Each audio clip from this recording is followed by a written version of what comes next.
ഓഫീസുകൾ, കെട്ടിടങ്ങൾ, സ്ഥാപനങ്ങൾ, പാതകൾ, പാർക്കുകൾ എന്നിവ ഭിന്നശേഷി സൗഹൃദമാക്കുന്നതിനായി നടപ്പിലാക്കുന്ന കേരള പദ്ധതിയും സാമൂഹ്യ നീതി വകുപ്പിന്റെ നേതൃത്വത്തിലാണ്. മഴവിത്ത് എന്ന സ്കീമിന്റെ കീഴിൽ ട്രാൻസ് വ്യക്തികൾക്കായുള്ള തുടർ വിദ്യാഭ്യാസം, സ്വയം തൊഴിൽ, ആരോഗ്യപരമായ ആവശ്യങ്ങൾ, ലിംഗമാറ്റ ശസ്ത്രക്രിയയ്ക്കായുള്ള സഹായം എന്നിങ്ങനെ നിരവധി പദ്ധതികളും നടപ്പിലാക്കിയിട്ടുണ്ട്.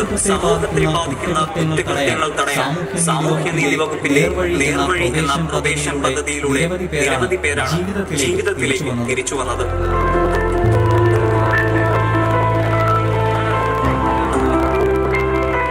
ഭിന്നശേഷി വയോജന മേഖലകളിലെ വികസന സാധ്യതകൾ എന്ന വിഷയത്തിൽ നവംബർ 4 രാവിലെ 9:30 ജിമ്മി ജോർജ് സ്റ്റേഡിയത്തിൽ വെച്ച് നടക്കുന്ന സെമിനാറിൽ ഭിന്നശേഷിക്കാർ, മുതിർന്ന പൗരന്മാർ, ഗവേഷകർ, ആക്ടിവിസ്റ്റുകൾ, വിദഗ്ധർ എന്നിവർ പങ്കെടുക്കും. കേരളത്തിന്റെ അഭിമാനകരമായിട്ടുള്ള ഒരു മേള ഏറ്റവും നല്ലതിലേക്ക് സംഘടിപ്പിക്കാൻ നമുക്ക് ഏവർക്കും കൈകോർക്കാം. പങ്കെടുക്കൂ, കേരളത്തെ അറിയൂ, മനസ്സിലാക്കൂ, പ്രചരിക്കൂ.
ഹലോ, നമസ്കാരം. കേൾക്കാമോ മാം? ഹലോ, എല്ലാവരും സ്റ്റേജിലേക്ക് കടന്നിരിക്കേണ്ടതാണ്.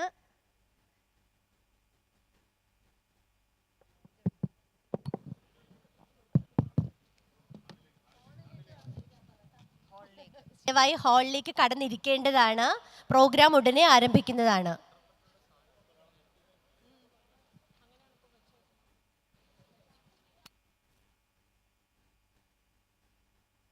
Recording in progress.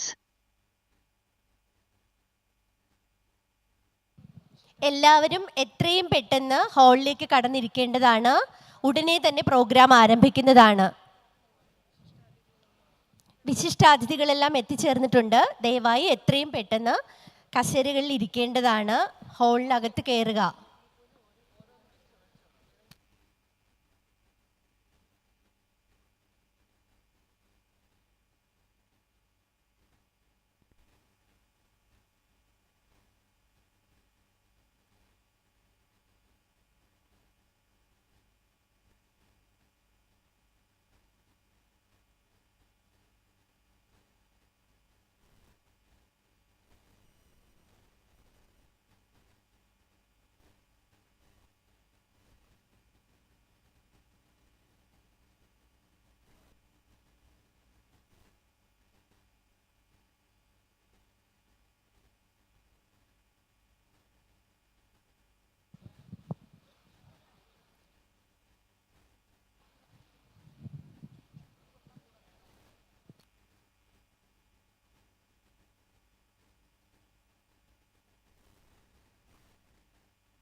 നമസ്കാരം.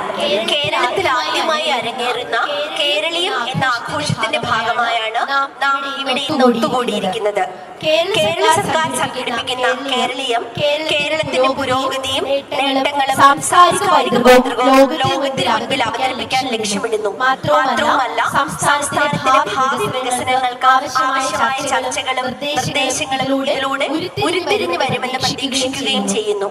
സെമിനാറുകൾക്ക് അതുകൊണ്ട് തന്നെ വളരെയധികം പ്രാധാന്യമുണ്ട്. സാമൂഹ്യ നീതി വകുപ്പിന്റെ നേതൃത്വത്തിൽ വയോജന ഭിന്നശേഷി വിഭാഗങ്ങളുടെ ക്ഷേമം എന്ന വിഷയത്തിലെ സെമിനാറാണ് ഇന്നിവിടെ നടക്കുന്നത്. ഈ മേഖലയിലെ പ്രമുഖരായ പ്രഭാഷകർ അവരുടെ അനുഭവങ്ങളും നിർദ്ദേശങ്ങളും ഇവിടെ പങ്കുവയ്ക്കും. സെമിനാറിൽ പങ്കെടുക്കാനെത്തിയ എല്ലാവരെയും സന്തോഷപൂർവ്വം സ്വാഗതം ചെയ്യുന്നു. ഞാൻ Chitraprasad, national institute of speech and hearing അധ്യാപികയാണ്. ഈ സെമിനാറിന്റെ ഭാഗമാകാൻ കഴിഞ്ഞതിൽ ഞാൻ അങ്ങേയറ്റം അഭിമാനിക്കുന്നു. എല്ലാവരും ദയവ് ചെയ്ത് ഹോളിലോട്ട് കയറേണ്ടതാണ്. പുറത്താരിക്കാൻ പാടില്ല.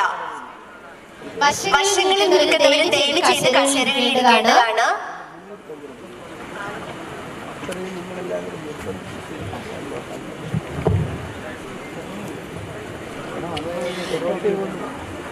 സാമൂഹ്യനീതി വകുപ്പിന്റെ ഡയറക്ടറെ ശ്രീ രേഷ്ണയെ ബഹുമാനപൂർവ്വം ഞാൻ വേദിയിലേക്ക് ക്ഷണിക്കുന്നു.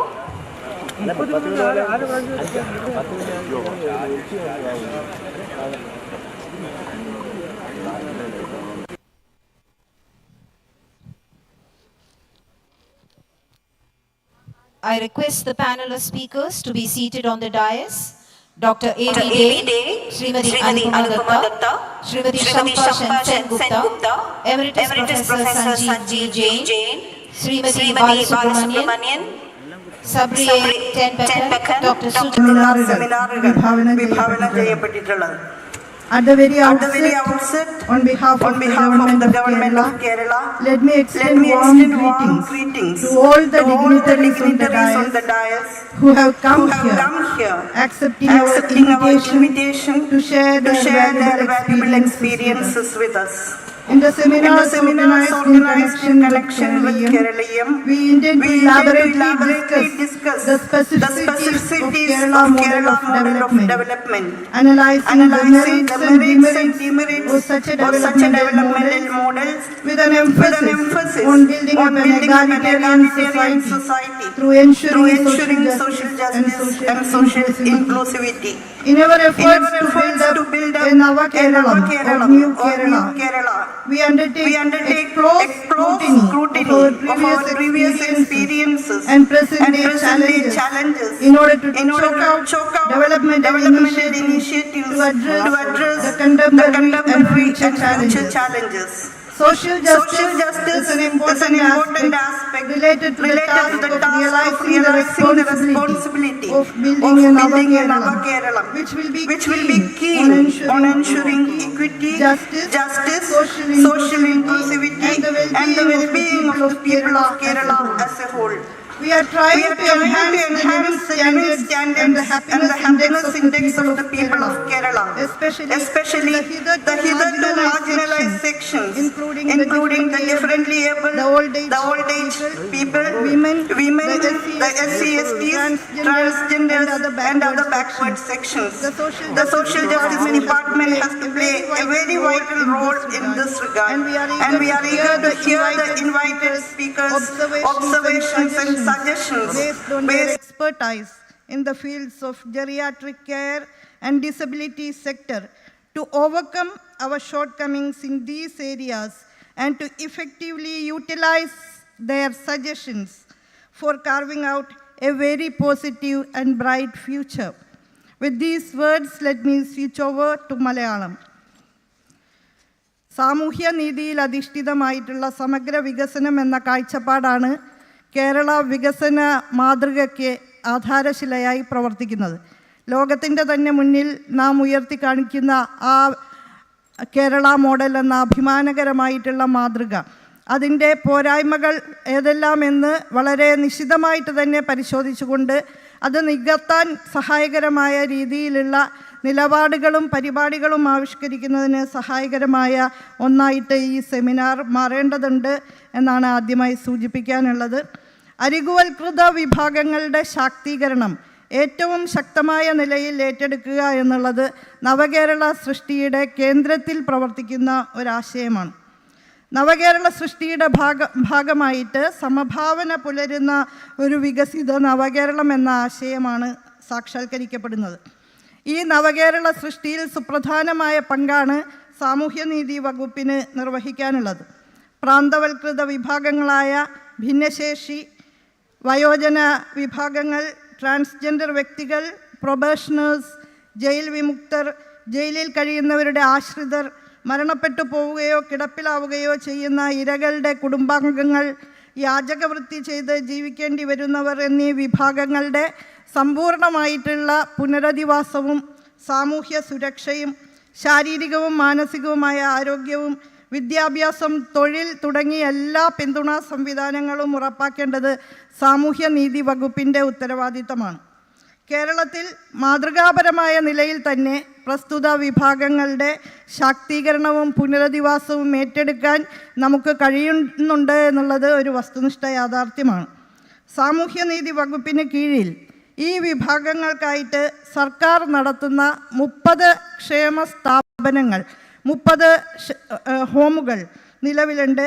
2 വൊക്കേഷണൽ ട്രെയിനിങ് സെൻ്ററുകളും ഒരു ട്രാൻസിറ്റ് ഹോമും സാമൂഹ്യനീതി വകുപ്പുമായി ബന്ധപ്പെട്ട് പ്രവർത്തിക്കുന്നുണ്ട്. കൂടാതെ ഓർഫനേജ് കൺട്രോൾ ബോർഡിൽ രജിസ്റ്റർ ചെയ്തിട്ടുള്ള 688 വൃദ്ധസദനങ്ങളും 292 ഭിന്നശേഷി ഹോമുകളും 19 യാചക പുനരധിവാസ ഹോമുകളും സംസ്ഥാനത്തുണ്ട്. ഇതിൽ 199 ഓൾഡ് ഏജ് ഹോമുകൾക്കും 33 ഭിന്നശേഷി ഹോമുകൾക്കും 6 യാചക പുനരധിവാസ ഹോമുകൾക്കും OCB ഗ്രാൻറ്റ് നൽകുന്നുണ്ട്. കൂടാതെ സൈക്കോ സോഷ്യൽ സ്ഥാപനങ്ങൾക്കും ഗ്രാൻറ്റ് നൽകി വരുന്നുണ്ട്. കേരളീയത്തിൻ്റെ ഭാഗമായിട്ട് ഇന്നിവിടെ നടക്കുന്ന സെമിനാറിൽ ഭിന്നശേഷി വയോജന മേഖലകളിലെ വികസനവും സാധ്യതകളും സംബന്ധിച്ചാണ് ചർച്ച ചെയ്യുന്നത്. വയോജന മേഖലയെക്കുറിച്ചാണ് ഞാൻ ആദ്യം സൂചിപ്പിക്കുന്നത്. സാമൂഹ്യാരോഗ്യ മേഖലകളിൽ കേരളം ആർജിച്ച വികസിത രാജ്യങ്ങളോട് കിടപിടിക്കാവുന്ന തരത്തിലുള്ള പുരോഗതിയും സമ്പത്തിൻ്റെ നീതിപൂർവകമായിട്ടുള്ള വിതരണവും കേരളം ആർജിച്ച നേട്ടങ്ങൾ കേരള ജനതയുടെ ജീവിത ദൈർഘ്യം വർദ്ധിപ്പിച്ചിട്ടുണ്ട്, ജീവിത നിലവാരം ഉയർത്തിയിട്ടുണ്ട്.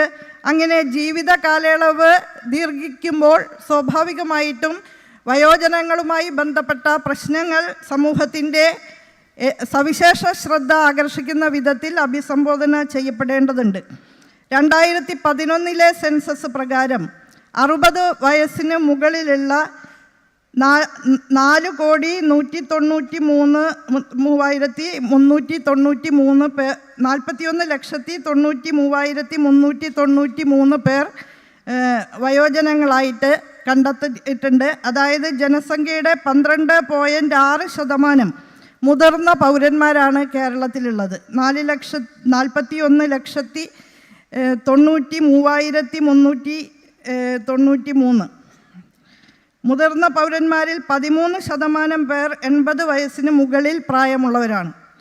2025 ആവുമ്പോഴേക്കും ജനസംഖ്യയുടെ 23% പേർ വയോജനങ്ങളായിരിക്കും. കേരളത്തിലെ വയോജനങ്ങളുടെ ജീവിത നിലവാരം ഇന്ത്യയിലെ ഇതര സംസ്ഥാനങ്ങളെ അപേക്ഷിച്ച് ഏറെ മെച്ചപ്പെട്ടതാണ് എന്നുള്ളതാണ് യാഥാർത്ഥ്യം. നിരവധി ക്ഷേമ പദ്ധതികൾ കേരള സർക്കാർ വയോജനങ്ങൾക്ക് വേണ്ടി ആവിഷ്കരിച്ച് നടപ്പാക്കുന്നുണ്ട്. റിസർവ് ബാങ്ക് ഓഫ് ഇന്ത്യ 2023 പ്രസിദ്ധീകരിച്ച state finances A study of budget of 2022-23 എന്ന റിപ്പോർട്ട് പ്രകാരം കേരളത്തിലെ വയോജന സംഖ്യയുടെ 76.13% പേരും സർവീസ് പെൻഷനോ ക്ഷേമ പെൻഷനോ നേടുന്നവരാണ്. സർവീസ് പെൻഷനോ ക്ഷേമ പെൻഷനോ നമ്മുടെ വയോജനങ്ങളിൽ 75%-ലേറെ പേരെ ലഭിക്കുന്നു എന്നതിൻ്റെ അടിസ്ഥാനത്തിൽ റിസർവ് ബാങ്ക് ഓഫ് ഇന്ത്യ സംസ്ഥാനത്തെ പ്രത്യേകം അഭിനന്ദിക്കുകയുണ്ടായി.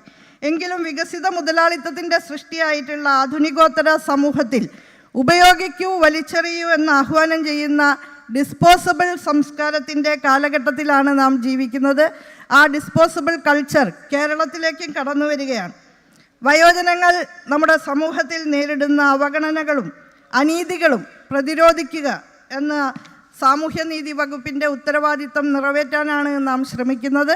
അതിൻ്റെ ഭാഗമായി മുതിർന്ന പൗരന്മാരുടെയും രക്ഷിതാക്കളുടെയും ക്ഷേമവും സംരക്ഷണവും ഉറപ്പുവരുത്തുന്ന കേന്ദ്ര നിയമം the maintenance and welfare of parents and senior citizens ആക്ടിൻ്റെ വ്യവസ്ഥകൾ സമ്പൂർണ്ണമായി പാലിക്കപ്പെടുന്നതിന് 27 റവന്യൂ ഡിവിഷനുകളിലും മെയിൻ്റനൻസ് ട്രിബ്യൂണലുകൾ പ്രവർത്തിച്ചു വരുന്നുണ്ട്.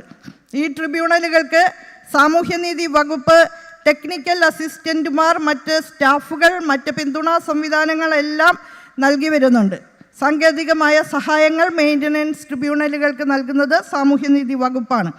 കേന്ദ്ര നിയമം അതിൻ്റെ യഥാർത്ഥ സത്തയിൽ നടപ്പാക്കുന്നതിന് ആ കാര്യങ്ങൾ പരിഗണിച്ചുകൊണ്ട് സാമൂഹ്യനീതി വകുപ്പ് വയോജന മേഖലയിൽ നടത്തിവരുന്ന പുനരധിവാസ പരിശ്രമങ്ങൾ അംഗീകരിച്ചുകൊണ്ട് 2 തവണ കേന്ദ്ര ഗവൺമെൻറ്റിൻ്റെ വയോശ്രേഷ്ഠ സമ്മാൻ കേരളത്തിന് ലഭിച്ചിട്ടുണ്ട്. വിവിധങ്ങളായിട്ടുള്ള പദ്ധതികൾ വയോജന മേഖലയിൽ സർക്കാർ നടപ്പാക്കുന്നുണ്ട്. വളരെ ചെറുതായി ഞാൻ അവയൊന്ന് പരിചയപ്പെടുത്താം. വയോമിത്രം പദ്ധതിയുടെ ഭാഗമായിട്ട് മൊബൈൽ ക്ലിനിക്കുകൾ, palliative care, help desk, counselling എന്നിവ വയോജനങ്ങൾക്ക് വേണ്ടി ലഭ്യമാക്കുന്നുണ്ട്. വയോ അമൃതം പദ്ധതിയിലൂടെ സർക്കാർ വൃദ്ധസദനങ്ങളിൽ സൗജന്യ ആയുർവേദ ചികിത്സ ലഭ്യമാക്കുന്നുണ്ട്. സാന്ത്വന പരിചരണം ലഭ്യമാക്കുന്നുണ്ട്, പാലിയേറ്റീവ് കെയർ. വയോരക്ഷ, അടിയന്തര സാഹചര്യങ്ങളിൽ ഒറ്റപ്പെട്ടു പോകുന്ന വൃദ്ധജനങ്ങൾക്ക് സഹായം എത്തിക്കാനും ആംബുലൻസ്, ആരോഗ്യ പരിരക്ഷ, ആശുപത്രികളിലേക്കുള്ള യാത്ര എല്ലാം ഉറപ്പുവരുത്തുന്നതിന് വയോരക്ഷ എന്ന പദ്ധതി ഏതെങ്കിലും പ്രതിസന്ധി ഘട്ടത്തിൽ ഒറ്റപ്പെട്ടു പോകുമ്പോൾ വയോജനങ്ങൾക്ക് താങ്ങാവുന്ന പദ്ധതിയാണ്. വയോമധുരം സൗജന്യ ഗ്ലൂക്കോമീറ്റർ നൽകുന്ന പദ്ധതിയാണ്. വയോപോഷണം ന്യൂട്രീഷ്യസ് ഫുഡ് കിറ്റ് വിതരണം ചെയ്യുന്ന പദ്ധതിയാണ്. സെക്കൻഡ് ഇന്നിങ്സ് ഹോം സർക്കാർ വൃദ്ധസദനങ്ങൾ അന്തർദേശീയ നിലവാരത്തിലേക്ക് ഉയർത്തുന്നതിനുള്ള പദ്ധതിയാണ്. വയോമിത്രം എൽഡർ ലൈൻ 24 മണിക്കൂറും വയോജനങ്ങളുടെ ആവലാതികൾ കേൾക്കുന്നതിനും ഇടപെടുന്നതിനും വേണ്ടിയുള്ള സംവിധാനമാണ്. സായംപ്രഭ വയോജന പരിപാലന കേന്ദ്രങ്ങളും മാതൃകാ സ്വയംപ്രഭ പദ്ധതിയും വയോജനങ്ങളെ പരിപാലിക്കുന്ന കേന്ദ്രങ്ങളാണ്. വയോസേവന അവാർഡ് വയോജന മേഖലയിൽ സ്തുത്യർഹമായിട്ടുള്ള സേവനം നിർവഹിക്കുന്നവർക്കുള്ള അവാർഡ് വിതരണം ചെയ്യുന്ന പദ്ധതിയാണ്. ഡിമെൻഷ്യ സൗഹൃദ കേരളം, ഡിമെൻഷ്യ ഫ്രണ്ട്ലി സ്റ്റേറ്റായിട്ട് കേരളത്തെ മാറ്റുന്നതിനു വേണ്ടി സാമൂഹ്യ സുരക്ഷാ മിഷൻ വിഭാവനം ചെയ്യുന്ന പദ്ധതിയാണ് ഓർമ്മത്തോണി എന്ന പദ്ധതി. പുതിയ പദ്ധതിയാണ്. മെമ്മറി ക്ലിനിക്കുകൾ സംസ്ഥാനത്തുടനീളം നടപ്പാക്കുക എന്നുള്ളതാണ് ഇതിലൂടെ ഉദ്ദേശിക്കുന്നത്. വയോജന മേഖലയിലുള്ള പദ്ധതികളും പ്രവർത്തനങ്ങളും നടപ്പാക്കുന്നതിന് കഴിഞ്ഞ 7 വർഷങ്ങളിൽ സാമൂഹ്യനീതി ഡയറക്ടറേറ്റ് 2423.679 ലക്ഷം രൂപ ചെലവഴിച്ചിട്ടുണ്ട്. സാമൂഹ്യ സുരക്ഷാ മിഷൻ വയോമിത്രം പദ്ധതിക്കായിട്ട് 20,405.71 ലക്ഷം രൂപ ചെലവഴിച്ചിട്ടുണ്ട്. വയോജനങ്ങൾ തങ്ങളുടെ വിഭവശേഷി, അധ്വാനം, തങ്ങളുടെ ഊർജം, കർമ്മശേഷി എല്ലാം തന്നെ സമൂഹത്തിനു വേണ്ടി നൽകിയിട്ടുള്ളവരാണ്. വയോജനങ്ങളുടെ എണ്ണത്തിലുള്ള വർധനവ് കണക്കിലെടുത്തുകൊണ്ട് വയോജന മേഖലയിലുള്ള വിഷയങ്ങളെ അഭിസംബോധന ചെയ്യുക, വികസന മേഖലകളിൽ അവരുടെ സാധ്യതകൾ പ്രയോജനപ്പെടുത്തുക എന്നതിനാണ് കേരള സർക്കാർ മുൻതൂക്കം നൽകുന്നത്. വയോജന സൗഹൃദ സമൂഹ സൃഷ്ടിയിലൂടെ കർമ്മോന്മുഖരായിട്ടുള്ള വയോജനങ്ങളുടെ ശാന്തിയും സമാധാനവും നിറഞ്ഞ ജീവിതം എന്നുള്ളതാണ് സർക്കാർ ലക്ഷ്യം വയ്ക്കുന്നത്. ഈ ഉദ്ദേശം മുന്നിൽ കണ്ടുകൊണ്ട് വയോജന കമ്മീഷൻ രൂപീകരിക്കാനായിട്ട് നടപടികൾ ആരംഭിച്ചിട്ടുണ്ട്. വയോജന ക്ഷേമവും സംരക്ഷണവും ഉറപ്പാക്കുന്നതിനു വേണ്ടിയും ഇതുമായി ബന്ധപ്പെട്ട കേന്ദ്ര നിയമത്തിൻ്റെ പ്രൊവിഷൻസ് കൃത്യമായിട്ട് നടപ്പാക്കുന്നതുമായി ബന്ധപ്പെട്ടും, അതുപോലെ വയോജനങ്ങൾക്കെതിരെ അതിക്രമങ്ങൾ ഉണ്ടായാൽ അതിൽ ഇടപെട്ട് പരിഹാരമുണ്ടാക്കുന്നതിനും വയോജനങ്ങൾക്ക് വേണ്ടി പുതിയ പദ്ധതി നിർദ്ദേശങ്ങൾ മുന്നോട്ട് വയ്ക്കുന്നതിനുമൊക്കെയാണ് വയോജന കമ്മീഷൻ രൂപീകരിക്കപ്പെടുന്നത്. വയോജനങ്ങളുടെ പ്രായം, ജെൻഡർ, ഭിന്നശേഷി, പാർശ്വവൽക്കരണം, പ്രത്യേകതകൾ, സൗകര്യങ്ങൾ, ആവശ്യങ്ങൾ ഇവ സംബന്ധിച്ച് വ്യക്തമായ ധാരണ ഉണ്ടാക്കുന്നതിന് വയോജന സർവേ ഏറ്റെടുക്കുന്നതിന് തീരുമാനിച്ചിട്ടുണ്ട്. വിവിധ മേഖലകളിലുള്ള വയോജനങ്ങളുടെ കഴിവുകൾ, അതായത് വിദ്യാഭ്യാസം, കൃഷി, വൈദ്യം, ടെക്നോളജി, ഈ മേഖലകളിലൊക്കെ അനുഭവ സമ്പത്തുള്ള ഏറെ വയോജനങ്ങൾ സംസ്ഥാനത്തുണ്ട്. അവരുടെ ആകെ കഴിവുകൾ സാമൂഹ്യ പുനർനിർമ്മാണ പ്രക്രിയയ്ക്ക് വേണ്ടി പ്രയോജനപ്പെടുത്തണമെന്നാണ് കരുതുന്നത്. അതിനുവേണ്ടി ഒരു റിസോഴ്സ് ബാങ്ക് അല്ലെങ്കിൽ സ്കിൽ ബാങ്ക് രൂപീകരിച്ച് ബന്ധപ്പെട്ട മേഖലകളിൽ ഉപയോഗപ്പെടുത്തണം എന്നുള്ളതാണ് ലക്ഷ്യം വയ്ക്കുന്നത്. അതുപോലെ വയോജന മേഖലയിൽ ബൃഹത്തായ ഈ പദ്ധതികൾക്ക് പുറമെ ആറ്റിറ്റ്യൂഡിനലായിട്ടുള്ള മനോഭാവത്തിലുള്ള മാറ്റം സൃഷ്ടിക്കുന്നതിന് തലമുറകൾ തമ്മിലുള്ള ബന്ധം ശക്തിപ്പെടുത്തുന്ന വിധത്തിലുള്ള പരിപാടികൾ കലാലയങ്ങളിലെ NSS യൂണിറ്റുകൾ മുഖാന്തരവും മറ്റും നടപ്പാക്കണമെന്ന് തീരുമാനിച്ചിട്ടുണ്ട്.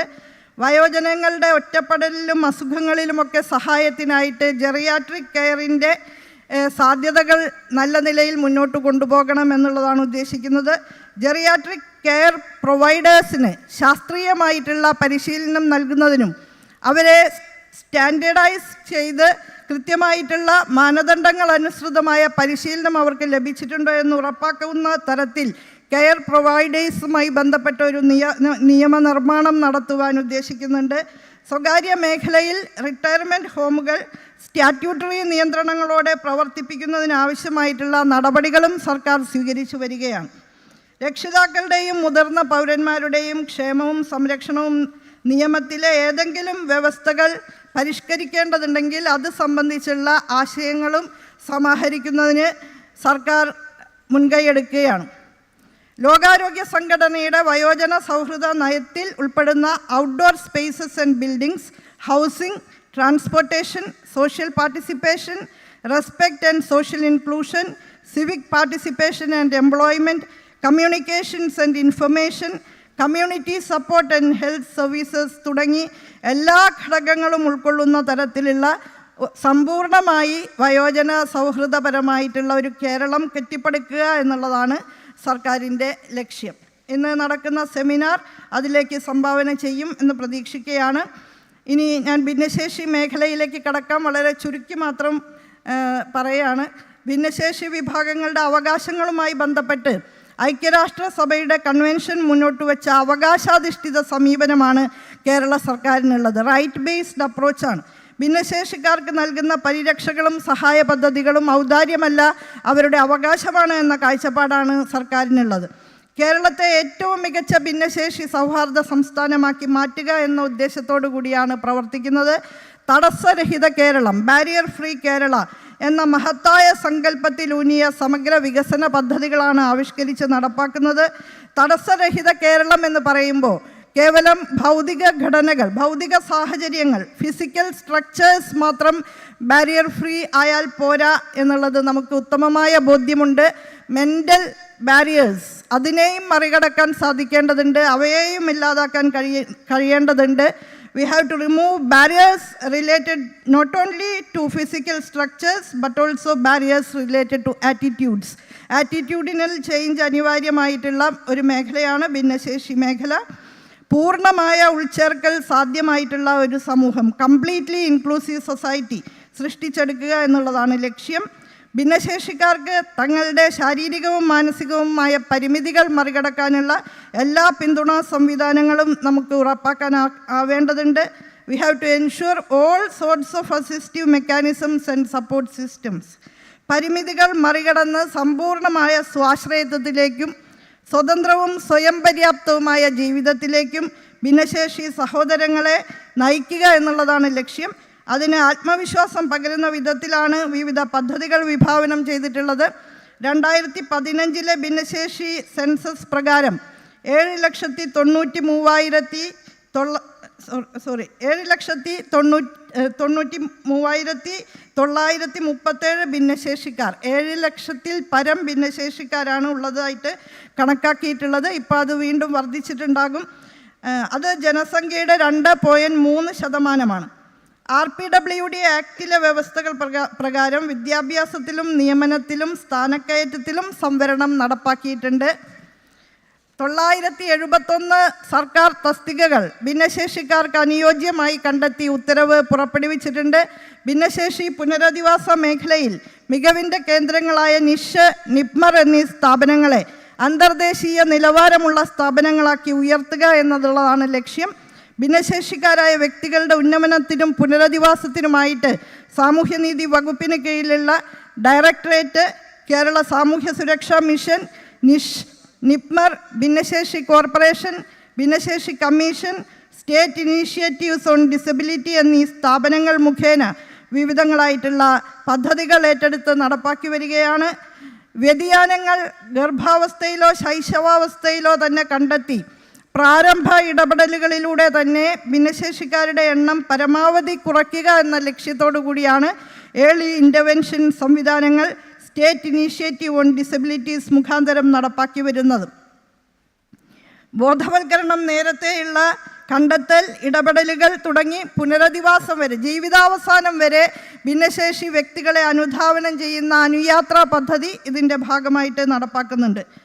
സാമൂഹ്യനീതി ഡയറക്ടറേറ്റ് ഈ ഭിന്നശേഷി വിഭാഗങ്ങളിൽപ്പെട്ട വിദ്യാർത്ഥികളുടെ സ്കോളർഷിപ്പുകൾ, അവരുടെ പല രീതിയിലുള്ള വിദ്യാഭ്യാസ പ്രോത്സാഹന ധനസഹായങ്ങൾ, ഭിന്നശേഷിക്കാരായ പെൺകുട്ടികൾക്കും ഭിന്നശേഷിക്കാരായ രക്ഷിതാക്കളുടെ പെൺമക്കൾക്കുമുള്ള വിവാഹ ധനസഹായം, വിദൂര വിദ്യാഭ്യാസ ധനസഹായം, ഭിന്നശേഷിക്കാരായ അമ്മമാർക്കുള്ള ധനസഹായം, മാതൃജ്യോതി പദ്ധതി, വിദ്യാകിരണം പദ്ധതി, ഭിന്നശേഷിക്കാരായ കുട്ടികളുടെ സിംഗിൾ മദേഴ്സിന് സ്വയം തൊഴിൽ ധനസഹായം, സ്വാശ്രയ, വിജയാമൃതം എന്ന പേരിൽ ഉന്നത വിദ്യാഭ്യാസത്തിനുള്ള ക്യാഷ് അവാർഡ്, ഇംപ്രസ് മണി, പൊതു ഇടങ്ങളിൽ ഉപേക്ഷിക്കപ്പെടുന്ന കുട്ടികൾക്ക് വേണ്ടിയുള്ള പദ്ധതി, പ്രകൃതി ദുരന്തങ്ങൾ വരുമ്പോൾ അത്യാവശ്യ ധനസഹായത്തിനുള്ള പരിരക്ഷാ പദ്ധതി, ഭിന്നശേഷിക്കാരെ പരിചരിക്കുന്ന വിദ്യാർത്ഥികൾക്കുള്ള സഹചാരി പദ്ധതി, അതിജീവനം എന്ന പേരിൽ സമഗ്ര പുനരധിവാസത്തിനുള്ള പദ്ധതി മുതലായവ നടപ്പാക്കുന്നുണ്ട്.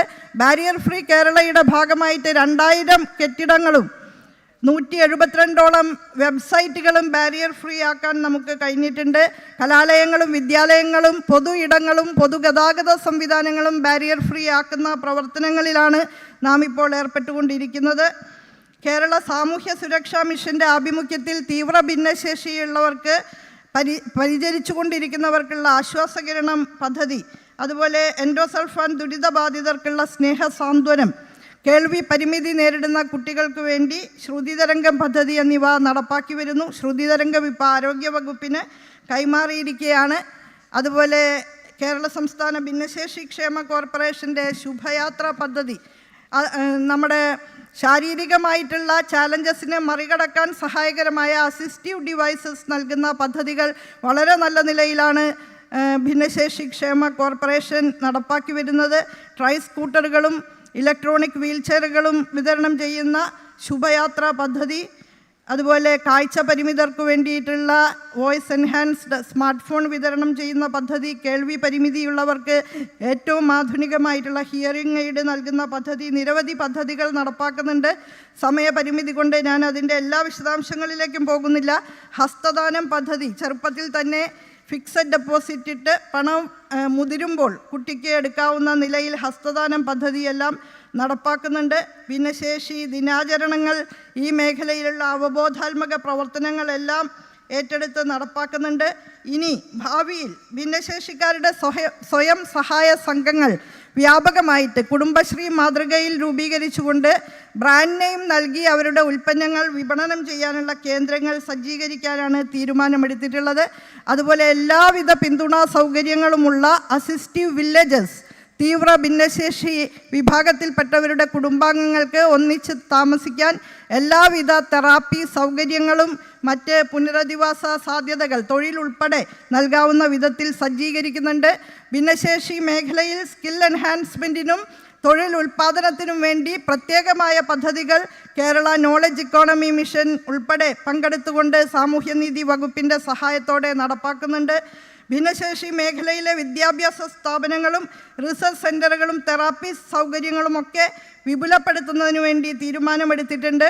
നിഷ്, NIPMR, CDC, SMIC, IMHANS, ICONS ഭിന്നശേഷി പുനരധിവാസ മേഖലയിൽ പ്രവർത്തിക്കുന്ന സ്റ്റേറ്റ് ഗവൺമെൻറ്റിൻ്റെ ഈ സ്ഥാപനങ്ങളെ ആകെ ഒരു കുടക്കീഴിൽ കൊണ്ടുവന്നുകൊണ്ട് ഏകോപിത പ്രവർത്തനം ഉറപ്പാക്കുക എന്ന ലക്ഷ്യം വെച്ചുകൊണ്ട് അതിലേക്ക് നടന്ന് നീങ്ങുകയാണ്.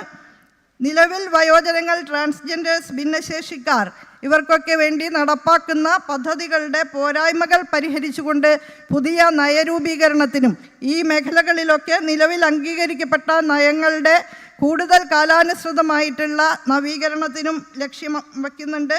സാമൂഹ്യനീതിയിൽ അധിഷ്ഠിതമായതും സർവതല സ്പർശിയും സമഗ്രവുമായിട്ടുള്ള വികസനം എന്ന ആ സ്വപ്നം സാക്ഷാത്കരിക്കുന്നതിനു വേണ്ടി സാമൂഹ്യനീതി വകുപ്പ് ഭിന്നശേഷി വിഭാഗത്തിനും വയോജനങ്ങൾക്കും വേണ്ടി നടപ്പാക്കുന്ന പദ്ധതികൾ നിശിതമായിട്ട് തന്നെ പരിശോധിച്ച് പോരായ്മകൾ തിരുത്തി ഏറ്റവും കൃത്യമായ നിലയിൽ പുതിയ പദ്ധതികൾ ആവിഷ്കരിച്ച് മുന്നോട്ട് പോകാനാണ് വകുപ്പ് ഉദ്ദേശിക്കുന്നത്. ഈ സെമിനാറിൽ പങ്കെടുക്കുന്ന മുഴുവൻ പേരും ഉപദേശ നിർദ്ദേശങ്ങളുമായി ഒപ്പം ഉണ്ടാകണമെന്ന് അഭ്യർത്ഥിച്ചുകൊണ്ട് എൻ്റെ വാക്കുകൾ ചുരുക്കുന്നു.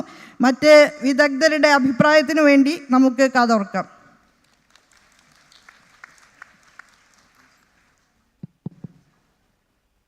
Thank you, ma'am. Next, I warmly welcome Social Justice Department Principal Secretary, Dr. Sharmila Mary Joseph, IAS, to address the audience. Ma'am is joining us online from Madhya Pradesh. Over to you, ma'am. Thank you. Respected Minister for Social Justice and Higher Education, Dr. R. Bindu, distinguished panelists on the dais, experts from the field of social justice, experts working in the field of disability, and experts working for the welfare of senior citizens, friends and colleagues from the Social Justice Department, and other participants. At the very outset, let me thank the Honorable Minister for giving a detailed outline of all the programs being implemented by the Social Justice Department for the welfare of senior citizens and transgenders. Honorable Minister has highlighted the commitment of the state government for ensuring the full-fledged development of people with disabilities as well as for senior citizens, and thus to ensure that the schemes being implemented by the state government, the policies of the state government, the various programs being implemented by the sister agencies under the Department of Social Justice would facilitate all marginalized groups to lead socially secured, dignified, and fulfilling lives. Shall we go to the next slide? So, Honorable Minister in her presentation had highlighted the various statistical data pertaining to senior citizens as well as people with disabilities. So, Madam in her remarks had mentioned how the Social Justice Department, how the department has moved from a welfarist approach to a rights-based approach to ensure that the beneficiaries, that the stakeholders of the department, the various categories to whom the department is extending its services are able to lead socially secured, dignified, and fulfilling lives. So when we look at the statistics, as Madam had mentioned, in our country, when we look at the total population of people with disabilities, as per the 2011 census data, there were 2.68 crore people with disabilities, that is 26.8 million. And in Kerala, when we did the disability census in 2015, the data showed that there were more than 7.93 lakh people with disabilities. 7,93,000 പരം ആൾക്കാർ ഭിന്നശേഷിയുള്ള ആൾക്കാർ ഉണ്ടെന്നായിരുന്നു 2015 census data അനുസരിച്ച് നമുക്ക് അറിയാൻ സാധിച്ചത്. And out of the people, total number of people with disabilities, 55% are males and 45%, close to 45% are females. And also when we look at the breakup of various kinds of disabilities, we find that the major disability is that of locomotor disability, with about 33% of people with disabilities having locomotor disabilities. Now when we look at the data of senior citizens, according to the SRS 2020 data, 12.9% of the population of the state comprises of people who are more than 60 years of age. And this is in fact Kerala is in fact the state having the highest proportion of senior citizens. When we look at the All India figures, it is only 8.1%.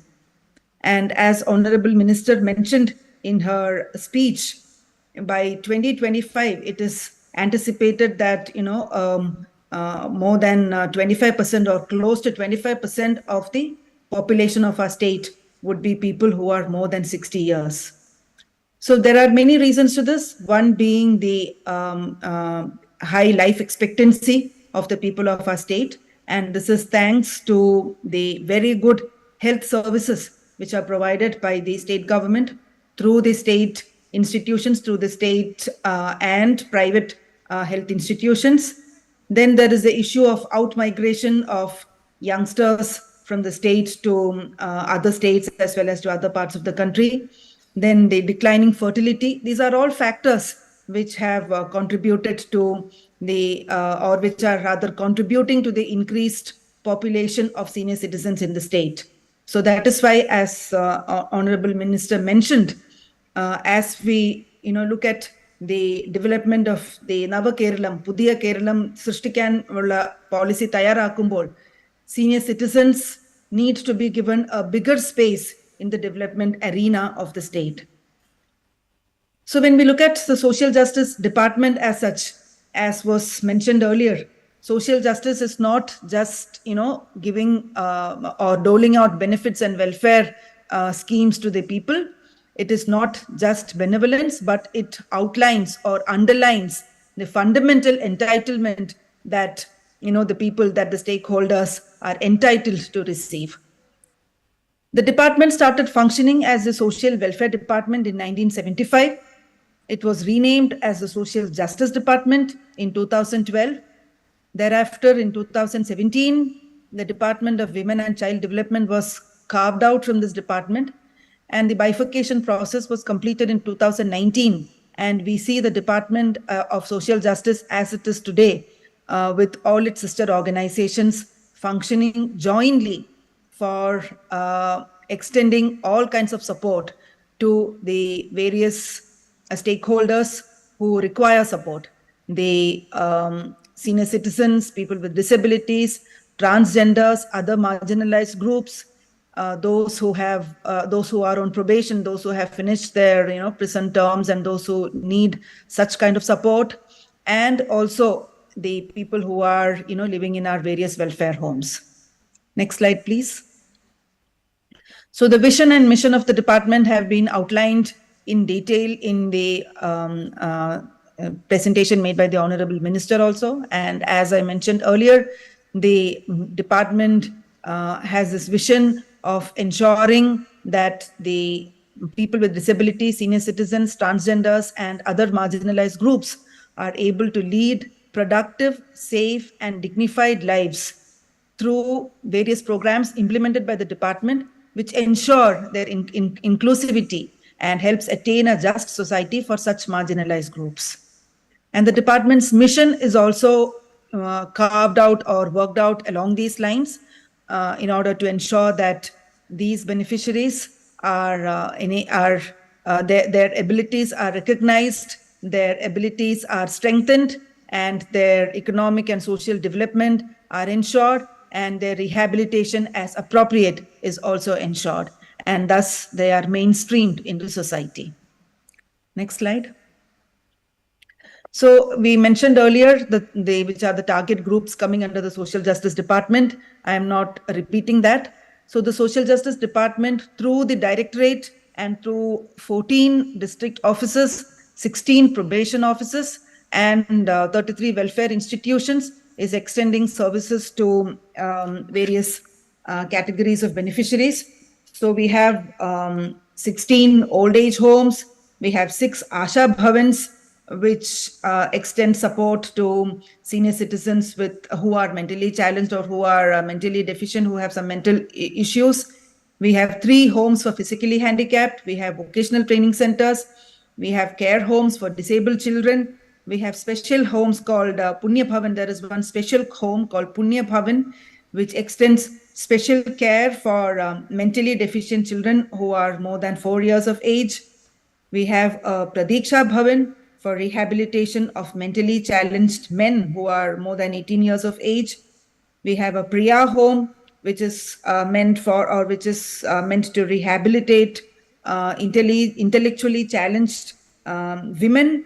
Then we also have a transit home for temporary accommodation of foreign nationals and foreign nationals who had completed jail terms, and which also provides support to these individuals so that their return to their home country can also be facilitated. Next slide. So under the broad umbrella of the Department of Social Justice, we also have other agencies, as Honorable Minister had mentioned in her speech. The State Commissioner for PWD, the State Commissioner for Persons with Disabilities, gives policy support and policy guidance and advice to the state government with regard to ensuring the rights of people with disabilities. The Kerala State Corporation for Persons for Handicapped People has since been renamed as the Kerala State Corporation for Differently Abled Persons. It was only 2 weeks back that the ROC, the Registrar of Companies, moved the change of nomenclature of this corporation to the Kerala State Corporation for the Welfare of Differently Abled People. We have the Kerala State Social Security Mission, which functions in a mission mode to extend service and support to senior citizens and people with disabilities.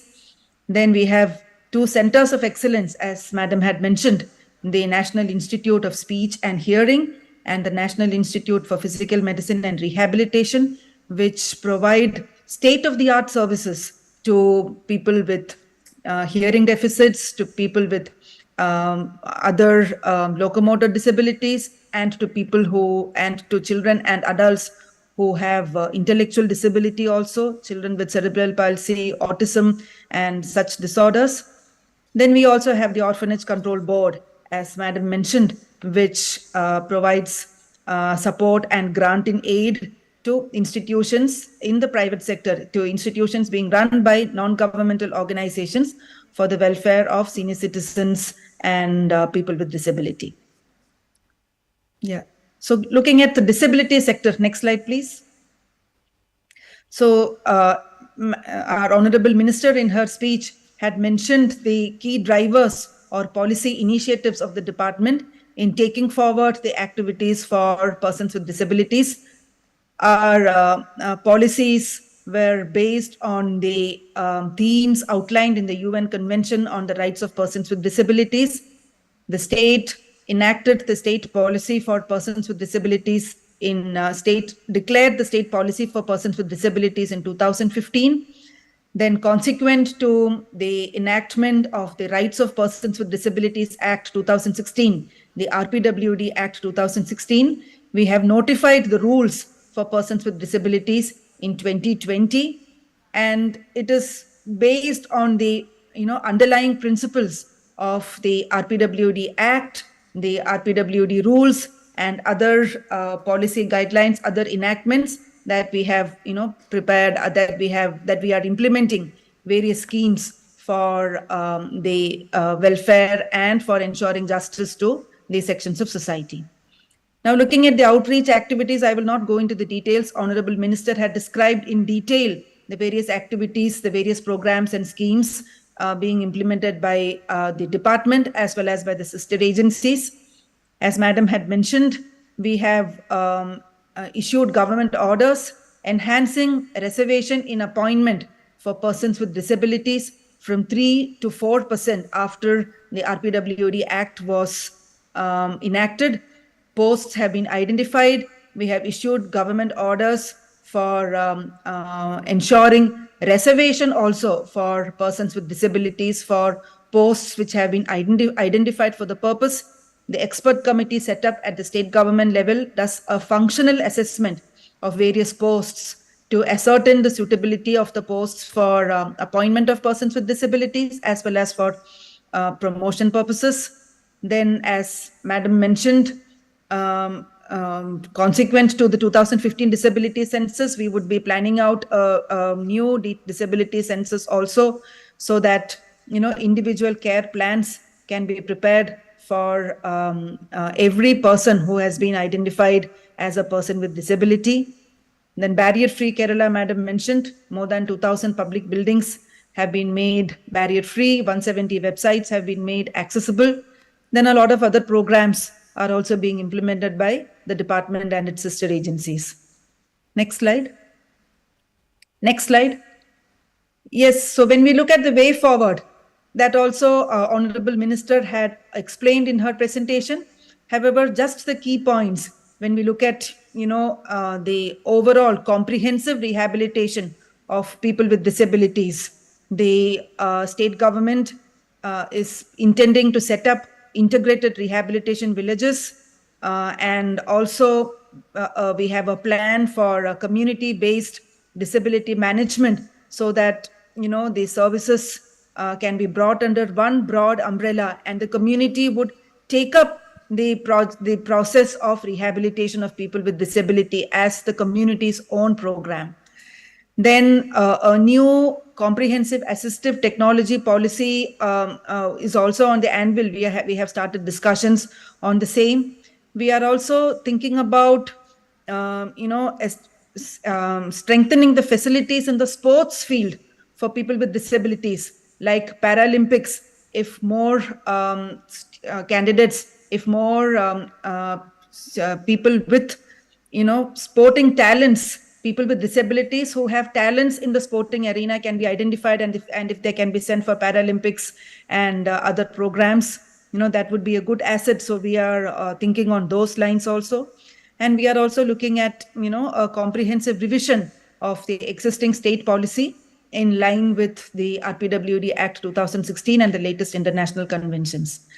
And before I forget, I would also like to mention for the knowledge of the experts who have come from outside, that Kerala is the only state where the local self-governments, where the rural and urban local bodies earmark 5% of their annual development plan for the for the development purposes and welfare projects of people with disabilities. This is not done anywhere else in the country. And under the aegis of the Social Security Mission, we have also distributed more than 2.78 lakh UDID cards to people with disabilities, and the process has also been speeded up now. Now coming to senior citizens, yes, we have the various legal provisions. As Honorable Minister had mentioned, we have the Maintenance and Welfare of Parents and Senior Citizens Act, under which the tribunals are functioning, under which we have the appellate tribunals. We also have the state old age policy of 2013, and our local bodies are earmarking 5% of their annual development plans for the welfare of senior citizens. Then coming to the outreach activities being done by the department, Madam had already mentioned, we have the old age homes, we have 3 second inning homes, we are running various projects like Vayo Amrutam, Vayo Mathuram, Vayo Reksha, Vayo Mitram. We have the Vadilpadi Sevanam, which is being implemented with the support of the local self-governments, whereby services are extended, are provided to the senior citizens at their homes, at their doorsteps. And we also have collaborated with the local self-government department and the Kudumbashree Poverty Eradication Mission to ensure that the Vadilpadi Sevanam and other activities are implemented properly. Then looking at the way forward, Madam had already mentioned, we are looking at a major project for addressing the problem of dementia. As we tackle, or as we face the challenge of the increasing incidence of dementia in society, the department, in collaboration with the Social Security Mission, is working out the project called Ormathoni, and is also working out other projects for addressing the issue related to dementia. Then as we are moving to a digital society, we need to enable our senior citizens to become digital friendly, to become IT friendly. So we are also thinking of working out an IT at elderly program. Then, as Madam mentioned, home-based geriatric care and training, professional training of caregivers in the sector who can extend home-based geriatric care to senior citizens and super senior citizens. Then, as Madam mentioned, the Vayojana Commission would also be established soon, and we would also be looking at a comprehensive revised policy for senior citizens. So thank you all for patient listening, and we definitely look forward to suggestions from the eminent panelists and from the other experts. We would take their inputs as we prepare our charter and our agenda for the next for the Nava Keralam for the next 25 years. Thank you. Thank you, ma'am. Sir പറഞ്ഞതുപോലെ ഇംഗ്ലീഷിലാണ് പ്രഭാഷണങ്ങൾ നടക്കുക എങ്കിലും പ്രഭാഷണങ്ങൾക്ക് ശേഷം അവയുടെ ഉള്ളടക്കം നിങ്ങളുടെ മുന്നിൽ മലയാളത്തിൽ അവതരിപ്പിക്കുന്നതാണ്. നിങ്ങൾക്ക് എന്തെങ്കിലും ചോദ്യങ്ങളുണ്ടെങ്കിൽ ഓരോ പ്രഭാഷണത്തിന് ശേഷവും ദയവ് ചെയ്ത് അവ എഴുതി ഏൽപ്പിക്കേണ്ടതാണ്. അവതരണങ്ങൾക്ക് ശേഷം മലയാള പരിഭാഷയ്ക്ക് ശേഷം ആ ചോദ്യങ്ങൾക്കുള്ള ഉത്തരങ്ങൾ നൽകുന്നതാണ്. അടുത്തതായി നമ്മുടെ പ്രഭാഷണങ്ങൾ ആരംഭിക്കുകയാണ്. ആദ്യമായി ഡോക്ടർ AB ഡേ, അദ്ദേഹം ന്യൂഡൽഹിയിലെ ജെറിയാട്രിക് ഇൻസ്റ്റിറ്റ്യൂട്ട് ഡയറക്ടറാണ്. അദ്ദേഹത്തെ പ്രഭാഷണം നടത്താനായി ആദരപൂർവ്വം ക്ഷണിച്ചുകൊള്ളുന്നു. വിഷയം ആരോഗ്യകരമായ വാർദ്ധക്യത്തിൻ്റെ സാമൂഹിക മാനങ്ങൾ. I request all speakers to please keep time, which is 15 minutes of the presentation. Thank you.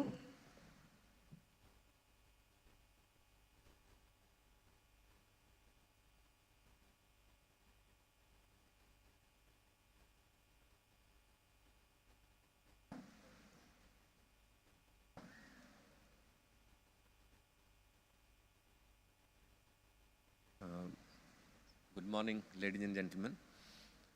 I thank the government of Kerala for kindly inviting me to this great function, Keraleeyam, a very unusual way of looking at societal development in current country context, where an intellectual examination of achievements and way forward is being done. Probably other state governments and other states will look at this approach of looking at societal development in addition to the usual propaganda and advertisement. Probably this is the best way to advertise the work of the government and the state's achievement.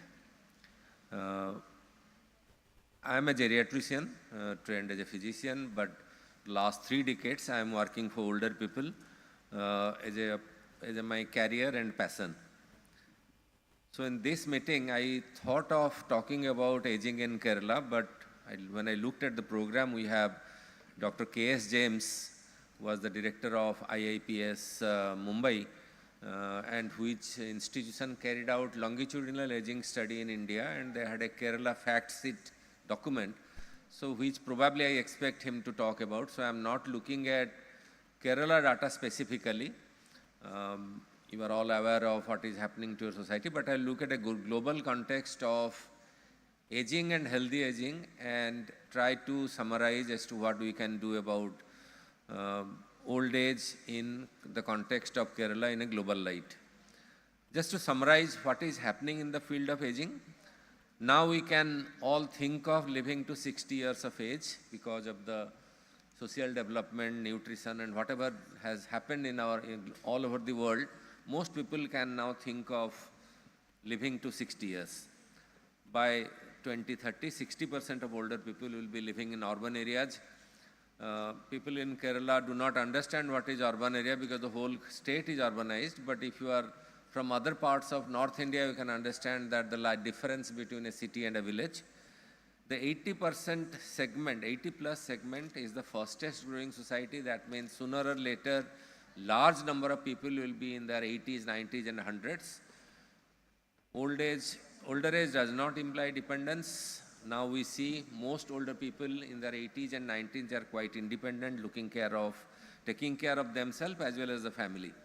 It doesn't mean that the healthcare cost will increase substantially, and soon 70 will be the new 80, and I'll request the government of Kerala to consider increasing the retirement age substantially at par with the population aging.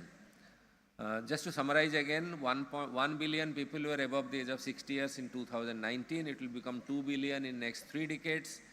In 2050, 60 plus will be double that of below 5 and will be equal to people below the age of 24 years of age. Most of older people live in developing countries. Women tend to live longer, and currently women live about 3 years more than men at this point of time. The pace of population aging in development world is much faster than what the societies can take care. There is little evidence to suggest that we, the older people of this generation, are better than our parents. Probably not. Most common health problems are non-communicable diseases, which were not so common about 3-4 decades back. When it comes to health, there is no typical older person. Health in old age is not random. It's all that you do in your young age and adolescent and middle age manifests in old age. The October 7 attack did not happen that day. It happened in 1948. The genesis was there in 1948. I'm talking in terms of Palestinian affairs. So what you do in your young age and old age, adulthood, will manifest in old age. Ageism, that is discriminating against older people, is extremely common in our society, and it is there in every institution. Comprehensive public health action is required to take care of older people. Health and the welfare system need to be realigned with the proportion of older people in our society very soon. Kerala is one of the ideal states which is showing light to what is to be done. And healthy aging involves all levels of society and sectors of society. If you look at this graph, this is how people aged in different countries. France took so many years to become 20 plus, and India will take about 30 years to become 80 plus, to reach the level of 20 plus proportion in the society. And I think Kerala remains somewhere between United States and China, where the pace will be slightly slower than that in the rest of the country. Next. So this is the time when 60 plus will take over 14 minus, that is 2051, where older people will be more than younger people. Next. Please look at this big table. Don't focus on the middle rows. Look at the last line, the All India proportion in 2011 census and the projection for 2026. We have not done a census in 2021 for the first time in 140 years of our counting ourselves. So all our projections are based on 2011 census. In 2026, we expect that life expectancy for Indians will be about 72.3 years, whereas for people from Kerala, it will be about 78.6 years. And proportion of older people in the society in 2026 will be 18.3%, close to 20% now. In next 3 years' time, about 1 in 5 in Kerala will be 60 plus, with 78 years of life expectancy at birth. That means if one reaches 60 years, maybe another 30 years of life left. And the old age dependency is probably highest in the country, where number of older people divided by number of working people is the highest. Next. So in healthcare sector, I am a clinician, so I will talk about health and societal development. We now don't talk of blood pressure, diabetes and heart attack as a problems of old age. Our problems in old age are frailty on sarcopenia, that one becomes weak and extremely aged in a fast manner, dementia, hip fracture and their treatment, taking too many medicines. The doctors are very happy in writing long prescriptions, without understanding this is a pain for the family and the patient. Elder abuse is extremely common in our country, despite what you see in TV serials. Abuse is extremely common in all parts of the country, despite our claiming to be a very cultured society. Vaccination is an issue. We do not generally like taking vaccines, but now it is understood that probably some vaccines are essential for older people. Palliative care for all those conditions which cannot be cured, but as you understand, at some point of time, most illnesses will require palliative care. And as mentioned earlier, home-based care and institutional long-term care. So these are the problem, or these are the challenges that the health system and welfare system has to address in coming years if they have to take care of 20% of the population carrying huge burden of illnesses. Next. Just a mention about multimorbidity. We never talked in the health system about multimorbidity till COVID-19 came in, and we found that people who carry more illnesses have got higher risk of developing COVID, and before that we geriatricians used to say that they have a higher risk of every illness. So it's defined as having 2 or more illnesses. On an average, 60 plus people have about 2.5 illnesses, and 50% of older people have got 3 or more diseases to be taken care of. So if you consider that one has got 3 illnesses, the number of treatment that is required, number of specialists that have to be seen is extremely high. Next. But what is the way forward? Healthy aging is the way forward. We cannot consider a society with 20% of the population above the age of 60 years and carrying huge burden of illness. So one need to kind of work from now onwards. Younger people have to work from now onwards to see that they reach old age in a healthy state. It's a continuous process of optimizing opportunities to maintain, improve physical and mental health, independence, quality of life throughout the life course. That one doesn't want to become dependent as the age increases. If you are 60 plus, retired, you can understand what the younger people may not understand at this point of time, how insulting it is to be dependent on others just across the line of passing retirement, that you have to depend on others for everything. Next. Next. So these are the domains of healthy aging: psychological, physical, economic, spiritual, environmental, social. In this domain of various aspects of life, health resides, and healthy aging comprises all of them. Next.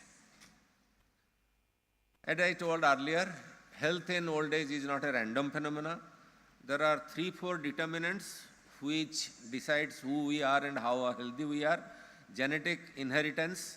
Malayalis carry strong genes to live long. And where do they live? If you live in the surrounded by water, as Dr. Saji was mentioning this morning, that too much of water all around you, probably your chance of you living a healthy life. Our health behavior, not so good, as we see in Malayali cinemas that I see, that is my source of information. Probably alcohol is a bit higher here, and sedentary lifestyle, etc. So health behavior, environment, our genetics, that decides how long we live. Probably you have got 2 strong determinants, and the third one you can a little bit of work on that about healthy lifestyle, and that will make you happy and healthy in old age. Next. So these are the health issues that the doctor will tell you: acute infection, chronic health problems in very old, disability, etc. Just look at them. But one doesn't go to a doctor with a diagnosis. What the people go are with concerns of cardiovascular health, cognitive impairment,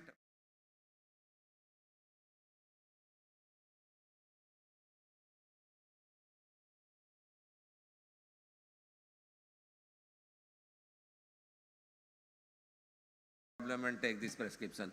So probably we have to look at beyond this prescription way of life and diagnosis way of life, and make ourselves healthy and symptom free as much as possible. Next. Can I do this myself? Okay, no problem.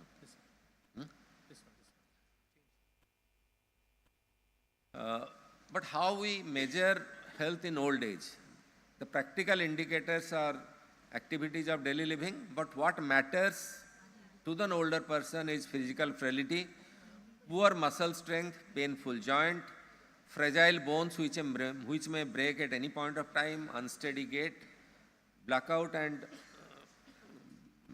and falls, failing memory and mind. But consider, one dies many times when assisted with a bedpan on the bed by a younger person. So we have to look at that to remain healthy as long as possible, not to reach that phase of life. So we are now considering aging is not a constellation of different diagnoses. It reflects the life process and events. Only functionality matters. If you are functional, you are healthy. Disability can be postponed in old age by health promotion. Availability and utilization of health services are important. How can you do in a younger age or in a formative age to reduce one's morbidity? Long research have been shown that smoking, obesity and sedentary lifestyle is the basic issue in health in old age. That those who are smokers live a sedentary lifestyle and have got they have got a greater chance of living shorter and with longer life period in ill health towards the end of life. This is a kind of a diagram that was projected, that we all want to have increased life, but not in many years in disabled phase. So World Health Organization advises that you look at the blue line on the top of it.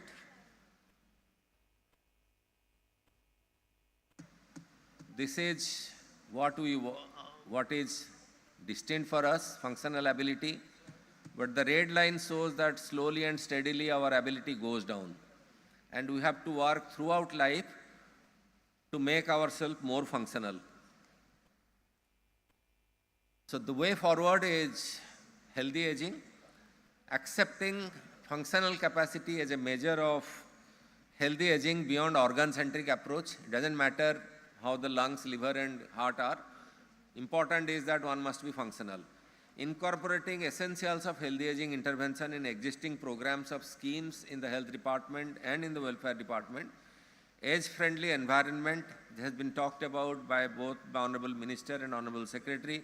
Extremely important to make environment friendly and the environment starts from your home to your workplace, to the city, to the roads, to the park and everywhere. And in the policies and program also need to be more age friendly. Provisions of long-term care health programs are important, and as we heard in the presentations earlier, the government is already working on that. And this is the decade of healthy aging, 2021 to 2031. And what we want to address in these 10 years is that ageism in the society needs to be addressed, improve access to safe, effective, affordable, essential medicine, the vaccines, diagnostics. Labor market challenges has to be addressed with probably more years of working and more facilities in the retirement phase. Sustainable, appropriately trained health manpower is required to take care of older people. And I also add in here the social welfare manpower is also equally important component in caring for older people. Public and private services in long-term care is important. And also we have to look at social protection schemes of pension and health protection are important. Age-friendly infrastructure in public scape needs to be scaled up. A continuum of care for older people, including promotion, preventive, curative, etc., has to be taken care of. No older person is left behind, and the presentation told that the government of Kerala is very sensitive to include all components of the society, however deprived may be, to be included in the program. So increase the capacity for cross-sectional collaboration in healthy aging is extremely important. Healthy aging is a developmental goal, and we need to look at healthy aging for all of us. Thank you. I thank Government of Kerala for giving this opportunity to be here and to speak to us. I have come to this state many times and is always a learning experience. To see the minister spending so much of time with the experts before the meeting is a rare opportunity. Thank you, madam. Thank you sir. ഈ പ്രഭാഷണത്തെക്കുറിച്ച് നിങ്ങൾക്ക് എന്തെങ്കിലും സംശയങ്ങളുണ്ടെങ്കിൽ എഴുതി നൽകാവുന്നതാണ്. അടുത്തതായി Shrimati Anupama Datta, policy research and advocacy department, HelpAge India, പ്രഭാഷണത്തിനായി സാദരം ക്ഷണിക്കുന്നു. വിഷയം കേരളത്തിലെ വയോജനങ്ങളെ സംബന്ധിക്കുന്ന വികസന പ്രശ്നങ്ങൾ.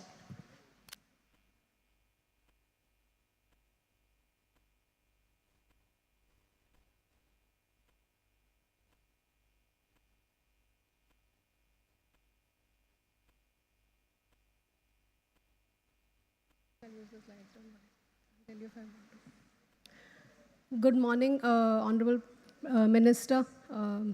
Wonderful to interact with you before this thing. But like Dr. Day said before me, that Kerala is a very unique state in many ways, and one of course is that to see such a packed auditorium of people listening to experts and ministers sitting and intently listening to experts. I think it's a very rare thing to, so we really appreciate it, because we go and speak in a lot of places, but how many of the people are listening to us?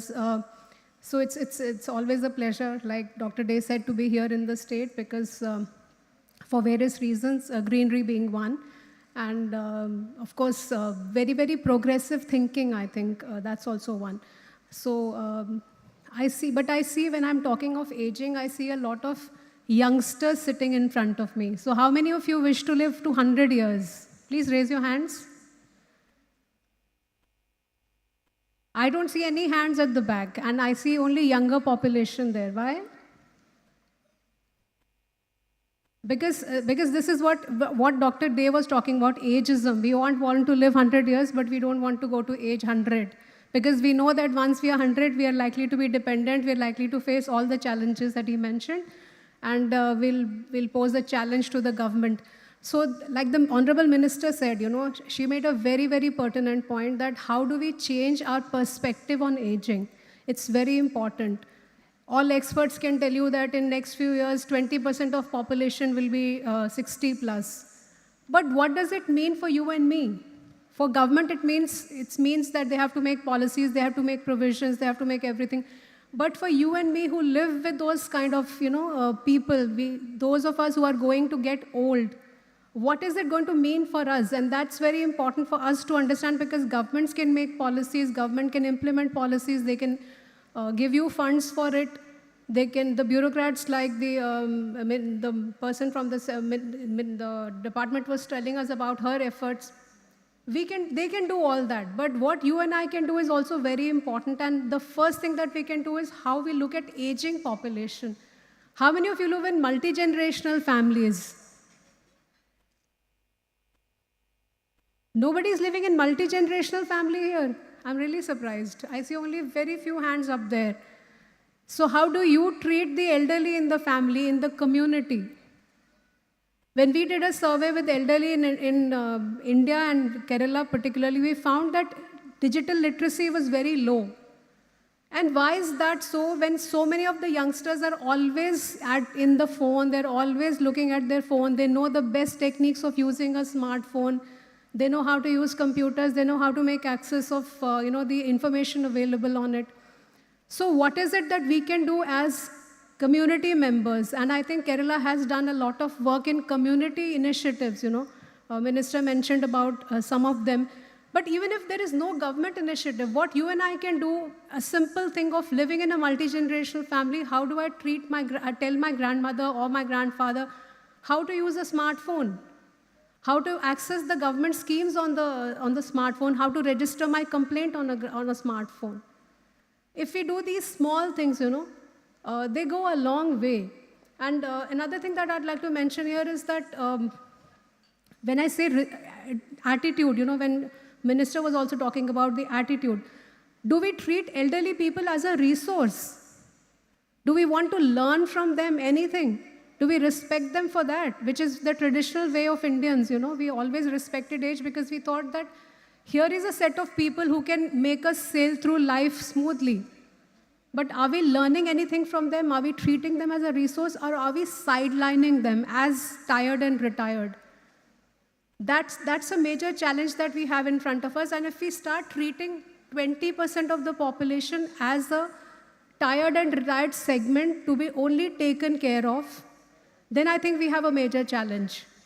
And those of us who are 60 and above and know what it means to lose a role in family and society, to become useless after a point, it's a very traumatic experience. A mother who was till very recently doing everything in the house suddenly has no role. A gentleman who was probably very active in his work life and going to community has suddenly no role.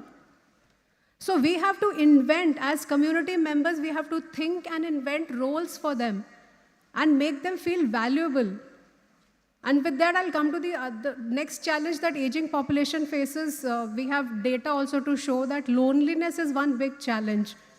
I'll tell you a story that one of my very senior friend told me about Kerala, that he was doing a research survey in Kerala, and he found that there is a lady living in a village in a 3-storied house, and she has 3 dogs. And those dogs have names of her sons. So one is Matthew, one is some Joy, and one is something else. Because she complains to this researcher that when I call out my sons, they never respond. But when I call out these names, these dogs always respond. So that's the level of loneliness some people have to face here. And how do we deal with that loneliness is a big challenge. We were approached by a very senior professor from Kerala who said that she wanted her students to go and deal with this loneliness challenge. But she didn't know how. So for us to see how we can do in our community what government is anyway doing in its own way. Kila would be doing, other people will be doing. But that will always be limited because governments cannot reach 20% of a population and cannot reach it with the empathy. Because government can give you, medical treatment, government can give you hospitals, government can give you so many things, but care and empathy can only come from human element. And that human element is very, very important, particularly for women, we haven't spoken about it, but just in passing, I think, because when you have aging challenges, I think the biggest challenges you will face as a society is women aging and oldest old. And those are the 2 segments of the aged population that you have to be very careful about. If you have, for example, in most parts of the country, women have have accumulated disabilities. They don't go out to work, they don't have savings, they don't know how to traverse the outside space away from home. They can't go to medical institutions alone. So when that is the kind of women force that you have, then when they go old, like just like Dr. Day was saying, that you don't go old only when you are 65, but even earlier.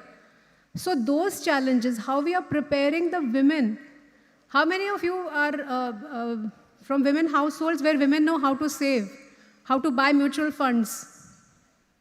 How many of us encourage women to be, active in that way? How many of us encourage women to be independent? How many of us encourage women to drive on their own? Especially in North India is a big challenge. Women are discouraged from just driving. And I don't know how many of you drive, but driving gives you a certain sense of independence. You can just traverse the space yourself. So those are some of the challenges that attitudinally we have to overcome if we have to look at it, that way.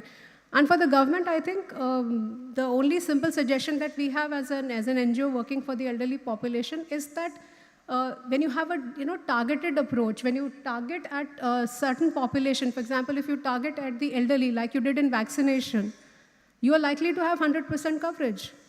But generally the challenge is that in health programs and in other programs, older people are not given that kind of little leverage. When we are talking of vulnerable segments of population, if you give them that focus, then it always helps.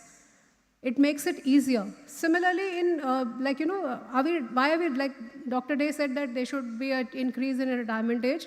I think there should also be reskilling. Because if people are not reskilled, what they were doing, probably in government, it is possible to give extension of 2 or 3 years for an older person. But in a private sector job, how about reskilling? How many of the private organizations of reskilling, the elderly people to remain productive part of the workforce? It's very important. Just like he said, medically also till 70, 75, elderly people are able to work. They don't need to sit down, and this whole business of retirement age at 55 was made in Bismarck's time, when longevity was much less, but now longevity is much longer. How many of you would like to sit home 30 years of your life? I'm sure nobody would. And what would you do? And it will be such a waste of resource, especially if we look at the demographic transition of, children in the age of 0 to 14 going down. We have been very successful with our family planning policies and birth control things, with empowerment of women. So now when that challenge takes place, you cannot ignore the elderly workforce. And ILO has been shouting hoarse about it all the time. So you can, and like the minister, I'm sure she has to put up very tough fight when she's getting, money allocated for old age pension from the government. How long can you sustain 30 years of your life just on a small pension? You just cannot. And how long can government pay you pension which is inflation indexed? It's just not possible. So you have to look at sustainable solutions, which are very, very important. So very important. And another thing I'd like to say about is mental health challenges. We have an expert, Dr. Jain, who I'm sure will be talking about it.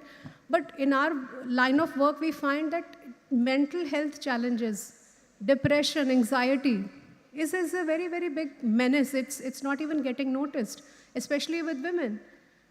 Because women who are either widowed or left alone with lot of, like I told you, this lady who had a 3-storied house, nobody in that house.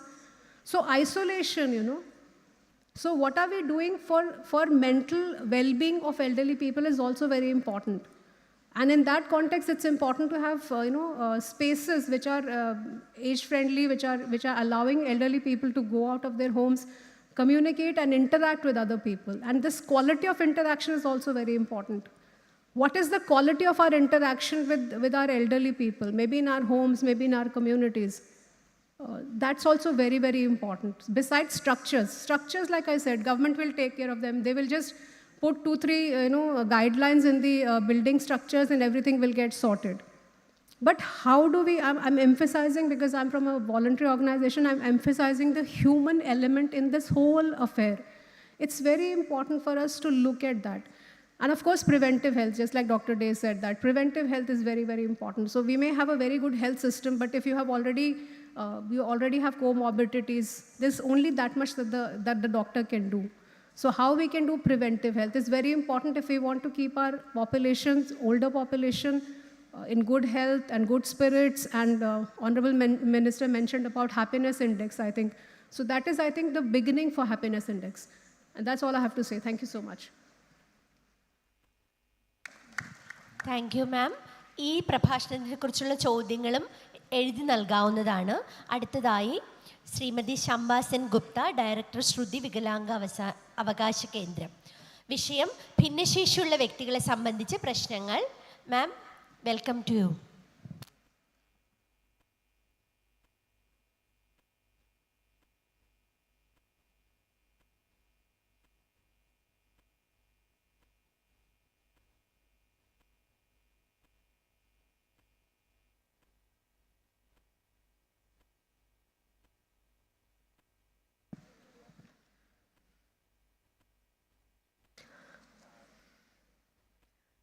Namaskar.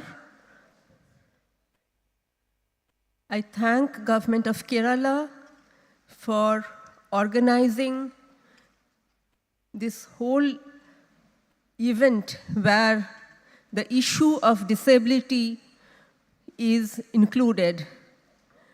My experience of working in this sector for last 40 years, unfortunately, I have not seen this kind of attention given by state governments to such an important issue. And to see the Honorable Minister sitting and listening to the deliberations is really heartwarming. What I'd like to focus on in my presentation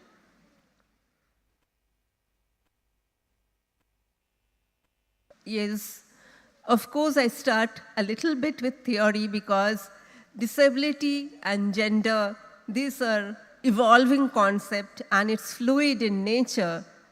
So when I started working on disability 40 years ago, of course, understanding of what is disability was totally different from what we understand today.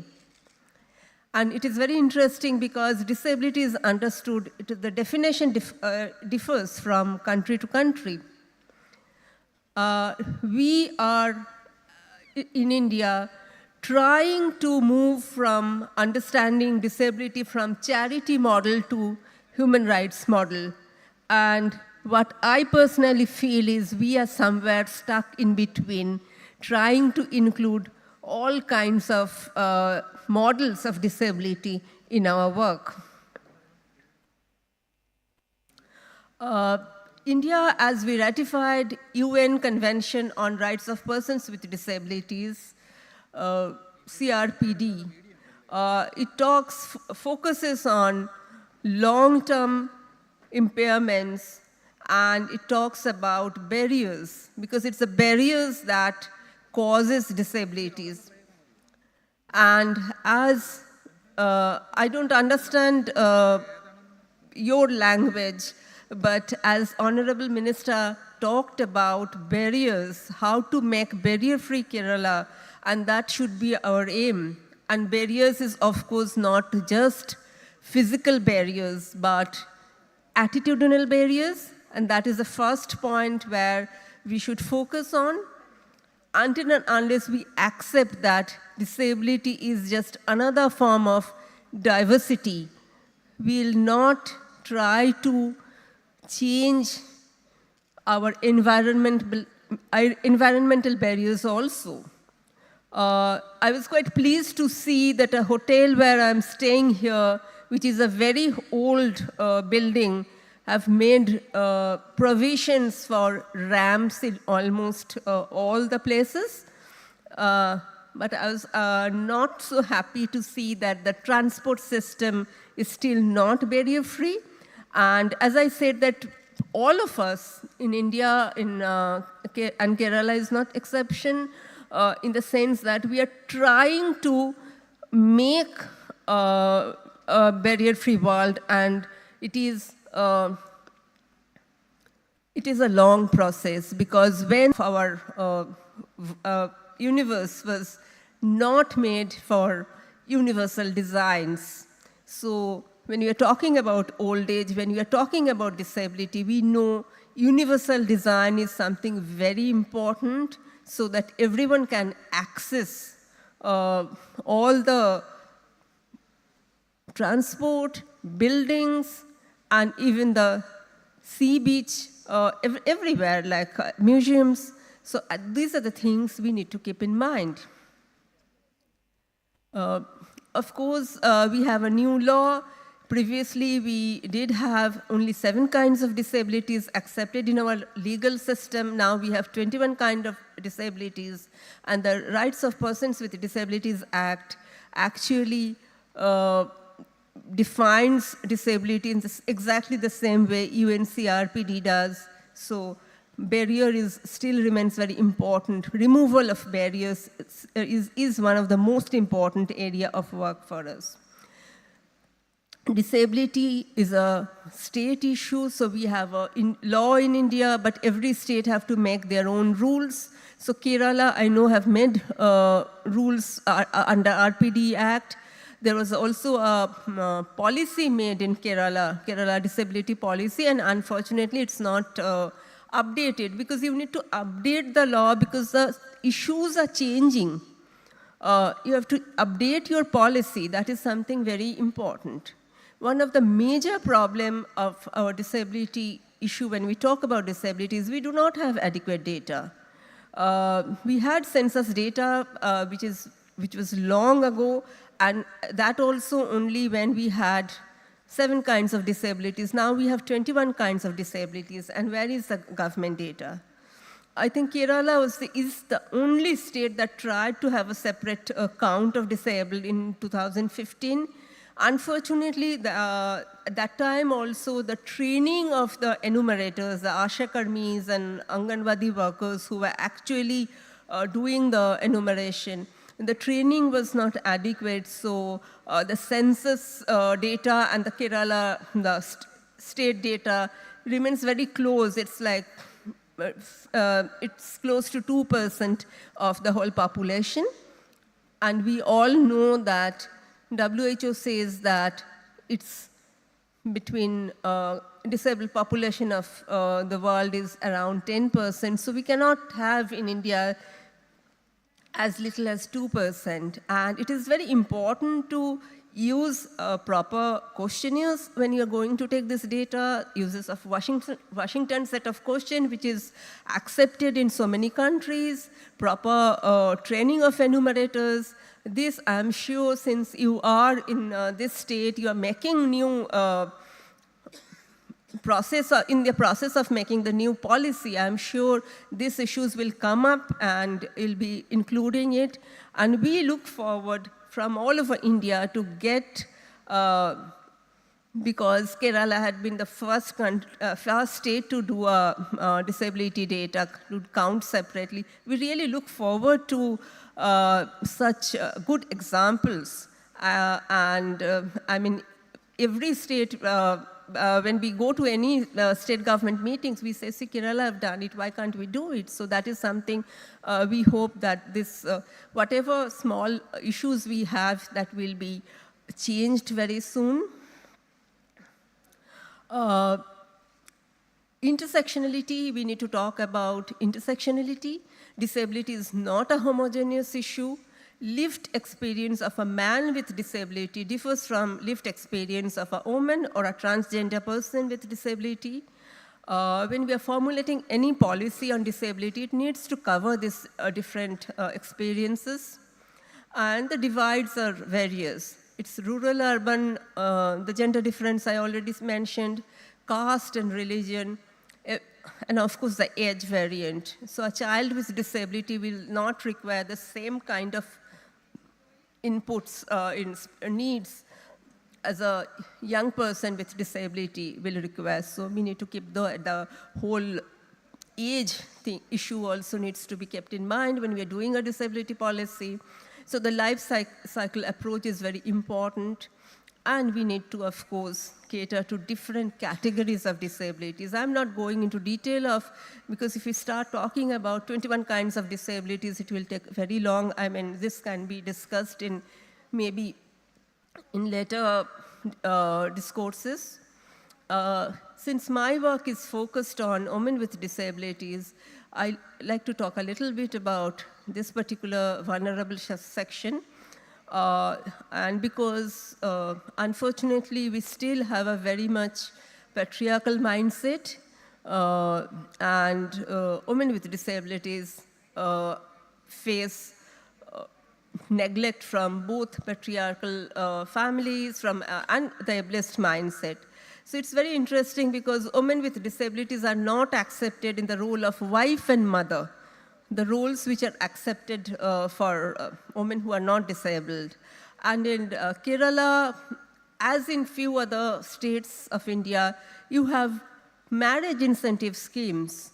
And from our part, we tried to do a study on marriage incentive schemes so whether the women with disabilities are actually benefiting from such incentive schemes, whether it is actually not used as a dowry or it's getting, the money is actually used by this woman since the scheme is available in your state. And I'll really request Minister, Madam, that if you can, from your department, do such survey, because it is something, it's very important that you have a scheme, but are we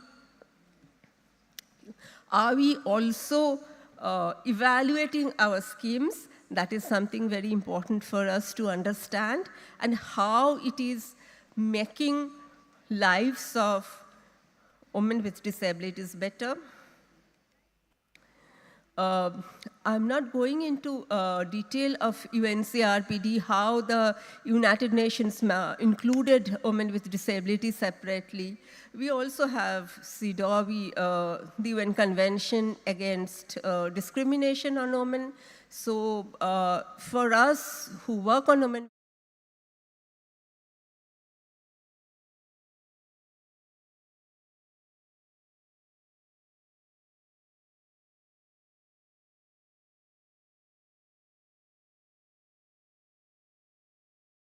small share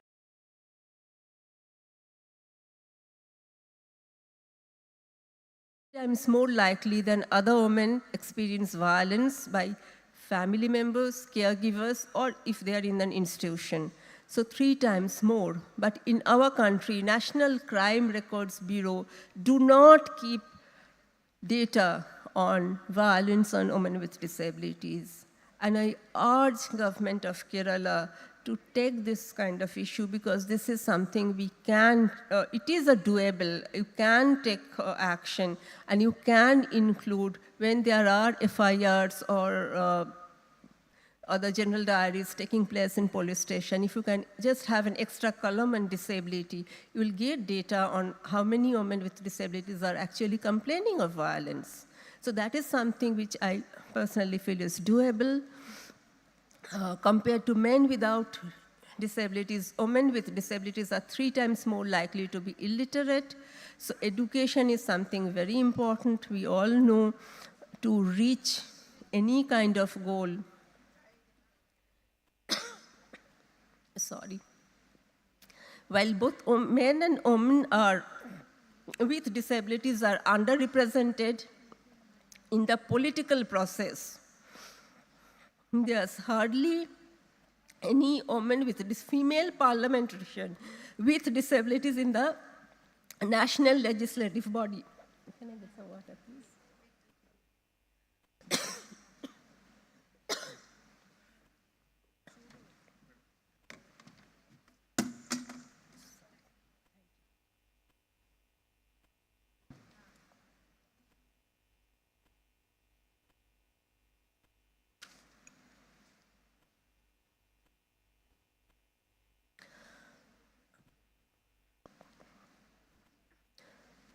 And we all know that being part of political processes. Yes, I think the Secretary Madam talked about making election process accessible for disabled people, but voting is not the only political rights we have. As disabled people, we also need to be part of electoral process where we can be representing the other people in the parliament, and how many, and this data that I've put up in the slide is from all over world, and we need to see how we can include more disabled people, particularly the women, in the parliamentary process, where they can go and talk about their own issue in the parliament. The last slide talks about, we have our Rights of Persons with Disabilities Act. There are several clauses on women with disabilities. In India, we also have Criminal Law Amendment Act. In 2013, it was amended, and specific concerns of women with disabilities, if this women are sexually assaulted, are changed. But where is the implementation? We are not getting very good examples of implementation. So that is something we need to consider. Thank you. I think it is very important to have sign language interpreters, special educators in the police station. So when a woman is assaulted and going for help, so either in police station or in the courts, where do we get, how do she talks about her experience? So you need that support, and Criminal Law Amendment Act talks about it. So we need to have adequate budgetary allocations for that. And of course, the last point is only intersectional approach. As I talked about the lived experience of women with disabilities, it is very clear that it is not only the role of social justice ministry. We need to include home ministry because police is involved. We need to include education ministry because education is involved. And it is an intersectoral approach with multiple ministries working together that can actually bring in substantial changes. And we from other parts of India look forward to Kerala to see such changes happening, so that we can say that there is a good example in our country. And the lastly, what I want to say is, when we are doing this, making this policy, making new policies for a state, it shouldn't be only the non-disabled people taking part in it. The disabled people should be actively part of it. And as we in the disability movement believe, nothing about us without us. So we want that our say is included when a policy is made about us. Thank you. Thank you, ma'am. ഈ പ്രഭാഷണത്തെക്കുറിച്ചുള്ള സംശയങ്ങൾ, നിങ്ങൾക്ക് ചോദ്യങ്ങൾ എല്ലാം എഴുതി നൽകാവുന്നതാണ്. അടുത്തതായി professor Sanjeev Jain, emeritus professor SN Pradhan centre for neuro sciences NIMHANS. അദ്ദേഹത്തെ ഞാൻ ആദരപൂർവ്വം ക്ഷണിക്കുന്നു. വിഷയം ഭിന്നശേഷിയുള്ള വ്യക്തികൾ, മുതിർന്ന പൗരന്മാർ എന്നിവരുമായി ബന്ധപ്പെട്ട മാനസിക രോഗാവസ്ഥ, ഭിന്നശേഷി എന്നിവയുടെ നയങ്ങളും പ്രശ്നങ്ങളും. Good morning, everyone. Thank you for inviting me, and thank you for being here. We already heard very inspiring conversations by the minister, who talked about the need to not partition minds, to not divide minds, and to make society itself barrier-free, both physically and mentally. So I'm a clinical psychiatrist. I work in NIMHANS, which was once a very big mental hospital, one of the biggest in India, and now probably in Asia. And most of my life has been spent looking at these kinds of disorders, the various kinds of dementias, Parkinson's disease, psychosis, Alzheimer's, ataxia, and Huntington disease. My basic interest in all these genetic disorders came from a patient from Kerala. That time we had just got the first genetic test done, and he was 22 years old. He knew his parents had an illness. He wanted to know what he had so that he could decide whether to live or to die.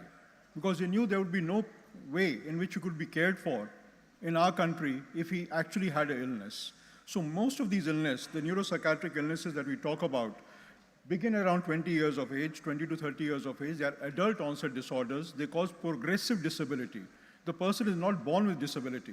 They live completely normal lives till they are 20 or 30 years old, and then they gradually start deteriorating. Some deteriorate at 60, the aging population. Some deteriorate at 20 or 30, the mentally ill population. But they are essentially the same diseases, biologically speaking. The European Commission did a very interesting aspect to this. They did not differentiate between psychiatry and neurology. They said all disorders of the brain and mind should be looked after together. So from mental retardation to anxiety, from sleep apnea and hypersomnia to dementia and brain tumor, you can see that the risks of these disorders run into billions of euros. They cost 1/3 of the entire budget of Europe. And most of the disorders, which I have pointed out here, there are some neurological disorders, There are some neurological disorders like eating disorders and brain tumors, and there are addiction, anxiety, psychotic disorders, dementia, and mood disorders, which are very, very expensive. Add to this the cost of head injury. We have the world's highest road traffic accident rate, which leads to profound disability in a large number of people, and drug addiction. We have all the things that will cause disability progressively in young people. And we have very little understanding of what it actually means. On the far right-hand corner, you can see the estimates for India, which shows that India probably has the same amounts of disability. Now, why is this important? The British Crown has a very nice tradition for the last 200 years of sending a signed birthday greeting to everybody who turns 100. I hope the government of Kerala will start doing that, because then you keep a count of the number of people over 100. And Max Perutz, the famous scientist, tabulated the number of centenarians and found they started increasing in 1950. As you can see with the red arrow, the number of people who are 100 years old has rapidly increased. Why did it increase? Because in 1850, the British started ruling India directly. All the money that they made in India, they invested into clean water, better food, improved hospitals. So all the children born in 1850 and 60, a larger number went on to become centenaries in 1950, 1960. So the effect of health, nutrition, improved public health, improved public goods, as Professor Day pointed out, has a long-term impact on societies. And what you see in the growth of centenarians is therefore very, very important. Now, why is it important? Because in 1870, the difference between the age gap between somebody in Bombay and London was only 10 years. By the time the British left us, it was 50 years. They improved their population rate by 50 years, and we got stuck at 30. We didn't rest on that crown of thorns. In 30 years, we doubled it. And as we have heard from various speakers, we have doubled it within 30 years of independence. But that is only because of the better quality of healthcare that we have been able to provide by control of infection. But that gives rise to the second problem, because now the aged, as has been pointed out, will start increasing rapidly. By 1871, as you can see, the youth, the aged were very rare. And in a few years from now, we really have to plan. But most of my life has been spent as a psychiatrist. Now, the psychiatric disorders like schizophrenia, mood disorders, are the predominant severe brain diseases of the young, diseases of the brain and mind. These are chronic disorders and need constant and lifelong management in the vast majority of cases. 2/3 of the patients will need lifelong medication with all the risks of multiple medication. And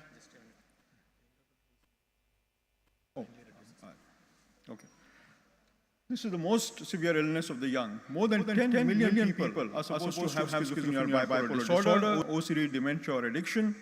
About a third may improve. There are two kinds of outcome. As you can see on the, you can't see that one, but there's a young man tied to the bed.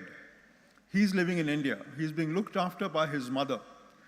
On below is Kurt Gödel, who got the Nobel Prize for Physics, who had a paranoid disorder, and he starved to death in the middle of Princeton University. Now, what is the kind of care that we want to give? The kind of care that Kurt Gödel got, despite winning a Nobel Prize, He starved to death because nobody could have the guts to treat him and call him mad. You don't call a Nobel Prize winner mad without causing a lot of problem. But he died. Whereas the person on top is shackled to his bed, but he's being looked after by his mother. Now, these are the various kinds of outcomes. How are you going to tackle illness or disability in different ways and to different kinds of people? Now, about 150 years ago, the Americans decided that we needed better psychiatric care. You cannot keep the insane at home because they will keep driving the family down to poverty. Average family sizes are now down to 4 or 5. If one person is mentally ill from a young age, who will look after him? Who will pay for his treatment? Who will take them to rehab? Who will look after these services? And they need to be managed with care and patience, which is not found outside specialist services. So you have to create a new cadre of people to deliver this homeless care. And the cost of private care is so expensive, even in USA in the 19th century, that they could not afford treatment. There was catastrophic impoverishment. In India, we had around 20,000 beds at the time of independence for psychiatry. They are now down to 10,000 in the government sector. We have reduced the number of beds available. We have reduced the number of services available in the institutional services. Everything has become community-based and home care-based. What we don't realize is that since 1970s, when community care started, the average life expectancy of those with mental illness has dropped by 20 years. People with mental illness are now living 20 years less than they used to do, or as compared to the general population, because the community nowhere in the world can actually look after them. And we have not developed the appropriate services for the mentally disabled or mentally ill, chronic mentally ill, to look after this problem. We have only 2,500 patients in the so-called long-stay mental hospitals in India, and even that is seen as a burden by the government. And now, why they should die at such a rate, we have no idea. Now, of course, we have already looked at the age distribution, and Professor Dey has already described the changing age pyramid. But our interest is in the genetics of this. So we know that there are many, many genetic causes, and no matter how good your lifestyle is or what you do, there'll be a substantial fraction of the mentally ill and the disabled who will actually definitely or predictably have high rates of dementia. So there will be a finite number which no amount of healthy living can overcome. So you have to actually plan for it. And in the next few years, in the next few decades at least, we will have 341 million more people elderly in India. That's 34 crore people. So it's really enormous, a 300% increase in the number of elderly in a service, in a healthcare system, which, as has already been pointed out, is poorly equipped to deal with this rapid shift from a triangle to an inverted triangle in the next few years. Now, these differences are actually quite marked within India and across the world. So you can see that within South Asia, India and South Asia will have a 300% increase, Africa will have a 200% increase, and Western Europe and Eastern Europe will have proportionally much lesser increase because they're already living quite old. So, but within the Indian context, when we have not developed medical services beyond the infection control, we have not planned for NCDs, we have not planned for cancers, and all these expenses, all these diseases are called lifestyle diseases. A lifestyle which is not under your own control. You have no control of the quality of food, you have no control of the quality of water, you have no control on the amount of alcohol being sold in the country, you have no control on the amount of pollution being caused. How is it your lifestyle? It's the government's lifestyle which is making you ill. So unless you make these comprehensive judgments, we will not, adjustments, we will not be able to actually look after these lifestyle diseases. The issue has also been raised about the census. So this is the 2011 census, and the total number of disabled people is a few million. But I'm talking only about the ones with mental retardation or mental illness. Now these total just 15 lakh people in the 2011 census and 7 lakh people with mental illness. The blind, the hearing impaired, the visually impaired, and speech impaired number 50 lakhs each, and they are several times more than the mentally ill. This is the opposite of any other country in the world. All other countries report a significantly higher rate of mental illness than those with visual or hearing impairment. We have either not counted them or we have ignored the mentally ill in the census. Number of females is much less than men. This is also anomalous. So the total number of disabled arising from disorders of the brain and mind is probably not been counted properly since independence. And as was pointed out, we have not held a census for 2021, so we have no idea. In Kerala itself, under the mental illness disability, you have a few thousand people, only 66,000 people, for which you have around 1,500 beds in the state-run services. Now, this is actually anomalous. Every census study by psychiatrists points out that numbers are 10 to 20 times higher than just 66,000. But why is it that we are reached in this situation? Now, we know that everything, as was pointed out, everything has a historical origin, either 50 years ago, 100 years ago. In the case of Kerala, it is 150 years ago.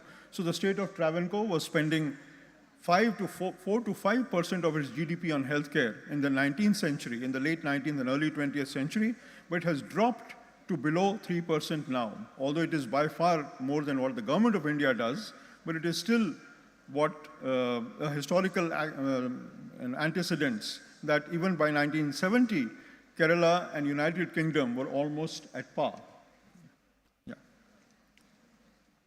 India's health expenditure, on the other hand, has been dropping quite rapidly, and we now spend less on healthcare than we did under the British. And this is the major cause for for payments and catastrophic impoverishment, because people have to pay out of pocket. Now, most of these are short admissions for an infection or for an operation for 1 week or 10 days of admission at best. For psychiatric care, admission can run into weeks or months or lifelong. So the impoverishment caused by mental illness is really very, very, very high. And we really do not have any systems of making sure that those who are mentally ill can live a life of dignity. So what is the observation of the bedside? The biggest thing that worries parents is the cost of prolonged care. Who will look after them after me? We are thinking of the problems of the elderly. If that elderly person has a mentally ill child or a handicapped child, who will look after the child after me? Financial and social issues. Dr. Shampa and others talked about loneliness. The family members tend to have lower education, lower employment, because they spend their life looking after the disabled. Sometimes there are many members ill in the family, so there is a whole problem of that. As has already been mentioned, they are excluded from aspects of civic life, banking, jobs, companionship. Being mentally ill has quite a stigma. Stigma persists because people don't understand what mental illness is. Nobody wants to talk about mentally ill as a group in itself. And the lack of research into basic biology or genetics or even social sciences increases the stigma. And we have no management plans in the community. So what is it that we would like? Mental health care is an inalienable right at par with access, and services that extend from buildings and asylums to social welfare and human interaction-based institutions. Medical expenses should be covered because, as is in this famous rewording of the idea, from each patient according to the vulnerability and to each component according to their greed, has become the mantra of the medical profession. And care, as has been pointed out, needs to be predictable, accessible, affordable, and reliable. What is it that the WHO recommends? This is mainly for physical disability, but can be adapted for mental disability easily.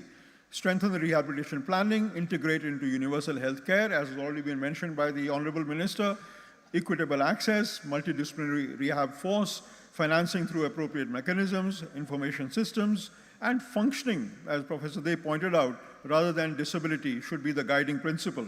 And of course, learning from each other's experience all over the world.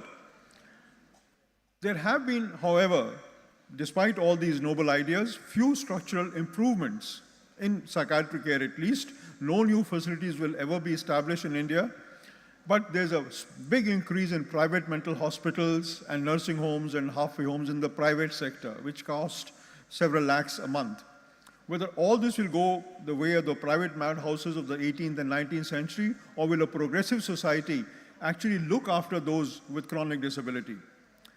The economic reforms and corporate approach to health provision, reduced funding for public health, and basically the retreat of the state from the responsibility of care for the mentally ill or the mentally disabled, especially the poor, has been quite drastic all over the world.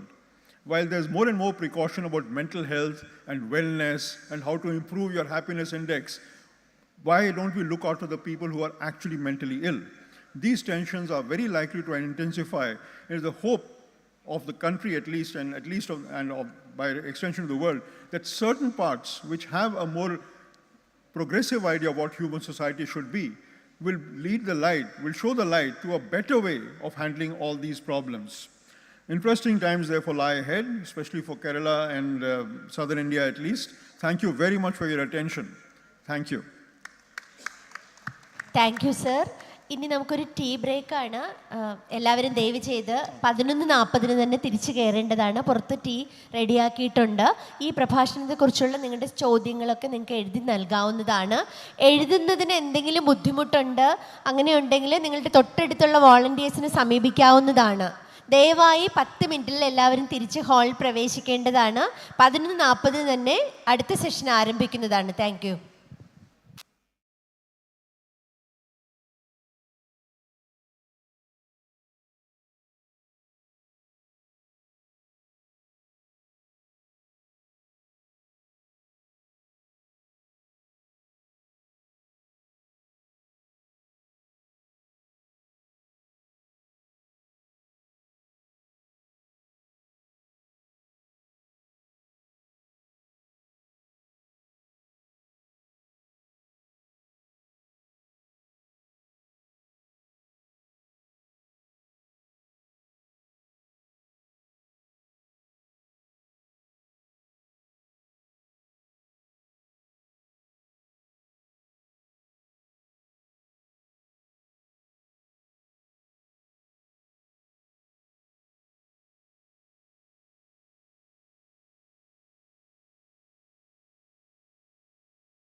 I welcome you, ma'am.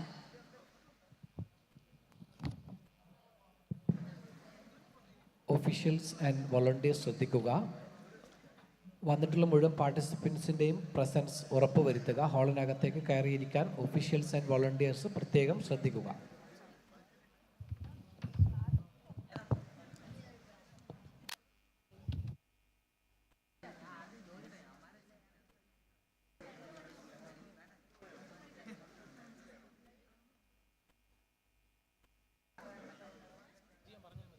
Yeah, sure.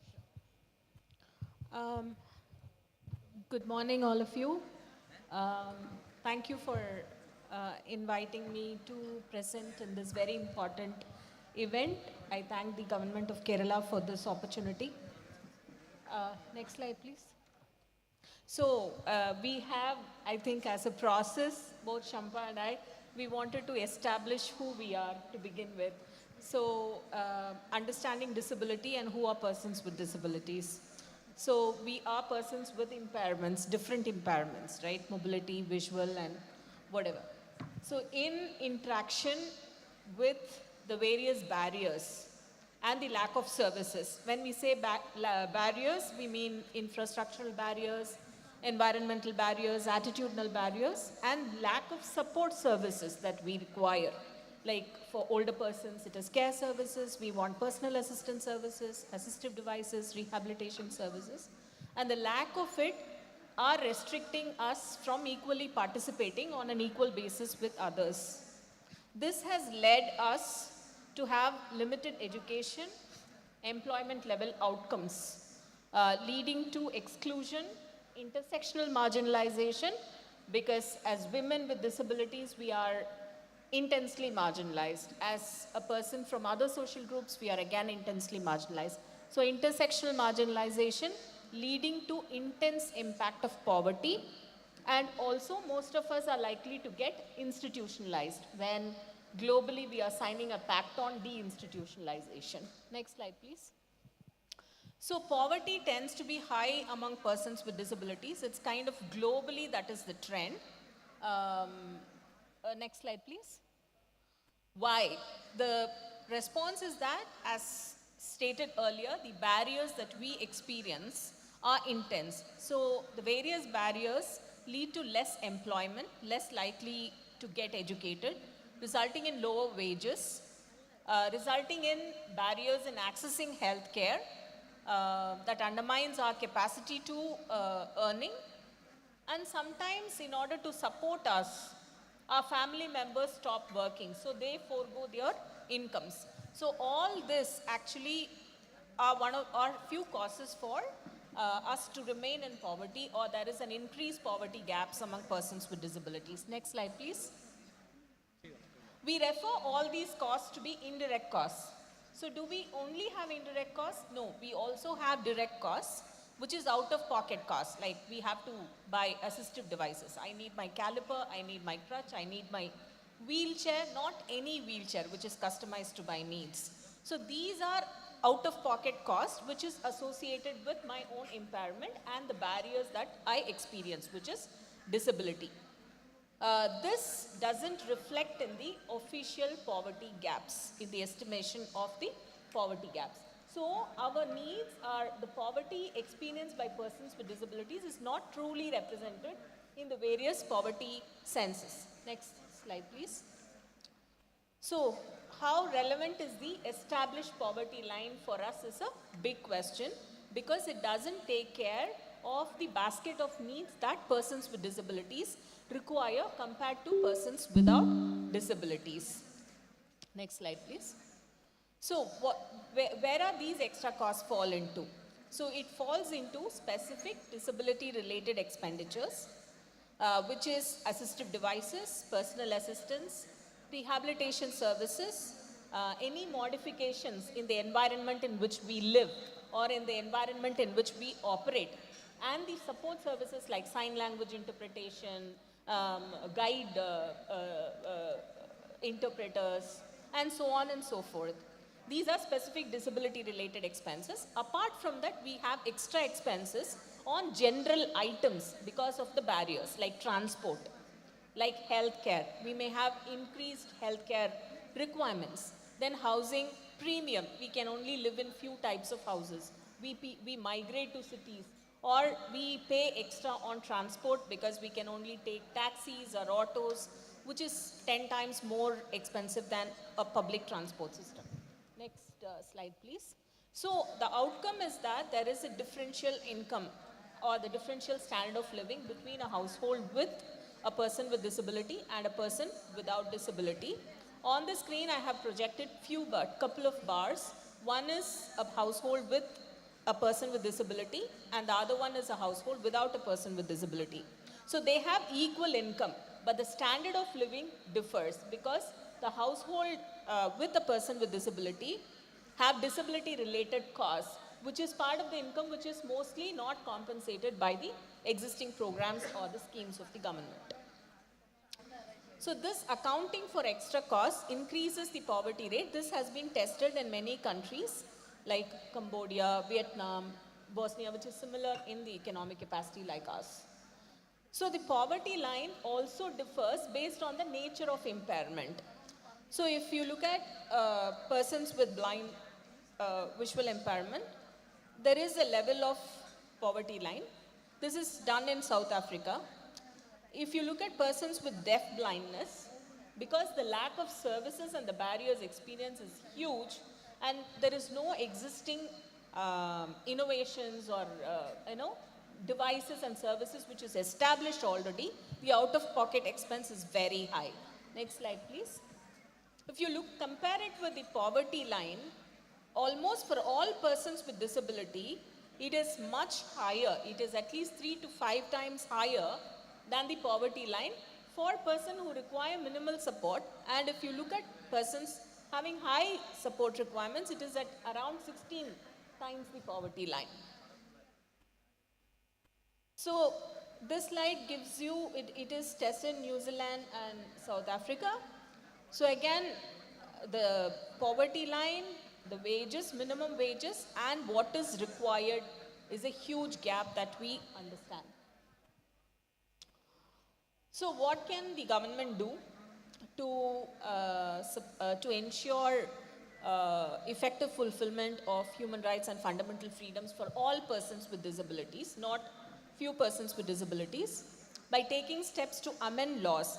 The first thing is do no harm. We don't create new barriers. It is like respect, protect and fulfill should be the bottom line for the government action. So when we talk respect, we don't do any harm, and we do take steps to amend existing policies and laws that discriminate against persons with disabilities, take proactive action to raise awareness about persons with disabilities, to change customs and behavioral patterns, and also attitude, right? Like ageism, we also have something called normal, being normal, getting closer to normal, not seeing us as part of human diversity, right? And adding protections from others from discriminating us, refraining, so do no harm, refraining from engaging in practices that discriminate, that are not consistent with our law or the convention, UNCRPD, which is the premise with which Kerala government is planning to work through, and take all appropriate measures to remove all forms of discrimination. I have given some indicative list. Next, and ensure participation. Nothing about us without us. Not only about us, nothing without us, because we are part of everything. So that is also one of the agenda, right? Convergence and cross-sectoral recognition and things like that. Then do not do anything that reduce the existing support measure, which is already in place, which promotes equal enjoyment. So if I saw a curb, the footpath here, there was a curb at the end of the footpath that comes to the stadium, but something has happened, they have built a bump. So a person on a wheelchair cannot seamlessly enter into this place, taking the footpath.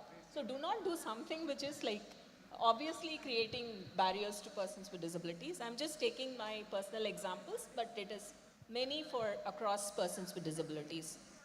Then our statistical system should be reformed Data has to be consistently collected, which includes population level surveys as well as administrative level surveys. So to move from exclusion to inclusion, the two key pillars that I am going to discuss today is about universal design, which is accessibility, and also social protection. The other elements can be like assistive devices, rehabilitation, has to be the enhanced package of social protection for persons with disabilities. Because conventionally, when we mean social protection, it means cash transfer. But the package has to be different for persons with disabilities. Next slide, please. So the first, what is accessibility? So the first pillar, what is accessibility? All those measures taken by the state to ensure persons with disability to have equal access to physical environment, transportation, information and communication, and other facilities and services that are open for the general public be available for us, to identify barriers. So construct anything new which is inclusive, then to identify what exists, what are the barriers exist, and to remove those barriers, which is retrofit to ensure accessibility.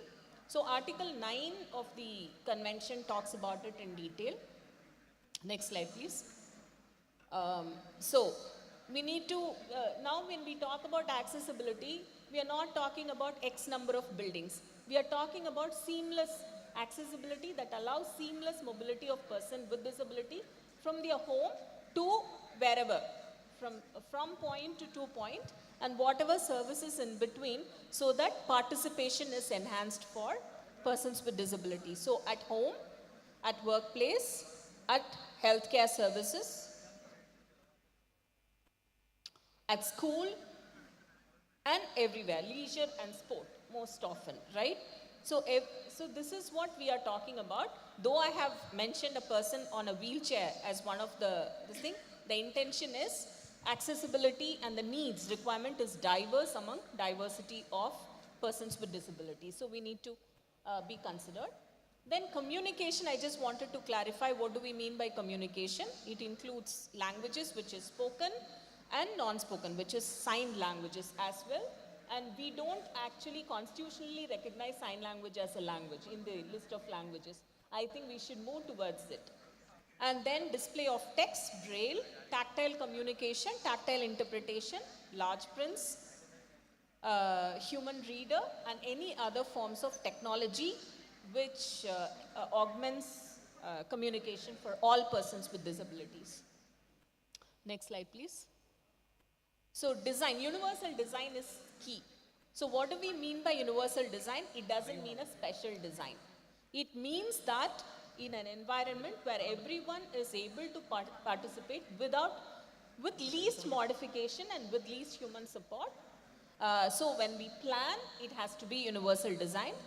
It includes assistive devices for some persons with disabilities who need to use them. Yes, thanks. Next slide, please. So in short, universal design is a design for all, and we have key principles that is available online. And the second pillar from exclusion to inclusion is social protection. So we are intensely marginalized at times of risks and shocks in terms of emergencies. Most of us do not have jobs, or in sheltered jobs, or in marginalized workforce. We have extra cost, and we are overrepresented among poverty, sickness, and we need support across life cycle, right? Personal assistance services, child care services, old age care services. We need support services across our life cycle. So protection includes compensation of income and provision of some minimum income, but also to cover some of the services. So what do we mean by inclusive social protection is that to ensure adequate standard of living, which is disability extra cost adjusted, for people with disabilities and their families, moving beyond basic income security to ensure an economic floor that allows participation. So we have CRPD articles, many articles have been referred here, so which mandates ensuring social protection for all persons with disabilities, which includes assistive devices, support services, and to take a layered approach. If you are an old person with disability, you should be eligible for old age benefit as well as disability benefit to compensate the extra cost. Next slide, please. So, but in low and middle income countries, the coverage has been less than around 13% for persons with high support requirements. Next slide, please. So, why is this poor coverage? Is because the design of the program mandates incapacity to work. If I'm working, I'm not eligible for pension. No, the money is for disability extra cost, which is not otherwise compensated. Then conditions attached to accessing social protection, like access to schools, access to Anganwadi, access to different services. Then targeting. So we should move away from targeting to universal, but we can take a categorical approach. Next slide, please. And lack of data that informs policy reforms. So then the low coverage could also be because limitation of services and limitation of benefits, like 300 rupees of NSAP. I mean, that itself is like pushing us towards looking at this benefit as a charity and not as a human rights approach.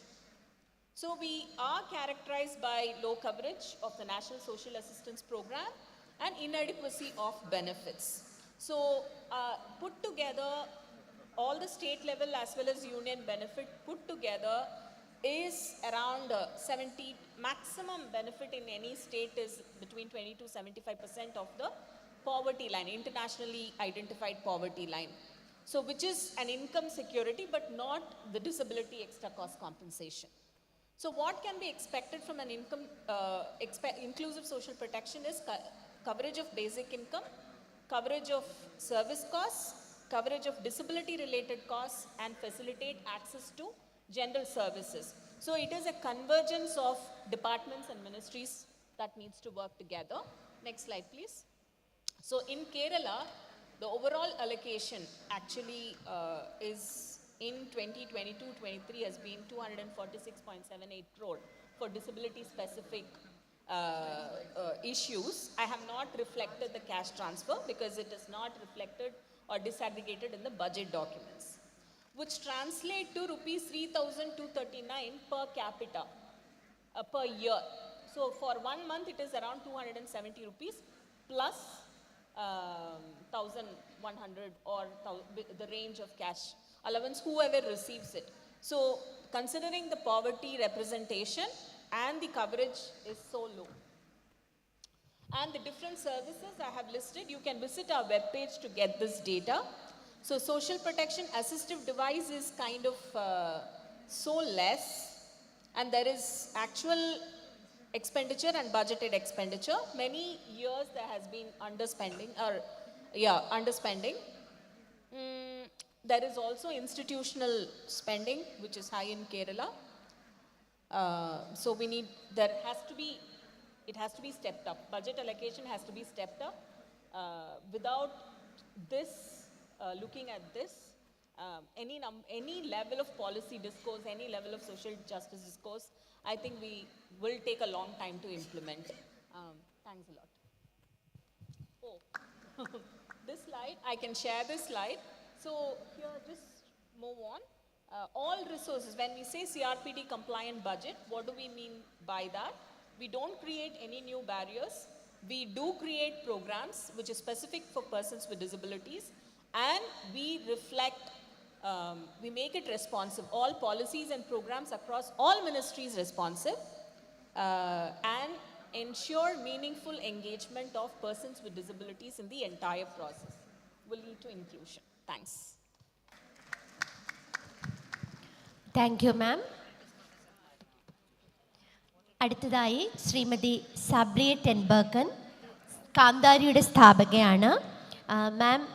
മാമിനെ പ്രഭാഷണത്തിന് ഞാൻ ആദരപൂർവ്വം ക്ഷണിക്കുന്നു. വിഷയം: ഞങ്ങൾ ഭിന്നശേഷിക്കാരാകുന്നതിന് മുൻപ് ഞങ്ങളെ ശാക്തീകരിക്കൂ.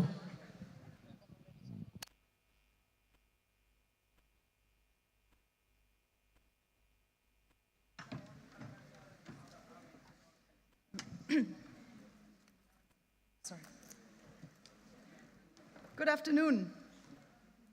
Can you say something so that I know where you are? Hello? Yeah, exactly. Thank you very much. Now, is the first slide already there? Can you see the first slide of my PowerPoint presentation? Yes, Is it there? Okay, wonderful. Okay, now we can start, right? Okay, my title, or the title of the speech is Empower Us Before We Become Disabled. Now, you wonder, what does that mean? She's blind. Doesn't she realize that she is actually disabled? And you know what? Exactly the same question I asked myself when I was about 12 years old and when I became completely blind. Now, at this point, I got a pass from the government, and on this pass, it said 100% disabled.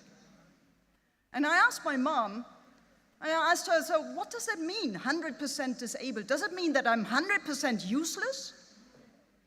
And she has some humor and said, well, if your dream is to become a bus driver, then I can assure you that you are 100% disabled. Well, lucky for me, I didn't want to become a bus driver, but the question always stuck with me. What actually is disability? Now, and I want you to imagine the following. Just think of a nice walk on the beach, maybe Kovalam. You have the palm trees on the right side and the turquoise Arabic Sea on the right, on the left. And above you, there's an eagle, and that looks at you. And the eagle, if the eagle can think, the eagle might think, what a funny creature is walking there. Very long arms, not able to fly. Very long legs, and well, the speed is also not comparable to any animal. Very big eyes, and in comparison to the eagle, well, sorry, you're all visually impaired. And yes, you are all disabled in one or the other way. And it gets worse with age, right? Now, what does that do with us? Or what does it do with you? Does it frustrate you? Does it make you disappointed or sad or angry? Actually not, and I tell you why not. Because you, and especially you, those who are calling themselves non-disabled, you have created a world surrounding you that is completely fit to your disabilities, that compensates all your incapacities, and therefore you don't feel disabled. Is that right? Now, on the other hand, we have to understand that actually disability makes us creative. We become problem solvers. If we cannot fly, we have to create planes. If we cannot see very well, we have to create features that make us see better. And exactly this, the fact, the understanding that actually disability is the mother of innovation or the mother of invention gave me the confidence to understand that I could go out in this world as a person who can proudly say, yes, I am disabled. No problem about that. Now, I wanted to become a disability activist, but not in the regular sense. I mean, there were already many disability activists who were talking about inclusion and who were talking about a barrier-free city. What I wanted to fight for are the following rights. One,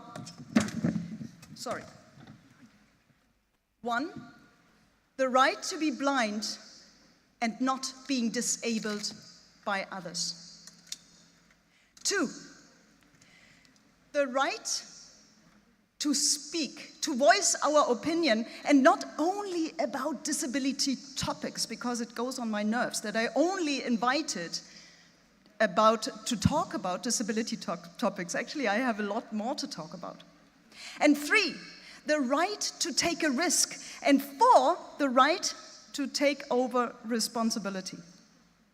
And all that brought me to the fact that I wanted to have an adventurous life, that I wanted to travel to Tibet and maybe live in Tibet. I studied Tibetology, I created the Braille system for the Tibetan language, and then later I traveled to Tibet partly on horseback because it was easier for me.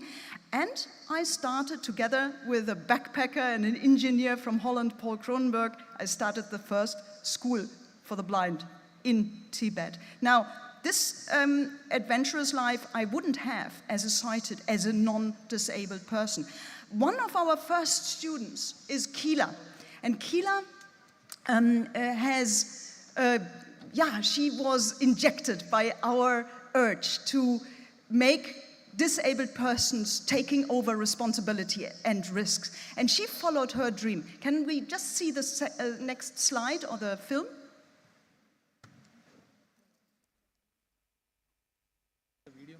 Yeah.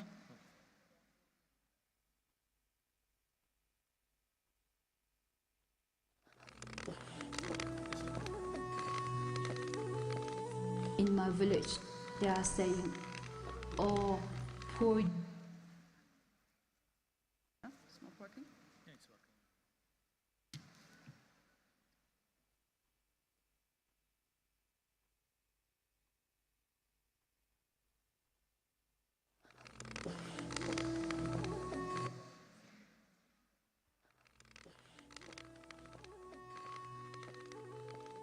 In my village, they are saying, oh, poor you, you are a blind girl, and you did something terribly wrong in your past life. And that's why you became blind and you have a bad karma.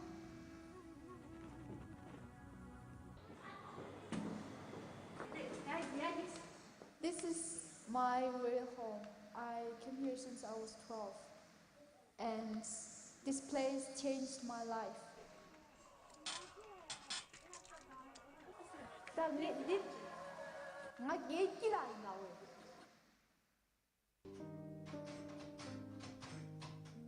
At the beginning, not even my friends, my father, he even didn't believe that I have a dream. And when I told my friends and my family members, they all said, oh no, this is not possible, you are just a story maker, or you are telling stories.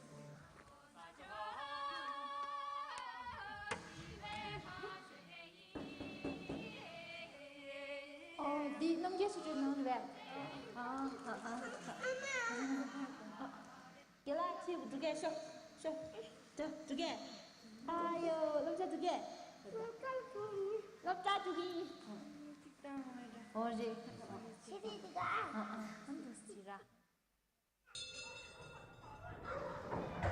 I'm so happy to see you all now back in Kiki's kindergarten.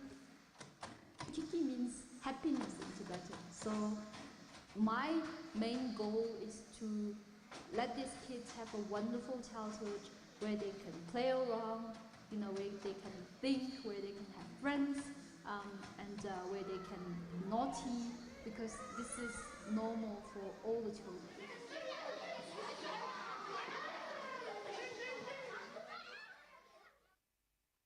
Okay, so now Kila started the first kindergarten for blind and sighted children all over China, not only in Tibet, but all over China. And you see how happy these kids are, but also how independent these kids are. And this is mainly also because Kila, blind herself, took the responsibility and the courage to do what she wants to do. I would really wish that one day we have a similar kindergarten here in Kerala as well. Now, Paul and I, we saw that our kids get all the confidence they could get. They were speaking 3 languages, they were taking responsibilities. They're very, very successful in their professions now. And we wanted to do more. We wanted to start a center for visionaries, for people who are marginalized, whether disabled, whether from war zones, whether marginalized or discriminated because of their gender, of their skin color, of any form of discrimination. We wanted to start a center for social and environmental visionaries somewhere central in the world. And this is Kantari. Now, Kantari is here in Trivandrum in Kerala, and I think Kerala is the best place to spread the spice. and it's very central in our eyes. Now, since 2009, we have trained 258 visionaries from 53 different countries, and they are running more than 160 impactful organizations. And they have beneficiaries, they have thousands of beneficiaries. They are reaching now about 15 to 25,000 beneficiaries daily. Now, people who are coming to us, they're not all disabled, but some are. So, for example, Nematullah. Nematullah, can we have the next slide, please, from Nematullah? So, Nematullah was an alumni, or is an alumni from Afghanistan, and he has muscular dystrophy. And that means that his disability is progressing, and one day he will sit in a wheelchair. But he doesn't whine about it. He is doing something about it. He is coming from a survival mode. Now, he comes from a country where they constantly have crises to overlive or to overcome. So, for example, earthquakes, war zones, snowstorms, fire, floods, and so on and so forth. And one thing that he says is, in crisis situations, and we all live in crisis situations right now, in crisis situations, we are all disabled. And the ones with the pre-disability conditions are normally forgotten. And what can we do about it? He is empowering people who are blind or visually impaired. He's empowering the deaf, and he's empowering the walking impaired in everything they need to know to overcome a crisis. So, for example, when you are in a flood-drawn area, you need to know how to swim, right? When you are in storms, you need to know how to rescue yourselves. And when you are in war zones, you better know how to negotiate with the Taliban. Can we have the next slide, please? Last one. And I want to conclude. Empower us before we become disabled.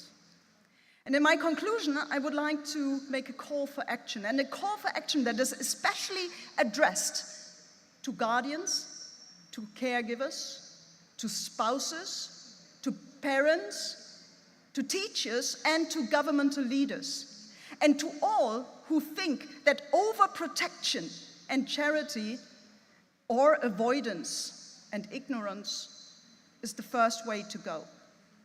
Please, everyone, please, give us a white cane and give us the training. Give us the trust that we can walk independently. Give us a ramp and give us the confidence that we can live a social life in freedom. And give us a platform and a mic so that we can speak about whatever we want to speak about, also about topics that have nothing to do with disabilities. And please, ladies and gentlemen, and everyone else, empower us. Because you see, disability can be a springboard for innovation, for solving also your problems to make a better future. Thank you, ma'am.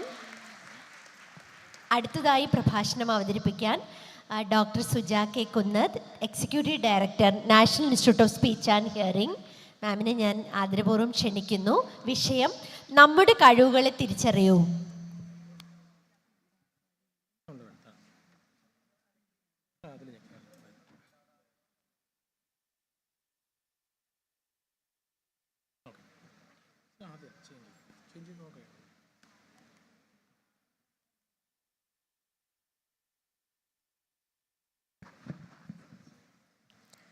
So, first of all, a very good afternoon.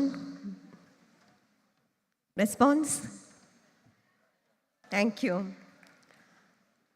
So, thanks for this opportunity, respected ministers and all the other eminent panelists. I will use both the language because I think I'm the only person who can use Malayalam here. And considering the big request from the audience, രണ്ട് ലാംഗ്വേജിലും ഞാൻ switch ചെയ്ത് ഞാൻ കഴിയുന്നതും പറയാനായിട്ട് നോക്കാം. So ഇന്ന് നമ്മൾ രാവിലെ മുതൽ ഡിസ്കസ് ചെയ്തുകൊണ്ടിരുന്ന എല്ലാ കാര്യങ്ങളിലും there was one thing in common, right? മിനിസ്റ്ററുടെ ഏറ്റവും കോംപ്രിഹെൻസീവ് ആയിട്ടുള്ളൊരു സ്പീച്ചിൽ പോലും she talked about our happiness index. ശരിയല്ലേ? Every other person, every other eminent professors today talked about happiness index and how we can improve the happiness index. I am also going to talk about something about happiness, how we can unlock happiness within us. I will make it as simple as possible. Yeah. So, നമ്മളെല്ലാം കുഞ്ഞുങ്ങളായിരുന്നപ്പോൾ ഒത്തിരി കഥകൾ കേൾക്കാനായിട്ട് താല്പര്യപ്പെട്ടിരുന്നു. We all wanted to hear a lot of stories when we were young. We were bent upon hearing fairy tales, be it Cinderella or Snow White. It all had one thing in common. They all lived happily ever after. You remember that, right? But as an adult, if we look into that, do you think, is that possible, living happily ever after? Maybe no, not at all. We are facing so much of challenge, be it in the sector of aging, be it in the sector of disability, be it in the sector of transgender. Wherever it is, we face challenges today. And that living happily ever after do not always occur. That is what we as adults, we know about it. പക്ഷേ നമ്മൾക്ക് ഒന്ന് rethink ചെയ്യാൻ പറ്റുമോ? Can we make our life more happier than we are today? നാളത്തെ ഒരു സന്തോഷം നമ്മൾക്ക് ഇന്ന് ക്രിയേറ്റ് ചെയ്യാൻ പറ്റുമോ എന്നുള്ളൊരു ചെറിയ ചിന്തയാണ് ഞാൻ ഇന്നിവിടെ കൊണ്ടുവരാൻ ഉദ്ദേശിക്കുന്നത്. ഇതിനായി two magic wands that I will be discussing, which you and I have with us. One is neuroplasticity and the second one is about epigenetics. I'll be talking about these two topics in detail and make it as simple as possible so that the audience understand. Neural plasticity. So, with the word itself, we come to know that it has something to do with the brain. Is that right? നമ്മളുടെ brain നമുക്ക് design ചെയ്യാൻ സാധിക്കും എന്നുള്ളൊരു thought ആദ്യം put forward ചെയ്ത ഒരു Nobel laureate ഉണ്ട്, Santiago റാമനിക്കൽ. He said that we can be the sculptors of our own brain. നമ്മൾ വീട്ടിൽ ഇൻറ്റീരിയർ ഡിസൈൻ ചെയ്ത് എല്ലാ ദിവസവും ചെടികൾ വെച്ച് മാറ്റുന്നത് പോലെ നമ്മളുടെ ബ്രെയിനിനെ നമ്മൾക്ക് റീഡിസൈൻ ചെയ്യാൻ പറ്റും. Is that A fascinating thought? Yes or no? Yes, it is definitely a fascinating thought because that gives a lot of hope and happiness to us. Tomorrow we can make a change. പക്ഷേ how do we do this? എങ്ങനെയായിരിക്കും നമ്മളുടെ design process of the brain is going to happen? If it is possible, then we have all the responsibility to make it happen, isn't it? എങ്ങനെയായിരിക്കും നമ്മൾ ഈ design process carry out ചെയ്യാൻ പോകുന്നത്? Is the question that we will have to ask ourselves. So the slide that you see here is how millions of neurons get connected to make us see, hear, feel, interact with the environment. We are listening, or you are a part of this just because of these millions of neurons interact at this point of time in your brain.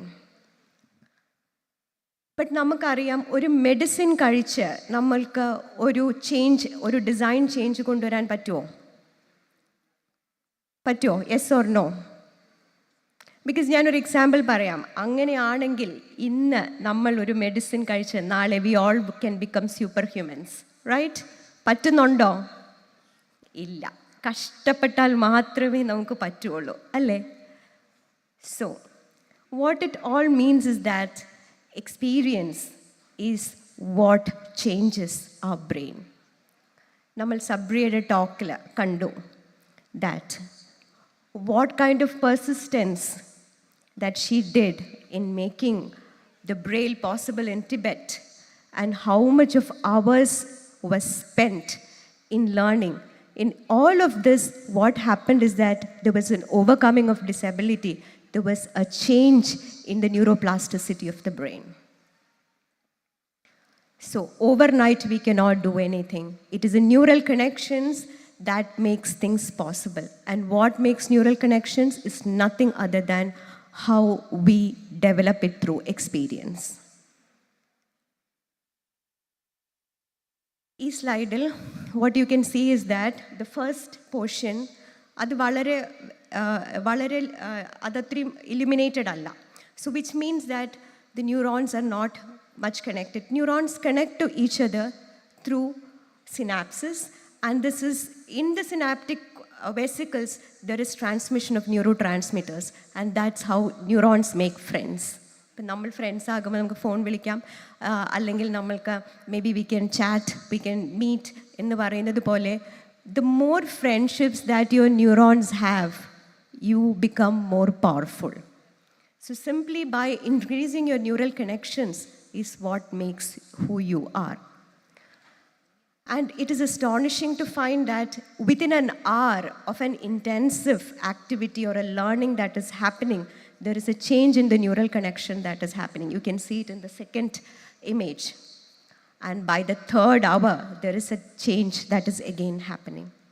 So which means that when you're listening to me today, and if you are remembering at least a few key points, some words like neuroplasticity, no, എന്തെങ്കിലും നമ്മൾ ഒത്തിരി കഷ്ടപ്പെട്ട് ചെയ്താൽ, അല്ലെങ്കിൽ we have to work hard to change our brain, ഇത്രയൊക്കെ നമ്മൾ remember ചെയ്താൽ പോലും there is a change or there is a newer connection that is forming in your brain.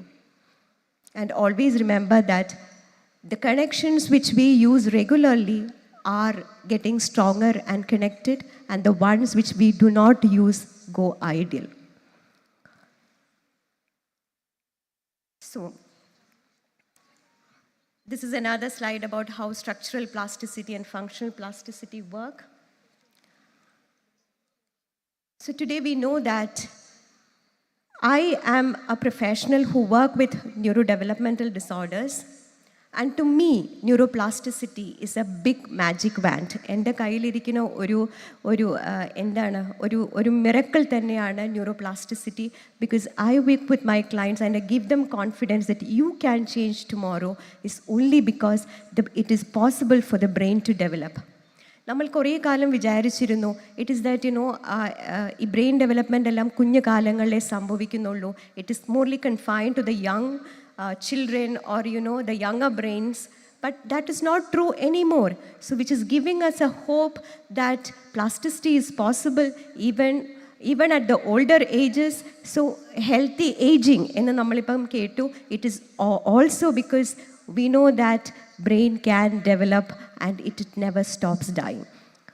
It never stops developing. So maybe the brain is the only organ that continues to grow throughout life. So now coming on to the next one.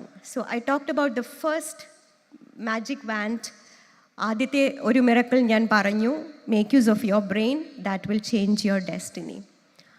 അടുത്തത് is on epigenetics. What do you mean by epigenetics? Epi is something on top of your gene. നമ്മളെല്ലാം സ്കൂളിൽ പഠിച്ച ഒരു double helix model ഉണ്ട് DNA-യുടെ. I think everybody would have learned that double helix model, and that's a standard one. നമ്മൾ എന്താണ് വിചാരിച്ചു വെച്ചിരുന്നത്? That you cannot change your DNA. DNA gives us how we look, how we speak, whatever, our phenotype or how we behave is because of our DNA. അത് change ചെയ്യാൻ പറ്റില്ല എന്നൊരു തോന്നൽ നമ്മൾക്ക് ഇത്രയും കാലം വരെ ഉണ്ടായിരുന്നു. But the new research says that the markers in our DNA can change. I'm not talking about the standard double helix, but I'm talking about something like this, which is called epigenetics, which is over your DNA. ഇത് change ചെയ്യാമെങ്കിൽ നമ്മൾക്ക് നമ്മുടെ behaviour change ചെയ്യാം, നമ്മുടെ genetics change ചെയ്യാം. ഒരു കാലത്ത് നമ്മൾ എന്താ വിചാരിച്ചിരുന്നത്? That like father like son. ഇപ്പം നമുക്കിനി നോ മോർ ലൈക്ക് ദാറ്റ്. ഇപ്പോൾ വീട്ടിൽ ആരെങ്കിലും പറയുകയാണ് അവൻ അച്ഛനെ പോലെ തന്നെ എന്ന് പറഞ്ഞാൽ നമുക്ക് തിരിച്ച് പറയാം അങ്ങനെ അച്ഛനെ പോലെ തന്നെ ഒന്നും ആവേണ്ട കാര്യമില്ല. You can make changes. So isn't this another wonderful thing that to believe in when we are working with either people with disability or with aging? So to say in one word, it is that though your DNA ഒരു loaded gun ആണെങ്കിലും the trigger factor, അത് ഗണ്ണിനെ trigger ചെയ്യുന്നത് is your epigenetics, and your epigenetics is largely influenced by the environment. If you are in an environment which is enriching, എന്ത് സംഭവിക്കും?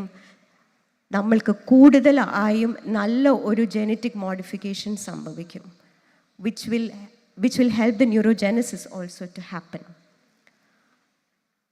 So which means that നമ്മൾ നേരത്തെ വിചാരിച്ചിരുന്നു DNA is our destiny, but no more. എന്തായിരിക്കും നമ്മുടെ destiny?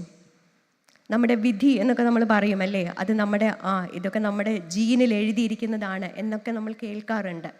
പക്ഷെ now no more. It is the connections. നിങ്ങൾ എന്ത് ചെയ്യുന്നു, how much you get connected, how much of neuronal connections happen is your destiny. So your happiness index clearly depends on how well you make connections for your neurons. I've just put a research slide to make you understand how it works. On the first graph, what you see is that there are two procedures that is given. ഒരെണ്ണം എന്ന് പറയുന്നത് കാര്യമായ ഒരു enriching environment ഇല്ല. രണ്ടാമത് is a standard housing, ഒരു സാധാരണ വീട് ഹൗസിംഗ് എൻവയോൺമെൻ്റ് ആണ്, that there is nothing, no intervention that is going. Look into the first half of this picture. You can see that different tones ആണ് ഇവിടെ കൊടുത്തിരിക്കുന്നത്. You can see that there is spiking, frequent spiking, more narrower tuning. വളരെ നമ്മുടെ കണ്ണിൽ കൊണ്ട് തന്നെ കാണാം 2 വീക്സിനുള്ളിൽ സംഭവിച്ച ന്യൂറോണൽ ചേഞ്ചസിൻ്റെ ഒരു കാര്യമാണ്. So which means that you work with your child, you work with yourself, you work with a problem. In the most systematic way, changes can happen. And you should have the hope to believe in that happiness. So this is another way to look at the epigenetic landscape. ഈ എപ്പിജെനറ്റിക് landscape എന്ന് പറയുമ്പം നമ്മൾക്ക് അവിടെ ആ rolling stone കാണുന്നത് consider that as your brain development. And എല്ലാതും okay ആകുന്നു. Your genetics is okay, your epigenetics is okay. The trajectory of growth is very normal in the upper left hand corner. But environment, നമ്മളുടെ അത്ര സുഖമില്ലാത്തൊരു എൻവയോൺമെൻറ്റിലാണ് നമ്മളുടെ കുഞ്ഞ് ജീവിക്കുന്നത്, നമ്മൾ ജീവിക്കുന്നത്, നമുക്കൊരു എൻറിച്ചിങ് ആയിട്ടുള്ളൊരു സിറ്റുവേഷൻ ഇല്ല എങ്കിൽ what happens is that because of this environment our gene changes, our genetic modifications happen. There are marks left. ഇത് generations to generations താഴെ പോകും. നമ്മൾ ഇന്ന് ചെയ്യുന്ന, നമ്മളോട് ചെയ്യുന്ന, നമ്മളുടെ ജീനോട് ചെയ്യുന്ന ഒരു കാര്യം, believe me, it will go down to your generations, coming generations. So this is to what we do at NISH. And so basically as a professional, as a rehabilitation professional, right from 2013 onwards, we worked continuously on these two aspects of neuroplasticity and epigenetics. നമ്മൾ എന്ത് ചെയ്തു at NISH to help people with disabilities is one question that we will answer today. അതിനകത്ത് I have taken, today I'm going to talk about what we did for autism spectrum disorders. നമ്മൾക്ക് ഇതൊരു ഞങ്ങളുടെ ഒരു therapy room situation ആണ്. ഈ therapy റൂമിൽ U can see that അവിടെ നമ്മളൊരു എൻവയോൺമെൻറ്റ് ക്രിയേറ്റ് ചെയ്തിട്ടുണ്ട് so that the child becomes happy.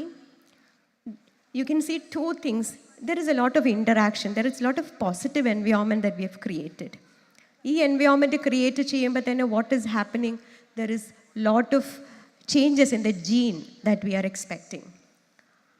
ഇവിടെ പേരൻസ് നമ്മുടെ കൂടെ ഉണ്ട്. ഒരു കുഞ്ഞ് ജീവിക്കുന്നതായിട്ടുള്ള ഒരു സാഹചര്യം എന്ന് പറയുന്നത് ആ പേരൻറ്റിൻ്റെ കയ്യിലാണ്.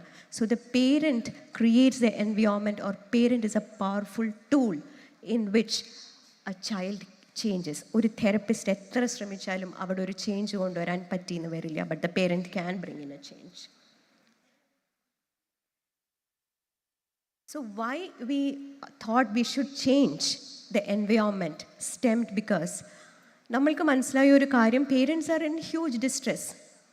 The moment അവർ അറിയുന്നു that there is a disability, എന്ത് സംഭവിക്കുന്നു, then there is a total negative attitude that is coming, a completely negative emotions.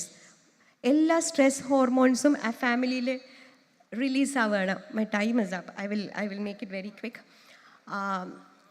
എല്ലാ സ്ട്രെസ് ഹോർമോൺസും റിലീസ് ആവുകയാണ്. Imagine the child is living in a house where parents quarrel. ചിലപ്പം father acknowledge ചെയ്യുന്നുണ്ടാവില്ല about the diagnosis or the intervention procedure, ഇല്ലെങ്കിൽ mother ആയിരിക്കാം. When there is no harmony, is the child going to grow normal? അവിടെ ഒരു problem ഉണ്ട്. ആ problem എന്തെങ്കിലും correct ആകുമോ? ഇല്ല. So that is where we thought we should have some kind of a arrangement wherein, you know, we work with parents so that there is a lot of change that is happening within that family so that the child can grow in a very good environment. അപ്പം നമ്മൾ ആദ്യം ചെയ്തൊരു കാര്യം എന്തായിരുന്നു വെച്ചാൽ, പേരൻറ്റിനെ നമ്മുടെ co therapist ആക്കി. That is what you see in this picture. Parent becomes a co therapist with us. എന്ത് സംഭവിക്കും, പേരൻറ്റ് ഒരു കുട്ടിയെ നമ്മളുടെ കൂടെ അല്ലെങ്കിൽ ഒരു തെറപ്പിസ്റ്റിൻ്റെ കൂടെ ഡീൽ ചെയ്യാൻ തുടങ്ങിയാൽ ആദ്യം സംഭവിക്കുന്നത് is that we improve their confidence level. ആ കോൺഫിഡൻസ് ലെവൽ ഇംപ്രൂവ് ആകുമ്പോൾ തന്നെ there is some kind of a meaning engagement that the child and the mother makes it possible. ഇവിടെ we looked into how well, what are the kind of neurotransmitters that would enable neuroplasticity at this level. അപ്പം നമ്മൾ ആദ്യം ചെയ്തൊരു കാര്യം was to develop a routine for the family. Surprisingly, many families did not have a routine. എപ്പോഴെങ്കിലും ഉറങ്ങും, എപ്പോഴെങ്കിലും എഴുന്നേക്കും. അത് ഒരു യാതൊരു വിധത്തിലുള്ള റുട്ടീൻ ഇല്ലാത്ത ഫാമിലീസിനെ ഞാൻ ഒത്തിരി കാണുന്നുണ്ട്. So developing a routine is very important because, you know, that reduces your stress hormone levels or the cortisol levels. So that was our first step. Also with routine, there are a lot of repetitions that happen. നമ്മൾക്ക് ഒരു ഏകദേശം വളരെ important ആയിട്ടുള്ള ഒരു 3 happy hormones ഉണ്ട്. These are your neurotransmitters or brain chemicals that gives you happiness. One is serotonin, one is dopamine, and third is oxytocin. നിങ്ങൾ എന്ത് ചെയ്താലും ഈ 3 റിലീസ് ആകുന്നുണ്ട് എങ്കിൽ you will be happier tomorrow. So we ensure that our parents get a happy environment either in clinics or at home. So we developed a routine. We made sure that, you know, they go through a biological rhythm. So that was the first step. Second thing, what we did was helping the parent understand about engagement and attunement. ഇപ്പം നിങ്ങൾ എന്നെ കേൾക്കുന്നുണ്ടായിരിക്കും, but if you are not very happy about listening to me, there is no attachment or there is no relationship, ഒരു attunement ഇല്ല എന്നുണ്ടെങ്കിൽ you are not going to learn anything. So we work with parents to develop these attunement. And this attunement, we made sure that the parents are happy, the child is happy. There is a lot of release of something called as brain chemical called as oxytocin, which is released. So with the release of oxytocin, what happens is that parents are also able to understand how rewarding their child's slightest smile or some response. They learned how to look for such responses. ഇതും നമ്മളുടെ ഒരു ഇൻ്റർവെൻഷന് വളരെ വളരെ important ആയിരുന്നു. So this slide just shows how exactly we went through helping a parent and a child develop engagement. So ഒരു വളരെ unengaged, the child might not be looking at you, maybe screaming, maybe running. From a position of a complete unengagement, we slowly develop a person engagement. ഈ person engagement is very important because അതിലാണ് ഏറ്റവും കൂടുതൽ brain chemicals പുറത്തു വരുന്നത്. നിങ്ങൾക്ക് കുട്ടിയോട് പാടാമായിരിക്കാം, നിങ്ങൾക്ക് കുട്ടിയോട് ഡാൻസ് കളിക്കാമായിരിക്കാം, നിങ്ങൾക്ക് കഥകൾ പറഞ്ഞു കൊടുക്കാമായിരിക്കാം, but the way you do it make a difference. When you are singing, make sure that you stop, wait for a response for the child. ഈ വെയിറ്റിംഗ്, ആൻറ്റിസിപ്പേഷൻ ഒക്കെ വരുമ്പോഴത്തേക്കും again happy hormones are released. There is more dopamine which is released. So life is all about moving around or working with these chemicals so that you make yourself very happy and make others also happy. So very slowly we move on to the object engagement. ആദ്യം നമ്മൾ person engagement work ചെയ്താലും വളരെ slowly we move on to the object engagement, wherein we make sure that they understand how to functionally use an object. I'm not going to go detailed into that. Parents also learn to develop supportive engagements with the child, and finally on to the coordinated engagement. ഒരു coordinated engagement വരണ ഒരു സമയമാകുമ്പോഴത്തേക്കും all of these happy hormones are automatically released. So this is another slide where parent takes up responsibility to be with the child and to teach the child. We also teach them about the parenting styles. We tell them that you have to become an authoritative parent, set specific rules. നമ്മൾ disability sector ഉള്ള ഒരു ഫാമിലിയുമായിട്ട് interact ചെയ്യുമ്പം ഏറ്റവും കാണുന്ന ഒരു കാര്യം is that there is a lot of sympathy, but that is not what is required. It is you have to be empathetical, but setting rules എവിടെ ആയാലും, ഒരു ഗവൺമെൻറ് സെക്ടറിലായാലും ഒരു ക്ലാസ് റൂമിലായാലും there are set rules, isn't it? Rules set to say what are the expectations that we want from the child is also very important. So being an authoritative parent and not an authoritarian or a permissive or a neglectful parent is also very important. So this is my last slide, and where I will sum this up. We just saw that there are a lot of genetic factors that I and you have, but using a brain reserve, and this brain reserve acts as a protective mechanism.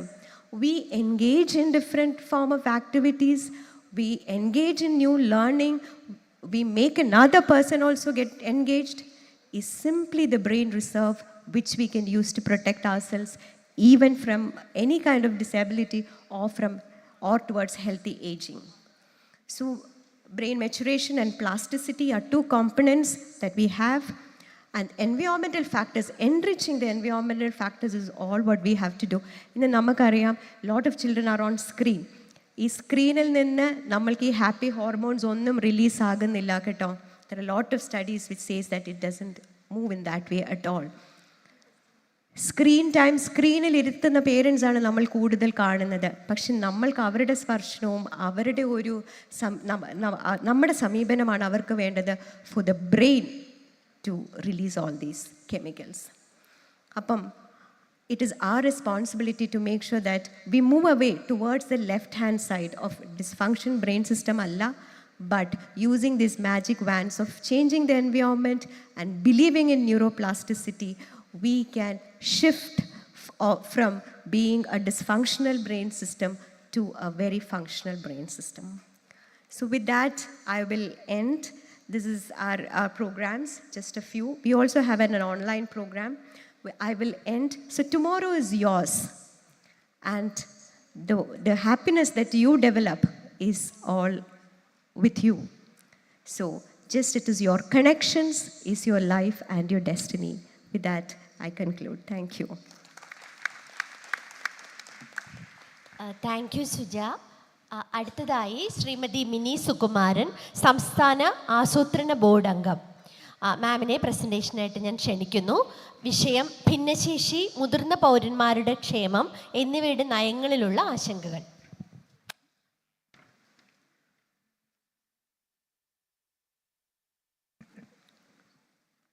ബഹുമാനപ്പെട്ട സാമൂഹ്യനീതി വകുപ്പ് മന്ത്രി doctor R Bindu, മറ്റ് പാനലിസ്റ്റുകൾ, മറ്റ് സുഹൃത്തുക്കൾ, കേരളത്തിൻ്റെ പല ഭാഗത്തു നിന്നും വന്നിട്ടുള്ള സുഹൃത്തുക്കളായ എല്ലാവർക്കും നമസ്കാരം. ഈ സെഷൻ്റെ ഏകദേശം അവസാനത്തോടടുത്ത ഒരു പ്രസൻറ്റേഷനാണ് എൻ്റേത്. ഇനിയും 2 പ്രസൻറ്റേഷൻ കൂടിയുണ്ട്, ഓൺലൈനിലുള്ളത് കൂടി. ഇത്രയും സമയം ഇവിടെ സംസാരിച്ച കാര്യങ്ങളിൽ നിന്ന് കേരളത്തിൻ്റെ സാമൂഹ്യ നീതി മേഖലയുമായി ബന്ധപ്പെട്ട് പ്രധാനമായും നമ്മുടെ ഭിന്നശേഷി വിഭാഗത്തിൻ്റെയും വയോജനക്ഷേമത്തിൻ്റെയും കാര്യങ്ങളിൽ നമുക്കൊരുപാട് കാര്യങ്ങൾ, നിർദ്ദേശങ്ങൾ അല്ലെങ്കിൽ അവരുടെ പ്രതികരണങ്ങളൊക്കെ കിട്ടിയിട്ടുണ്ട്. കേരളത്തിലെ ഇന്നു വരെയുമുള്ള വികസനത്തിൻ്റെ, കേരള വികസന മാതൃകയുടെ ഏറ്റവും പ്രധാനപ്പെട്ട ഒരു പ്രത്യേകത എന്ന് പറയുന്നത് സാമൂഹ്യനീതിയിൽ അധിഷ്ഠിതമായ അതിൻ്റെ സമീപനമാണ്.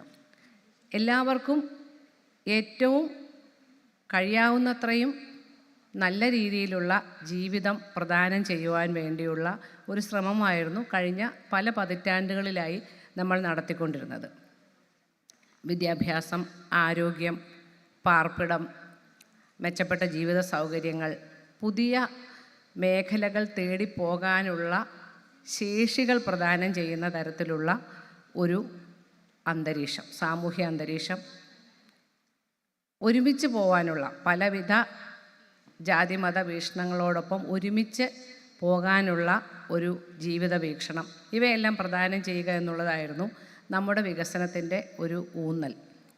അതുകൊണ്ട് തന്നെ കേരളത്തിൻ്റെ വികസനത്തിൽ സാമൂഹ്യനീതി എന്ന ഘടകം, അത് സാമൂഹ്യക്ഷേമം എന്ന രീതിയിൽ ആണ് അതിൻ്റെ ആദ്യകാല പ്രയോഗ രൂപങ്ങൾ ഉണ്ടായിരുന്നതെങ്കിൽ പോലും അവിടെയെല്ലാം ഈ നീതിയും തുല്യതയും എന്നുള്ളത് വളരെ പ്രധാനപ്പെട്ട ഒരു സമീപനമായിരുന്നു. എനിക്കിവിടെ സംസാരിക്കാനുള്ളത് നമ്മുടെ പോളിസിയുമായി ബന്ധപ്പെട്ട, നയവുമായി ബന്ധപ്പെട്ട കാര്യങ്ങളാണ്. അതുകൊണ്ടാണ് ഞാൻ ഇങ്ങനെ ഒന്ന് എല്ലാവരെയും ഒന്ന് ഓർമ്മപ്പെടുത്താൻ വേണ്ടി പറഞ്ഞതാണ്. അതുകൊണ്ട് തന്നെ തുടക്കം മുതൽ തന്നെ, കേരള സംസ്ഥാനത്തിൻ്റെ തുടക്കം മുതൽ തന്നെ അതിന് മുൻപ് നടന്ന അതിന് മുൻപ് തന്നെ ആരംഭിച്ചിട്ടുള്ള ധാരാളം സാമൂഹ്യക്ഷേമ പദ്ധതികളും കാര്യങ്ങളും ഇവിടെ ഉണ്ടായിരുന്നെങ്കിലും അതിന് പിന്നീട് വന്ന പലതിലും നമ്മൾക്ക് ഈ ഒരു വീക്ഷണത്തോടു കൂടിയുള്ള ഒരു സമീപനം കാണാൻ കഴിയും. കേരളത്തിൻ്റെ ഈ രണ്ടും, ഇപ്പോൾ നമ്മൾ ഈ സംസാരിക്കുന്ന രണ്ട് മേഖലയും, വയോജനക്ഷേമമാണെങ്കിലും ഭിന്നശേഷി മേഖലയാണെങ്കിലും സാമൂഹ്യനീതിയുമായി ബന്ധപ്പെട്ട പ്രധാനപ്പെട്ട എല്ലാ പ്രവർത്തനങ്ങളും തന്നെ ഏതെങ്കിലും ഒരു വകുപ്പിൽ മാത്രം ഒതുങ്ങി നിൽക്കുന്നതല്ല എന്നുള്ളതും അതിൻ്റെ പ്രത്യേകതയാണ്. പ്രധാനമായും നോഡൽ ഏജൻസി എന്ന രീതിയിൽ സാമൂഹ്യ നീതി വകുപ്പിനാണ് അതിൻ്റെ ചുമതലകളെങ്കിലും നമുക്ക് കാണാൻ കഴിയുന്ന ഏറ്റവും വലിയൊരു പ്രത്യേകത കഴിഞ്ഞ കുറച്ച് വർഷങ്ങൾ കൊണ്ട് ഈ രണ്ട് മേഖലയിലെയും മുൻഗണനകളെയും അവിടെ പ്രത്യേകമായി അവയെ കാണേണ്ട ആവശ്യകതയും ഏകദേശം പല ഡിപ്പാർട്ട്മെൻറ്റുകളിലേക്കും പല വകുപ്പുകളിലേക്കും പല ഏജൻസികളിലേക്കും മെയിൻ സ്ട്രീം ചെയ്യാൻ നമുക്കൊരു പരിധിവരെ സാധിച്ചിട്ടുണ്ട്. എന്നാൽ ആ മെയിൻ സ്ട്രീം ചെയ്യുന്ന കാര്യങ്ങൾക്കെല്ലാം വേണ്ട ഒരു നയപരമായ ഒരു നേതൃത്വവും അതിനുള്ള ആശയ രൂപീകരണവും നടത്തുന്നത് സാമൂഹ്യനീതി വകുപ്പിൻ്റെ ഒരു മുൻകൈയിലാണ് താനും. അപ്പോൾ ഈ രീതിയിൽ നമ്മുടെ ഇതുവരെ ഉണ്ടായിട്ടുള്ള നയങ്ങൾ എടുത്തു നോക്കിയാൽ അവയെല്ലാം തന്നെ നമ്മുടെ പ്രധാനപ്പെട്ട പ്രവർത്തനങ്ങളുമായി ഉൾച്ചേർക്കാൻ നമുക്ക് സാധിച്ചിട്ടുണ്ട്. അപ്പോൾ കേരളത്തിൽ സാമൂഹ്യനീതി വകുപ്പോ അല്ലെങ്കിൽ ഏതെങ്കിലും ഒരു ഏജൻസിയോ മാത്രമല്ല ഈ പ്രവർത്തനങ്ങൾ നടത്തുന്നത്.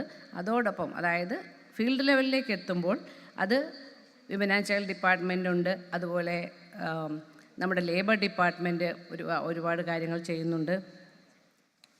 വെൽഫെയർ ഫണ്ട് ബോർഡുകൾ വഴി ക്ഷേമ പ്രവർത്തനങ്ങളും പെൻഷൻ സ്കീമുകളും നടപ്പിലാക്കുന്നുണ്ട്. മുൻപ് ബഹുമാനപ്പെട്ട മന്ത്രി ആമുഖ പ്രസംഗത്തിൽ പറഞ്ഞതുപോലെ 75% പേർക്ക് ഏതെങ്കിലും തരത്തിലുള്ള ഒരു പെൻഷൻ ഉറപ്പാക്കിയിട്ടുള്ള ഒരു സംസ്ഥാനമാണ് കേരളം. എന്ന് പറഞ്ഞാൽ ഒരു മനുഷ്യരുടെ അടിസ്ഥാന ആവശ്യങ്ങൾക്ക് വേണ്ടിയിട്ടുള്ള ഒരു സഹായം നൽകുക എന്നുള്ള രീതിയിൽ സാമൂഹ്യക്ഷേമ പെൻഷനുകളും സർവീസ് പെൻഷനുകളും എല്ലാം ചേർന്ന് ഒരു നെറ്റ്വർക്ക് ഉണ്ടാക്കിയെടുക്കാനുള്ള ശ്രമം നമ്മൾ നടത്തിയിട്ടുണ്ട്. അത് ഈ നമ്മുടെ സാമൂഹ്യനീതിയുമായി ബന്ധപ്പെട്ട ഒരു മുൻഗണനാക്രമത്തിൽ ഏറ്റവും പ്രധാനപ്പെട്ട ഒരു കാര്യമാണ്.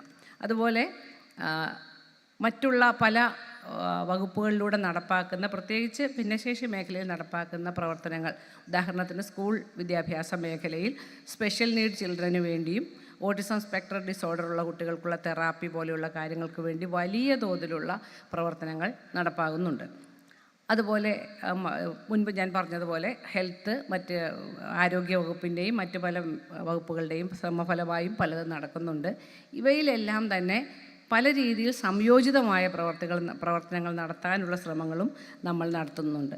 അതും മറ്റു പല സംസ്ഥാനങ്ങളിൽ നിന്നും വ്യത്യസ്തമായിട്ടുള്ള ഒരു സമീപനമാണ്.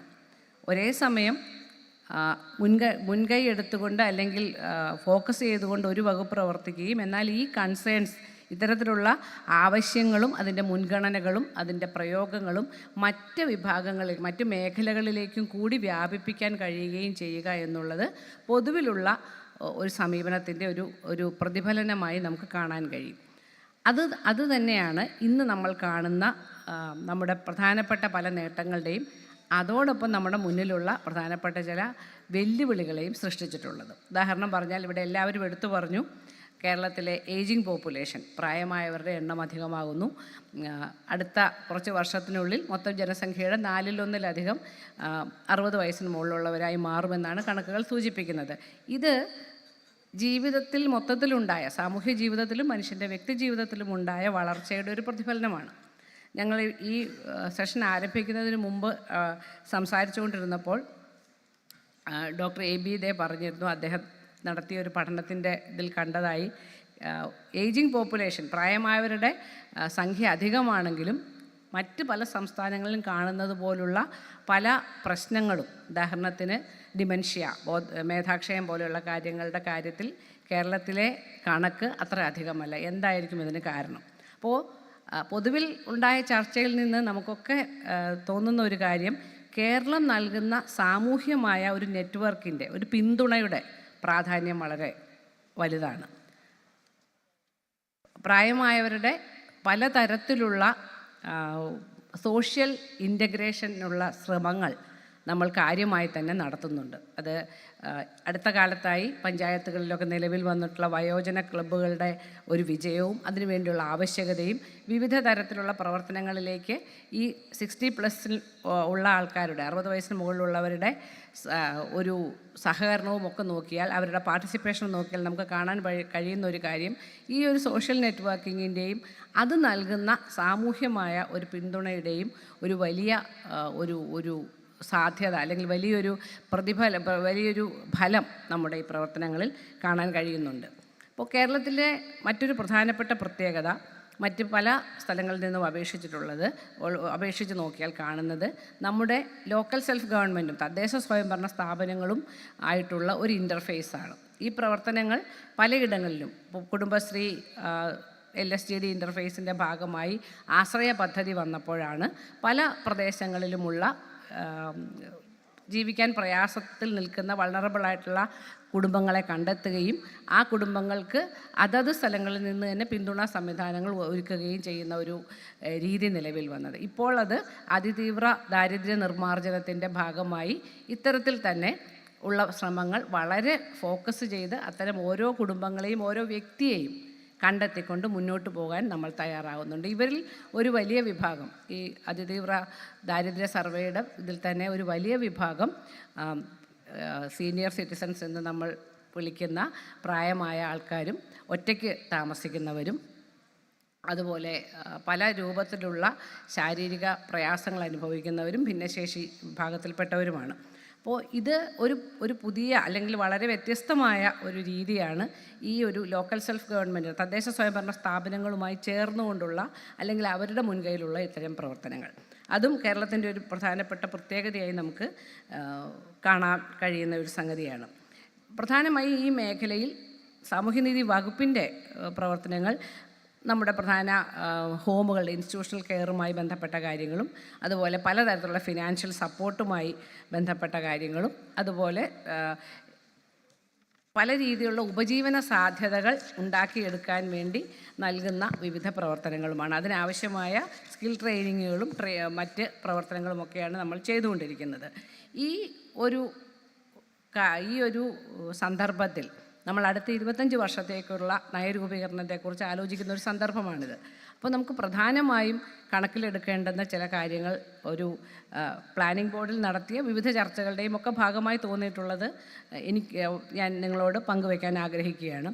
ഇതിൽ പ്രധാനമായും നമ്മൾക്ക് കണ്ടിട്ടുള്ള ഒരു കാര്യം എന്ന് പറയുന്നത്, ഈ വർദ്ധിച്ചു വരുന്ന ഈ ഒരു പ്രായമായവരുടെ പോപ്പുലേഷനെ അല്ലെങ്കിൽ ഈ ഏജിങ് പോപ്പുലേഷനെ അതിനെ ഒരു ഒറ്റപ്പെട്ട അല്ലെങ്കിൽ എന്താ പറയുന്നത് ഒരേ സ്വഭാവമുള്ള ഒരു ഹോമോജിനസ് ഏകദാന സ്വഭാവമുള്ള ഒന്നല്ലെന്ന് നമുക്ക് എല്ലാവർക്കും അറിയാം. അതിൽ വിവിധ തരത്തിലുള്ള കഴിവുകളുള്ളവരും കൂടുതൽ സപ്പോർട്ട് ആവശ്യമുള്ളവരും കുറഞ്ഞ സപ്പോർട്ട് ആവശ്യമുള്ളവരും ഒക്കെയായ ഒരു വലിയ വിഭാഗമാണ്. അപ്പോൾ ഈ വിഭാഗത്തിൽപ്പെട്ട പൊതുവിൽ എല്ലാവരും പല ചർച്ചകളിലും കാണുന്നത് പോലെ ഇതൊരു ബാധ്യതയായി കാണാതെ, ഇത് സമൂഹത്തിൻ്റെ ഒരു ബാധ്യതയല്ല, എപ്പോഴും ഡിപ്പെൻഡൻസി റേഷ്യോയെ പറ്റി മാത്രം നമ്മൾ പറഞ്ഞുകൊണ്ട് ഒരു ബാധ്യതയായി കാണാതെ, മറിച്ച് ഇതിൻ്റെ പൊട്ടൻഷ്യൽസ് എന്തൊക്കെയാണ്, ഇതിനെന്തെല്ലാം സാധ്യതകളുണ്ട് എന്നുകൂടി ആലോചിക്കാൻ നമ്മൾ തയ്യാറാവേണ്ട സമയമായിട്ടുണ്ട്. എന്തൊക്കെയാണ് സാധ്യതകൾ, എങ്ങനെയാണ് ഇതിനകത്തുള്ള സാമ്പത്തികവും സാമൂഹ്യവുമായ പലതരം ഉത്തരവാദിത്തങ്ങളെ നമുക്കെങ്ങനെ ഒരു ഡിസ്ട്രിബ്യൂട്ട് ചെയ്തുകൊണ്ട് പല സ്ഥലങ്ങളിലേക്ക്, വ്യക്തികളിലും കുടുംബങ്ങളിലും മാത്രമാവാതെ സാമൂഹ്യമായി അതിനെ എങ്ങനെ വിതരണം ചെയ്തുകൊണ്ട് അതിനെ ഏറ്റെടുക്കാൻ കഴിയും എന്നുള്ളതാണ് നമ്മുടെ ഏറ്റവും പ്രധാനപ്പെട്ട ഒരു അജണ്ടയായി മാറേണ്ടത്. അതിനായി ഈ വിഭാഗത്തിൽപ്പെട്ട എല്ലാവരുടെയും, വയോജനങ്ങളിൽപ്പെട്ട എല്ലാവരുടെയും കഴിവുകൾ പരമാവധി ഉപയോഗിക്കാൻ കഴിയുന്ന രീതിയിലും അവരുടെ പലതരത്തിലുള്ള സാധ്യതകൾ, അതായത് ഇത്രയും ദീർഘകാലത്തെ ജീവിത പരിചയം, അവരുടെ സാമ്പത്തികമായി നല്ല നിലയിലുള്ളവരാണെങ്കിൽ അതിൻ്റെ സാധ്യതകൾ, അവരുടെ നെറ്റ്വർക്കിങ്ങുമായി ബന്ധപ്പെട്ട് ലോകത്തിൻ്റെ പല ഭാഗങ്ങളിൽ ജീവിച്ച ആൾക്കാരെന്നുള്ള നിലയിലുള്ള കഴിവുകൾ, ഗൈഡൻസിനുള്ള അവരുടെ കഴിവുകൾ, അങ്ങനെ പലതും നമുക്ക് ഉപയോഗിക്കാൻ കഴിയും. ഈ ഒരു വയോജനങ്ങൾ എന്നുള്ള ഈ വിഭാഗം തന്നെ അത്തരത്തിൽ വളരെയധികം പൊട്ടൻഷ്യലുള്ള ഒന്നാണ് എന്ന് തിരിച്ചറിയാൻ നമ്മുടെ സമൂഹത്തിന് കഴിയണം. അപ്പോൾ തന്നെ ഇവിടെ മുൻപ് സൂചിപ്പിച്ച ഒറ്റപ്പെട്ട് കഴിയുന്ന അവസ്ഥ, അല്ലെങ്കിൽ യാതൊരു പ്രയോജനവുമില്ല എന്ന് തോന്നുന്ന അവസ്ഥയൊക്കെ തന്നെ മറികടക്കാനായി എങ്ങനെയാണ് ഈ കഴിവുകളെ ടാപ്പ് ചെയ്യാൻ, എങ്ങനെയെല്ലാം നമുക്ക് ഇവരുടെ ആർജിതമായ കഴിവുകളെ എങ്ങനെയെല്ലാം ഉപയോഗിക്കാൻ പറ്റും എന്നുള്ളത് വളരെ കാര്യമായി തന്നെ ആലോചിക്കേണ്ട ഒന്നാണ്. മറ്റൊന്ന്, ഇതേ വിഭാഗത്തിൽ തന്നെ സാമ്പത്തികവും സാമൂഹ്യവും ഭൗതികവുമായ സഹായം ആവശ്യമുള്ള വലിയൊരു വിഭാഗത്തിൽപ്പെട്ട ആൾക്കാരുണ്ട്. ഒറ്റപ്പെട്ട് ജീവിക്കുന്ന, അല്ലെങ്കിൽ കൂട്ടാളി മരിച്ചുപോയ, അങ്ങനെയുള്ള ധാരാളം പേരുണ്ട്. അവർക്കുള്ള സ്പെഷ്യൽ നീഡും കണ്ടെത്താനായി കഴിയണം. ഇവിടെയാണ് മുമ്പ് പറഞ്ഞ ഈ ഒരു ഇൻ്റർഫേസിൻ്റെ വളരെ പ്രധാനം. നമ്മുടെ തദ്ദേശ സ്വയംഭരണ സ്ഥാപനങ്ങളുമായി ചേർന്നുകൊണ്ടുള്ള പ്രവർത്തനത്തിൻ്റെ വലിയൊരു പ്രാധാന്യം അവിടെയാണ്. അപ്പോൾ അതിനുള്ള ഒരു സ്ട്രാറ്റജി ഉണ്ടാക്കുക എന്നുള്ളതാണ് നമ്മളെ സംബന്ധിച്ച് ഏറ്റവും പ്രധാനപ്പെട്ട ഒരു കടമ ഈ സമയത്ത്. ഭിന്നശേഷി മേഖലയിലാണെങ്കിൽ കൂടുതൽ മെയിൻ സ്ട്രീം ഒരു ഇൻക്ലൂഷൻ എന്നുള്ളത് ഏറ്റവും പ്രധാനമായ ഒരു അജണ്ടയായി മുന്നിൽ വെച്ചുകൊണ്ട് ഇൻക്ലൂഷന് വേണ്ടിയുള്ള ശ്രമങ്ങളും, അതിനായി ഭിന്നശേഷി മേഖലയിലുള്ള വിവിധ ആൾക്കാരെയും സജ്ജമാക്കാനുള്ള ശ്രമങ്ങളുമാണ് നമുക്ക് ഏറ്റവും പ്രധാനമായി കാണേണ്ടത്. ഇവിടെയും നമുക്ക് ഈ ഒരു മേഖലയുടെ പ്രൊഫൈൽ എന്താണ്, മുൻപ് പറഞ്ഞ പോലെ മുൻപെല്ലാം ചാരിറ്റി ബേസ്ഡ് ആയിട്ട് മാത്രം ആലോചിച്ചുകൊണ്ടിരുന്നതിൽ നിന്ന് മാറി നമ്മൾ കുറേയൊക്കെ റൈറ്റ് ബേസ്ഡ് ആയിട്ടുള്ള സംഗതിയിലേക്ക് വന്നിട്ടുണ്ട് എന്ന് നമുക്ക് കാണാം. എങ്കിലും ഇപ്പോഴും ഈ മേഖലയുടെ യഥാർത്ഥ സ്വഭാവം എന്താണെന്ന് നമ്മൾ ഇനിയും കുറച്ചുകൂടി, അല്ലെങ്കിൽ ഇതിൻ്റെ സാധ്യതകൾ എന്തൊക്കെയാണ്, എന്തെല്ലാം തരത്തിലുള്ള സംവിധാനങ്ങളാണ് അവിടെ ഉണ്ടാവേണ്ടത് എന്നുള്ളതിനെ കുറിച്ച് കുറച്ചുകൂടി കാര്യമായി ആലോചിക്കേണ്ട സമയമാണ്. ഇവിടെ മുൻപ് മീനാക്ഷി സംസാരിച്ചപ്പോൾ പറഞ്ഞതുപോലെ കൂടുതൽ ശക്തമായും തുല്യതാബോധത്തോടെയും കഴിവുകളോടും പൊതുസമൂഹത്തിൽ ഇടപെടാനുള്ള ഒരു സാധ്യത ഉണ്ടാക്കിയെടുക്കാൻ, അതിനുവേണ്ടി നമുക്ക് എന്തെല്ലാം സംഗതികളെ റീഡിസൈൻ ചെയ്യേണ്ടി വരും, എന്തെല്ലാം മുൻഗണനാക്രമങ്ങളെ മാറ്റേണ്ടി വരും എന്നുള്ളതാണ് നമ്മുടെ മുന്നിലെ ഏറ്റവും പ്രധാനം. ഇതെല്ലാം നടക്കണമെങ്കിൽ ഏറ്റവും പ്രധാനമായി നമ്മൾ ചെയ്യേണ്ടുന്ന ചില കാര്യങ്ങൾ, ഒന്ന് മനോഭാവപരമായ മാറ്റം. പ്രത്യേകിച്ച് നമ്മുടെ ഭിന്നശേഷി മേഖലയിൽ നമ്മൾ നോക്കിയാൽ അറിയാം, ഏറ്റവും പ്രധാനമായ ഏർലി ഡിറ്റക്ഷൻ്റെ സമയം മുതൽ തന്നെ ഈ മനോഭാവം ഒരു വളരെ പ്രധാനപ്പെട്ട ഘടകമാണ്. ഇപ്പോഴും അതിലേക്ക് പോവാൻ തടയുന്ന കാര്യങ്ങളുണ്ട്. ഏർലി ഡിറ്റക്ഷൻ നടത്തിയാലും അതിനെ മാറ്റിയെടുക്കാനുള്ള പ്രയാസങ്ങളുണ്ടെങ്കിൽ മാറ്റിയെടുക്കാനുള്ള ശ്രമങ്ങൾക്ക് വേണ്ടി ശ്രമിക്കാനുള്ള പലവിധ തടസ്സങ്ങളുണ്ട്. അതുപോലെ അതിനുശേഷവും നമ്മുടെ മനോഭാവങ്ങളിലുള്ള പ്രശ്നങ്ങളുണ്ട്. ഒരുപാട് മാറ്റം വന്നെങ്കിലും ഇനിയും പ്രധാനപ്പെട്ട ഒരു സംഗതിയാണത്. അപ്പോൾ ഈ ഒരു എപ്പോഴും വളരെ ഏബിൾ ബോഡീഡായ ആരോഗ്യദൃഢഗാത്രരായ മനുഷ്യർ മാത്രം അടങ്ങുന്നതാണ് സമൂഹം എന്നുള്ള ഒരു തോന്നൽ അറിഞ്ഞോ അറിയാതെയോ പേറി നടക്കുന്നവരാണ് നമ്മളിൽ ഭൂരിപക്ഷവും. അത് വയോജനങ്ങളോടുള്ള പെരുമാറ്റത്തിലായാലും ഭിന്നശേഷി വിഭാഗത്തിൽപ്പെട്ടവരോടുള്ള പെരുമാറ്റത്തിലായാലും എല്ലാം അതൊരു പ്രധാനപ്പെട്ട തടസ്സമായി, ബാരിയറായി നിൽക്കുന്നുണ്ട്. അത് സ്കൂൾ വിദ്യാഭ്യാസ കാലഘട്ടം മുതൽ തന്നെ അതില്ലാതാക്കാനുള്ള ശ്രമങ്ങൾ ഒരു ഈ ഒരു മനോഭാവ മാറ്റത്തിന് വേണ്ടിയിട്ടുള്ള വളരെ മാസീവായിട്ടുള്ള ഒരു എഡ്യൂക്കേഷൻ പ്രോഗ്രാം തന്നെ നമുക്ക് ആവശ്യമായി വരും. ഈ മാസീവ് എഡ്യൂക്കേഷൻ പ്രോഗ്രാം എന്ന് പറഞ്ഞാൽ അത് വയോജനങ്ങളെയോ ഭിന്നശേഷി വിഭാഗത്തിൽപ്പെട്ടവരെയോ അല്ല ലക്ഷ്യം വെക്കേണ്ടത്, മറിച്ച് പൊതുസമൂഹത്തെ ഈ വിഭാഗത്തിൽപ്പെട്ടവരുടെ അവകാശങ്ങളും അവരോടുള്ള പെരുമാറ്റത്തിൽ പാലിക്കേണ്ടതായ എല്ലാവിധ കാര്യങ്ങളും തുല്യതാബോധത്തിൻ്റെയും നോൺ ഡിസ്ക്രിമിനേഷൻ്റെയും അടിസ്ഥാനത്തിൽ യാതൊരു തരത്തിലുള്ള വിവേചനവുമില്ലാതെ തുല്യതാബോധത്തോടെയുള്ള പെരുമാറ്റത്തെക്കുറിച്ചും പ്രത്യേകിച്ച് വളരെ കൃത്യമായി അവകാശങ്ങളെക്കുറിച്ചും എല്ലാ തരത്തിലുമുള്ള റൂൾസ് ആൻഡ് റെഗുലേഷൻസിനെ കുറിച്ചുമുള്ള കൃത്യമായ അവബോധം സൃഷ്ടിക്കാനുള്ള ഒരു എഡ്യൂക്കേഷൻ പ്രോസസ്സ് നമുക്ക് ആരംഭിക്കേണ്ട കാലം ആയിട്ടുണ്ട്. അതുപോലെ നിലവിലുള്ള പല rules, regulations, manuals, recruitment manuals, അതുപോലെ നമ്മുടെ വർക്ക് സൈറ്റ് തൊഴിലെടുക്കുന്ന സ്ഥലങ്ങളിലെ സൗകര്യങ്ങൾ, ഇവയെല്ലാം ഒരു ഡിസബിലിറ്റിയുടെയും ഏജിങ്ങിൻ്റെയും ലെൻസിലൂടെ കണ്ട് അവയെ ഓഡിറ്റ് ചെയ്ത് അവ പരിഹരിക്കാനുള്ള ശ്രമങ്ങൾ ഉണ്ടാവണം. നമ്മളെ സംബന്ധിച്ച് ഇപ്പോഴും അത്തരം കാര്യങ്ങൾ നമ്മൾ വേണ്ടത്ര ഒരു ശ്രദ്ധ കൊടുക്കുന്നില്ല. ഇതനുസരിച്ചുള്ള ഒരു സമ്പൂർണ്ണമായ ഒരു റിവ്യൂ ഇതിന് ആവശ്യമാണ്. അതുപോലെ ബാരിയർ ഫ്രീ, ഇവിടെ എല്ലാവരും പറഞ്ഞു കഴിഞ്ഞു, നമ്മളും പറയുന്ന കുറേ കാലമായി പറയുന്നതാണ്, തടസ്സരഹിതമായ സ്ഥലങ്ങൾ ഉണ്ടാക്കിയെടുക്കാൻ നമ്മൾ ബാധ്യസ്ഥരാണ്. അതിൻ്റെ കാലാവധി ഏകദേശം, അത് സുപ്രീം കോടതി നിർദ്ദേശിച്ച കാലാവധി ഏകദേശം കഴിയാനായിരിക്കുകയാണ്. അതൊരു മുൻഗണനാക്രമത്തിൽ ഏറ്റവും പ്രധാനമായി നടപ്പാക്കേണ്ട കാര്യമാണ്. ഇതിനോടനുബന്ധിച്ച് സ്കൂളുകളിലെ ഈ ബാരിയർ ഫ്രീ ആക്കാനുള്ള ചില ശ്രമങ്ങൾക്ക് അതിനാവശ്യമായ ചില ചർച്ചകൾക്ക് പ്ലാനിംഗ് ബോർഡിൻ്റെ നേതൃത്വത്തിൽ തുടക്കം കുറിച്ചിട്ടുണ്ട്. ആദ്യപടിയായി നമ്മുടെ സ്കൂളുകളെ ബാരിയർ ഫ്രീ ആക്കാനായിട്ടുള്ള ശ്രമങ്ങൾക്ക് ഒരു ശ്രമം എന്ന നിലയിൽ തുടങ്ങിയിട്ടുണ്ട്. അതുപോലെ നമ്മുടെ റിക്രൂട്ട്മെൻറ്റ് ഏജ്, പെൻഷൻ ഏജ്, അങ്ങനെയുള്ള കാര്യങ്ങളിലൊക്കെ ഇപ്പോഴും നമ്മൾ വളരെ റിജിഡായ സമീപനങ്ങളാണ് ഒരു പരിധിവരെ ചെയ്തുകൊണ്ടിരിക്കുന്നത്. നമ്മുടെ ജീവിത ദൈർഘ്യം കൂടുന്നതിനനുസരിച്ച് ഇതിലൊന്നും ഒരു പുനർചിന്തനം നടത്താൻ നമ്മൾ ഇനിയും തയ്യാറായിട്ടില്ല. പല വികസിത രാജ്യങ്ങളും അതനുസരിച്ച് അവരുടെ റിക്രൂട്ട്മെൻറ്റിൻ്റെയും പെൻഷൻ്റെയും റിട്ടയർമെൻറ്റിൻ്റെയും ഒക്കെ രീതികളൊക്കെ മാറ്റാൻ ശ്രമിച്ചു കൊണ്ടിരിക്കുന്നുണ്ട്. ഇത്തരത്തിലുള്ള ചർച്ചകളും തുടക്കം കുറിക്കേണ്ട അത് കുറച്ചൊരു വിവാദപരമായ കാര്യമായിരിക്കാം, പക്ഷേ വളരെ പ്രധാനമാണ്. ഇപ്പോൾ നമ്മുടെ മുഖ്യമന്ത്രി നോർവേ, ഫിൻലൻഡൊക്കെ പോയിട്ട് വന്നപ്പോൾ അവിടുത്തെ പെൻഷൻ സ്കീമിനെ പറ്റി പഠിക്കാനായി നമ്മളോടൊരു പറഞ്ഞിരുന്നു. അപ്പോൾ അതിനെപ്പറ്റി വായിക്കുമ്പോൾ മനസ്സിലാവുന്നത് അവിടെയെല്ലാം ലോഞ്ചിവിറ്റിയുമായി ലിങ്ക് ചെയ്താണ് പെൻഷനെക്കുറിച്ച് ആലോചിക്കുന്നത്.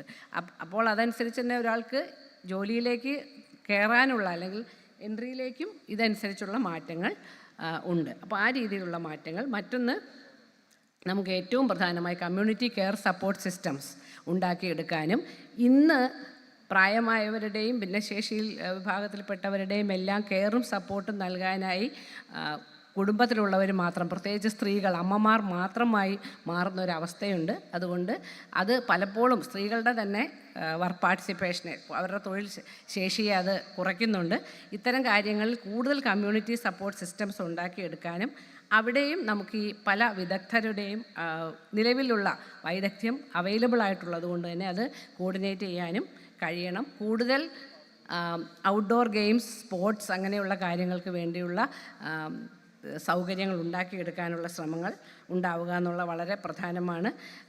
തദ്ദേശ സ്വയംഭരണ സ്ഥാപനങ്ങളുടെ പദ്ധതി രൂപീകരണവുമായി ബന്ധപ്പെട്ട് അവരെ കപ്പാസിറ്റി ബിൽഡിങ്ങിൽ ഈ ഒരു സമീപനത്തോടുകൂടി അവരെ കപ്പാസിറ്റി ബിൽഡ് ചെയ്യാനുള്ള ശ്രമങ്ങൾ നടക്കേണ്ടതുണ്ട്. അതുപോലെ അഫോർഡബിൾ ആയിട്ടുള്ള, എല്ലാവർക്കും താങ്ങാവുന്ന ചെലവിലുള്ളതും പ്രൊഫഷണൽ ആയിട്ടുള്ളതുമായ ഹോം കെയറിനും ഇൻസ്റ്റിറ്റ്യൂഷണൽ കെയറിനുമുള്ള സൗകര്യവും അതിനുള്ള റെഗുലേഷൻസും, അതിൻ്റെ ഗ്രേഡിംഗ്, റെഗുലേഷൻ പോലെയുള്ള കാര്യങ്ങളും ഉണ്ടാവുക എന്നുള്ള പ്രധാനമാണ്. ഈ വയോജനങ്ങളുടെയും അതുപോലെ ഡിസബിലിറ്റി മേഖലയിലും ഏറ്റവും പ്രധാനപ്പെട്ട പല പ്രവർത്തനങ്ങളും ഗവേഷണവും ഒക്കെ നടക്കുന്ന ഒന്ന് സ്വകാര്യ മേഖലയിൽ നിന്നും, സ്വകാര്യ ആശുപത്രികളിൽ നിന്നും, അതുപോലെ NGOസിൻ്റെയും ഒക്കെ ഇടയിൽ നിന്നും ധാരാളം നടക്കുന്നുണ്ട്. ഇതുമായിട്ടുള്ള ഒരു ഷെയറിങ് ഓഫ് എക്സ്പീരിയൻസോ അല്ലെങ്കിൽ ഷെയറിങ് ഓഫ് റിസോഴ്സസ് ഒക്കെ നമുക്ക് ഉണ്ടാക്കിയെടുക്കാനും അത്തരം ചില പാർട്ട്ണർഷിപ്പ് മോഡലുകൾ ഉണ്ടാക്കിയെടുക്കാനും നമുക്ക് കഴിയണം. അതുപോലെ ജെൻഡർ ഡൈമെൻഷൻസിനെ കുറിച്ച് ഇവിടെ ശംഭ സെൻഗുപ്ത വളരെ കാര്യമായി സംസാരിച്ചു. ഈ ഡിസബിലിറ്റി ആയാലും വയോജന ജീവിതമായാലും സ്ത്രീകൾ അനുഭവിക്കുന്നത് അതിൻ്റെ ഏറ്റവും കഠിനമായ രീതികളിലാണ്. സ്ത്രീകൾ സ്വയം ഇതിലൂടെ കടന്നു പോകുമ്പോഴും അതുപോലെ തന്നെ അവരുടെ കെയർ ഗീവിങ് മറ്റുള്ളവരെ നോക്കേണ്ട രീതിയിലാണെങ്കിലും വളരെ കഠിനമായ ജീവിതങ്ങളാണ് അവർക്ക് ഉണ്ടാവേണ്ടി വരുന്നത്. അതുമായി ബന്ധപ്പെട്ടും നമുക്ക് കൂടുതൽ ശ്രദ്ധയും കരുതലും സപ്പോർട്ട് സിസ്റ്റംസും ഉണ്ടായി വരേണ്ടത് ആവശ്യമാണ്. കൂടുതൽ ഫിനാൻസിങ്, ഡിസബിലിറ്റി ഫിനാൻസിങ് എങ്ങനെയെല്ലാം ഡിസബിലിറ്റി മേഖലയിലേക്ക് ഈ ഫിനാൻസിങ് പോസിബിലിറ്റീസ് എങ്ങനെയെല്ലാം കൊണ്ടുവരാൻ പറ്റും എന്നുള്ളതിനെക്കുറിച്ച് നമുക്ക് കാര്യമായി ആലോചിക്കേണ്ടി വരും. പ്രത്യേകിച്ച് നമ്മുടെ സംസ്ഥാനത്തിൻ്റെ ധനപരമായ പല പരിമിതികളും ഉള്ളതുകൊണ്ട് തന്നെ അതിന് പുതിയ മോഡൽസ് ഉണ്ടാക്കിയെടുക്കാൻ, പാർട്ട്ണർഷിപ്പ് മോഡൽസ് ഉണ്ടാക്കിയെടുക്കാനുള്ള ശ്രമങ്ങൾ നമുക്ക് ചെയ്യേണ്ടതുണ്ട്. അങ്ങനെ ഈ ഒരു മേഖലയ്ക്ക് കൂടുതൽ ശക്തി പകരുന്ന രീതിയിൽ ഉള്ള ശ്രമങ്ങളാണ് വയോജനങ്ങളുടെയും ഭിന്നശേഷി വിഭാഗത്തിൻ്റെയും പ്രവർത്തനങ്ങൾക്ക് കൂടുതൽ ശക്തി പകരാനും അവരെ തുല്യതാബോധത്തോടെ ഏറ്റവും മാന്യമായ ജീവിതത്തിലേക്ക് കൊണ്ടുവരാനുള്ള ശ്രമങ്ങൾക്കാണ് നമ്മൾ മുൻഗണന നടത്തേണ്ടത്.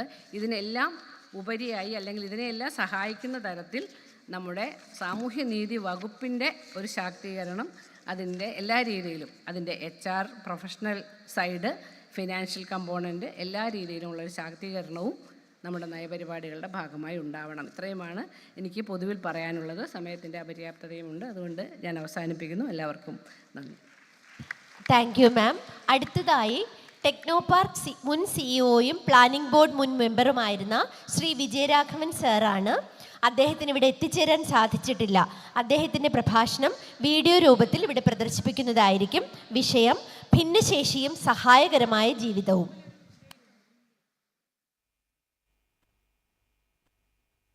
Thank you for inviting me to be a panelist at the Keraleeyam discussion on disabilities and accessibility.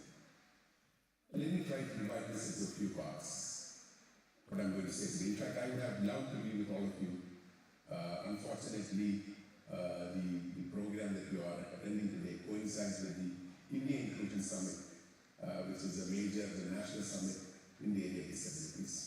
So like I said earlier, I'll try to divide this into a few parts and talk to you about disabilities and accessibility.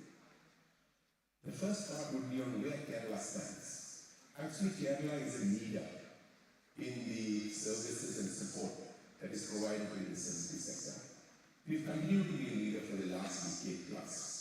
In fact, in a way, we are a role model for the rest of the country with the cochlear implant program, all the kind of support that we give in the disability sector. And this is seen by the awards that the Department of Social Justice has received year after year in terms of its performance at the national level. How did this happen? I would say it is over the last several decades, the focus that successive governments gave for social justice. Initially it was for social welfare and later on social justice. But over the last 1.5 decades, you would have seen a major focus in this area. We were the first state in the country to conduct a disability census, which covered 100% of the population. We were the first state in the country to have a free cochlear implant program. We also were the first state where every hospital in the government sector, which had birthing taking place, had an OE meter, which ensured that you could do the screening at birth on whether a child has hearing or not. But one of the things we must realize is that other states are catching up. And we will have to go far beyond what we are doing today. We need to continue to retain the lead position that we have. Like I said, we've been doing exceptionally well. The support is great. Even on the side of employment, that is the reservation that is provided, we still find that there are many places where more opportunities can be created. There again, at the national level, we are still doing well, but there's a lot more that we can do.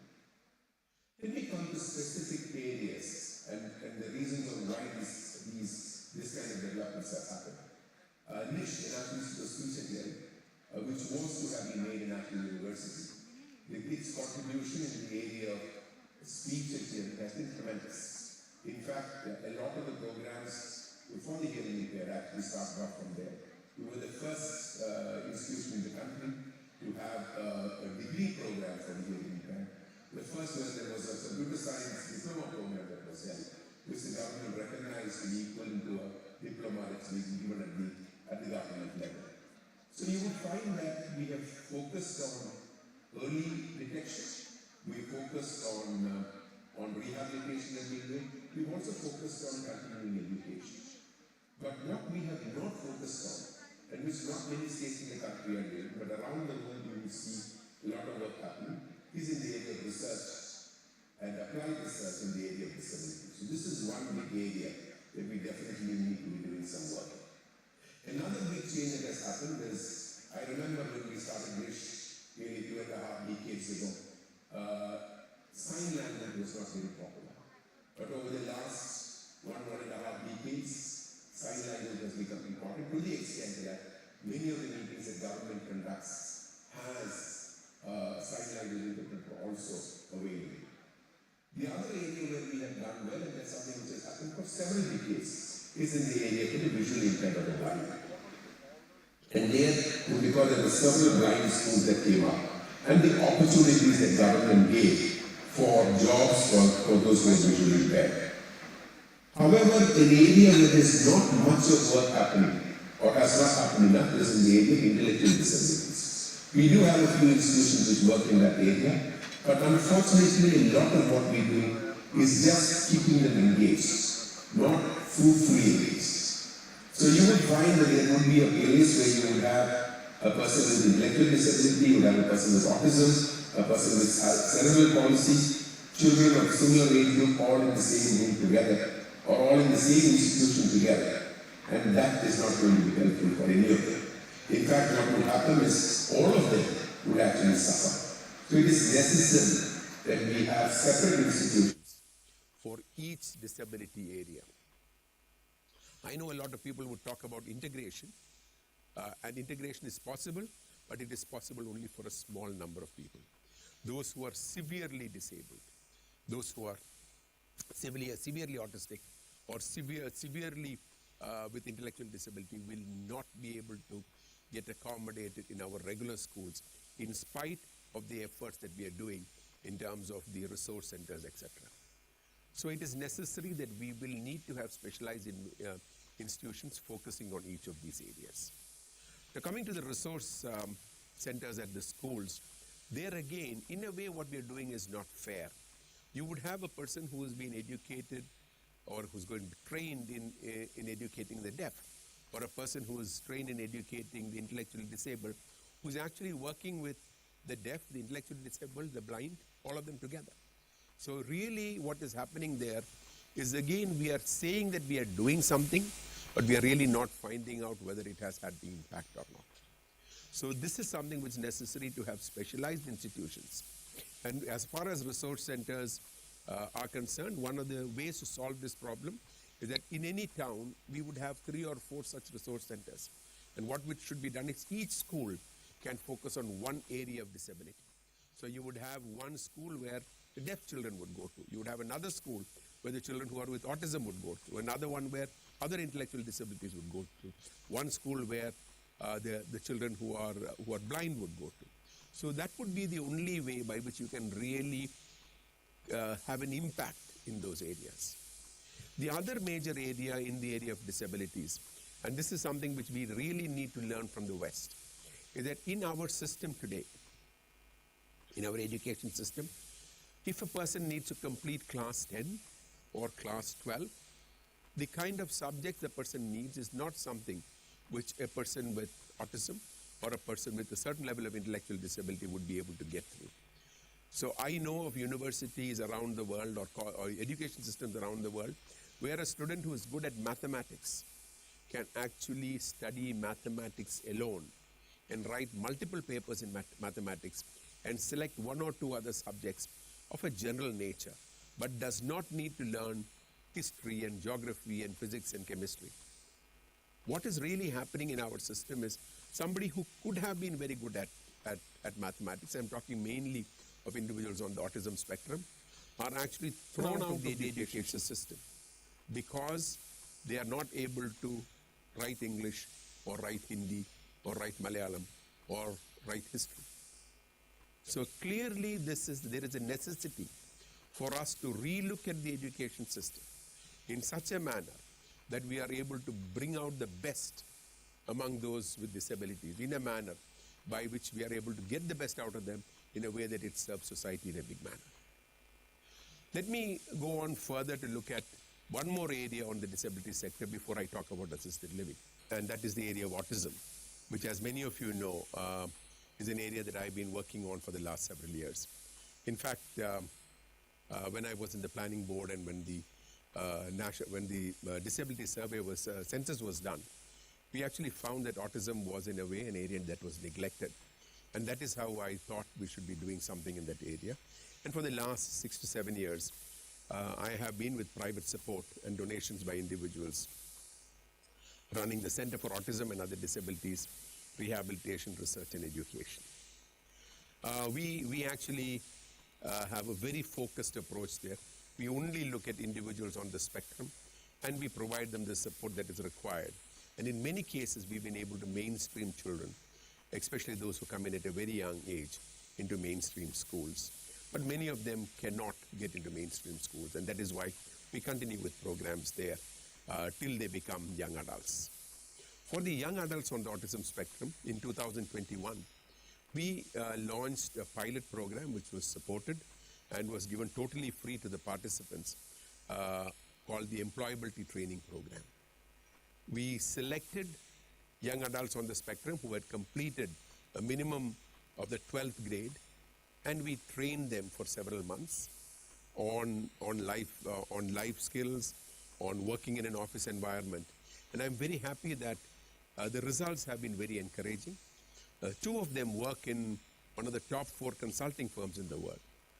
Another 2 of them work at one of the top hotels in the country at their Kovalam beach resort, one in the bakery and the other in the housekeeping store. Another young adult works with one of the top fashion stores at the Lulu Mall in Trivandrum, and we have another 2 who would be joining one of the largest software companies very soon. This very clearly says that if we are able to provide them with the right inputs and ensure that we create an environment where they can go and work, we can create opportunities for adults on the autism spectrum. One of the things we must all realize is that to actually give somebody a job is not enough. One needs to ensure that the environment where they're going to work has been adapted to support them. So it is necessary for organizations to have a catalyst, and I call a catalyst a person who actually helps make the person with disability who is joining the organization a success in his or her work. And that could be somebody from within the team, it could be somebody who is brought from outside who will support it. It is also necessary that all the people around with whom the person with disability is working have actually been sensitized to what they should be doing, how they should be working, how should they interact with the person, what are the kind of concern areas that can come up, and how do they handle those concern areas. Unfortunately, neither at the state government or the national government, when we give jobs to persons on the disability, when we give jobs to persons as part of the disability quota that we have, we really don't do anything. We just give them a job and expect them to go there and survive. And you will find that in many cases, the person is given a job and the person is sitting there, nobody is getting them to do any work, and that person gets frustrated over a period of time, which is where the difference between the way the private sector is handling employment of persons with disability and the way the government is handling makes it completely different. Because in most of the cases where we've helped individuals to join the workforce, we've actually spent several hours training the people around. We've had the catalyst and others come and work with the trainees for several days so that they understand how things are to be handled and how do they go forward. So this is something which is very, very important. I also believe that it is necessary for the state to really create specialized skill development programs and to look at programs that are created in a manner that those where we have reservation seats available, where there are positions available, we look at efforts to train individuals in such a manner that they are able to be employed by government to meet the quota requirements, which are a legal requirement today in the country with the new acts that have come in. So you will find that there are several people who could have been employed if they were given the right inputs, who are not as part of it. And the worst thing that happens here is a person who's lost his little finger, or has a little bit of a vision problem, or has a little bit of a hearing problem, actually for whom that disability is not really a disability, gets those jobs. And a lot of people who are on the disability area who are much more disabled really are not able to get those jobs, and they are denied to them. This is something which we should all be looking at and try to come in with remedial measures by which such things do not happen. Let me come to the last point, which is another subject of discussion that we have today, and that is assisted living. When I talk of assisted living, I'm going to focus on assisted living for individuals with disability. You need assisted living for the aged, which is also very similar to this, but I will focus on assisted living for individuals with disability. And this is something, there are two things which I would like to recall here, which were statements made to me by two former chief ministers of Kerala. One, Sri E.K. Nayanar, who was in a way responsible for the starting of NISH. Sri E.K. Nayanar once, when he wrote in the newspaper after visiting my office, wrote that a child with disability is not the responsibility of the parent alone, but is a responsibility of society. What he meant was that if there is a disabled person, it is the responsibility of government and society to ensure that the burden is not completely shouldered by the parents or the family alone, as most families will not be able to bear not only that expense, also will not be able to bear the trauma through which they have to go through. And it is society's responsibility to ensure that they feel comfortable. The second was by Uman Chandi. And Uman Chandi once told me, or he asked me, if there is so much you are trying to do in the disability sector, but there is a prayer that many mothers in Kerala have. And that prayer is, my child should die before I die. He said, how can you make Kerala a state where no mother will ever have such a prayer? Now, for those who are not involved with the disability sector, you would wonder, why should a mother make this statement? But the fact is that there are thousands of mothers in Kerala who have that prayer today. And how can we work towards ensuring that no mother prays in that manner?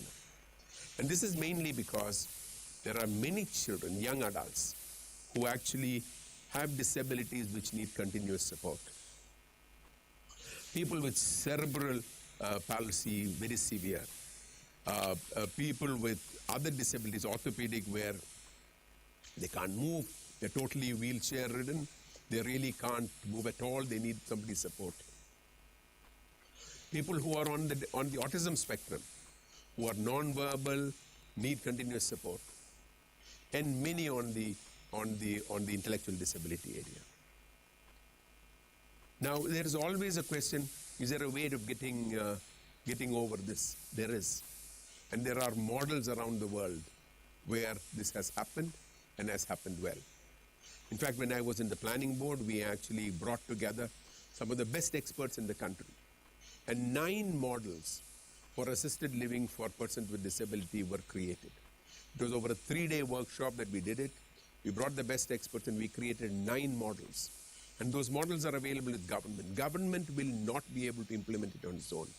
Government will need the support of NGOs, and get good NGOs who can implement it, and government can provide them financial support and can also ensure that people don't misuse these facilities. And it is not difficult, it is doable. But it is that necessity that one needs to have the empathy and the understanding, and very clearly do it in a systematic manner. And it can be done because there are enough NGOs who will be prepared to come forward. The other way of working would be to get actually the parents of individuals with disability to come together and support them in a manner by which it can be done. And these models can start, not necessarily all the models need to have a lot of land. It can even be 2 or 3 apartments in an apartment block being taken on rent or bought out. And in those apartments, you have persons with disability who are severely disabled, he needs support. So let us say you take a 3-bedroom apartment. 1 room can be for the caregiver who will come in shifts, and the other 2 rooms can be for 2 different individuals. And if you have 3 or 4 apartments together, you can have about 8 or 9 or 10 individuals with disability living together in a small community kind of a manner. And there will always be a question, is it going to be successful? What will the others say? The problem is that we do not try it. And this has been successful even in our own country. The other model is a model similar to what is being done near Ottapalam by a group of parents with children on the spectrum, where they have come together, they bought land, and they've built apartments and individual villas where the parents themselves are running these establishments. But there is a big problem with a group of parents running such an institution, because one should remember that all the parents who have come together would be of a similar age group. And at some point of time, all of them will have to give way. And when they move away, who is going to be looking after this institution? So one will need to tweak the model to actually have, let us say, 10 parents in the age group 50 who are part of this program, another 10 parents who are in the age group of 40, another age group of 30, so that you will have, at any point of time, you will have a group of people who have a concern for the individuals with autism who live there, who will actually run the place and support them in doing it.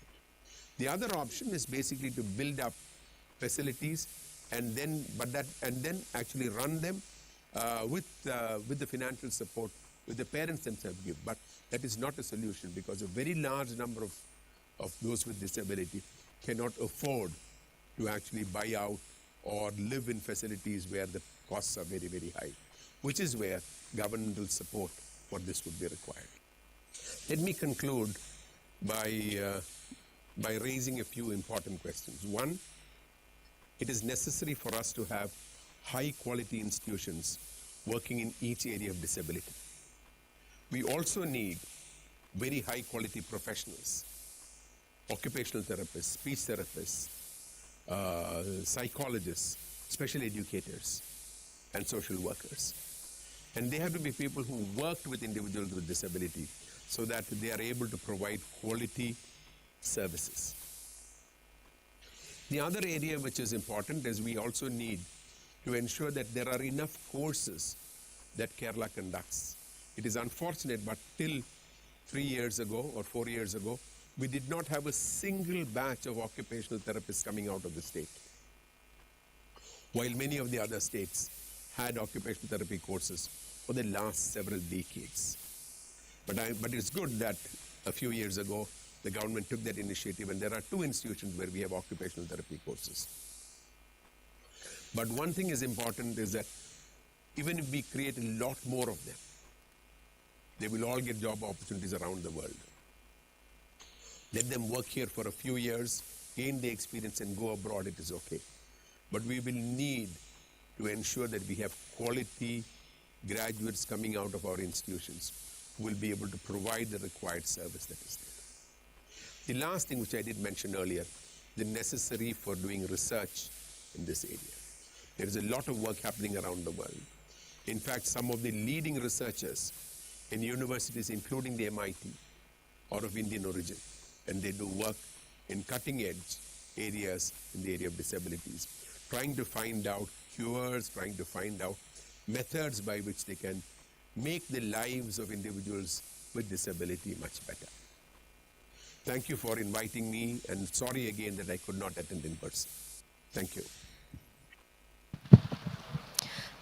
അടുത്ത പ്രഭാഷക അവതാരകൻ IAASA ഓസ്ട്രേലിയയിലെ senior research scholar doctor KS James ആണ്. അദ്ദേഹത്തിനും ഇവിടെ എത്തിച്ചേരാൻ സാധിച്ചിട്ടില്ല.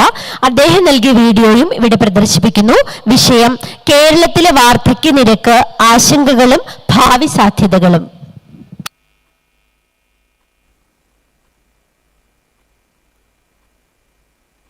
Let me, at the outset, thank the organizers for inviting me to be part of this 7-day celebration of Kerala, the Keraleeyam. Unfortunately, I'm not able to be part of this celebration in person. I'm also delighted to be among an elite set of panelists to speak on an important topic, the persons differently abled as well as senior citizens. Today my talk will be on population aging in Kerala, concerns and future prospects. In the coming next 15 minutes, I intend to touch on two major aspects on the population aging in the state. And being a demographer, I will first look at the measurement of population aging, particularly considering the share of 60 plus population in the state. In the second part, I will also look at some of the vulnerabilities the population aging brings up in a state and will provide some conclusions finally on the population aging in Kerala. The structure of my presentation will be as follows. The first part of my presentation will touch upon the ways of measuring population aging, and I will come to, as I told you, on some of the vulnerabilities of the population aging in Kerala and the aged persons face, as well as draw some conclusions. Let me provide initially a small background, which perhaps everyone knows in Kerala, because we know that the Kerala's demographic transition has been much advanced. It has a very low fertility, and it has touched 1.6 in 2020. It has one of the highest life expectancy in the country, with 72 for males and 78 for females. And thanks to the considerable human development, as well as the better healthcare system in the state for such a major achievement. Consequently, we know that there has been a considerable shift in the population age structure, and the share of elderly, we define it at 60 and above, is substantially has gone up in the state. We also know there are different challenges on population aging. We know that there is a deterioration in the traditional family system as well as the care for the senior citizens. We also know there is lack of economic support system many times. There is also a very high morbidity rate in the state, 646 and 706 for the rural and urban older persons, as against 276 and 362 for all India, if you really measure morbidity rate. And also the non-communicable diseases in the state is also relatively very high compared to many other parts of the country. So these are often considered as some of the major challenges of the population aging.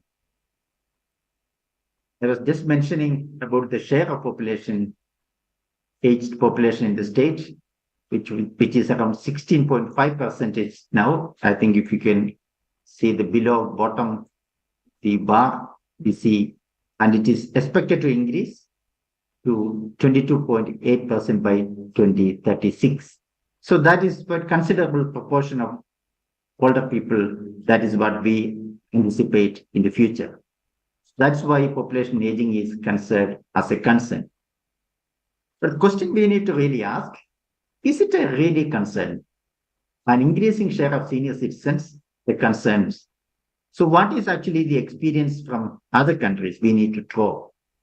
But there are varied arguments on this, both on the economic impact as well as on the social impact. Because a large number of scholars believe that population aging will also change people's preferences and life choices, primarily due to change in the expected years of life. For instance, it is found in many contexts that people often remain healthier as life expectancy increases. And people make choices and decisions on economic, medical, and social aspects based on expected years to live.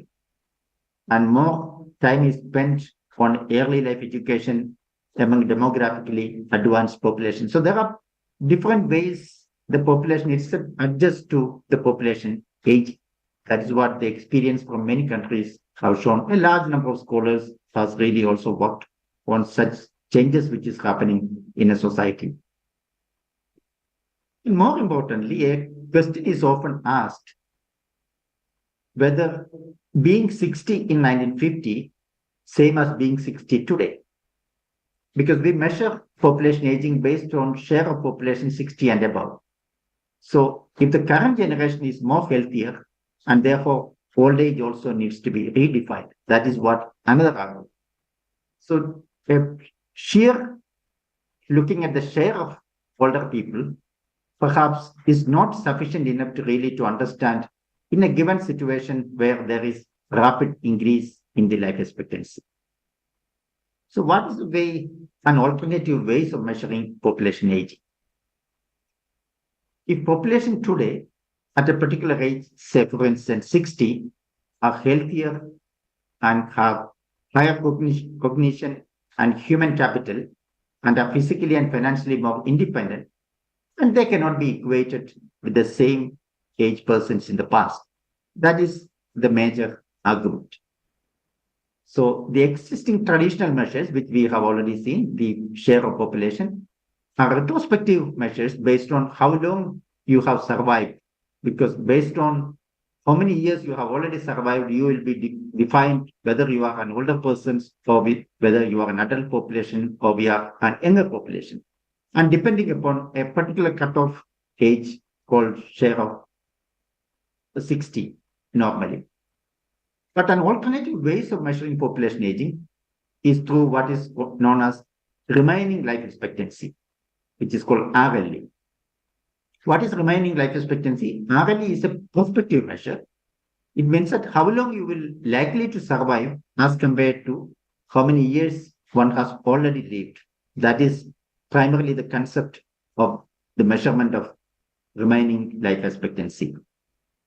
So age at which a country achieves RLE, usually 50, is considered as older ages. That means that, if you are at which age you will have a life expectancy, again another 15 years or more. So 15 years is again an arbitrary number. Some say even 10 years can also be defined, because it also depends on how many years a person would like to be living in a retired life.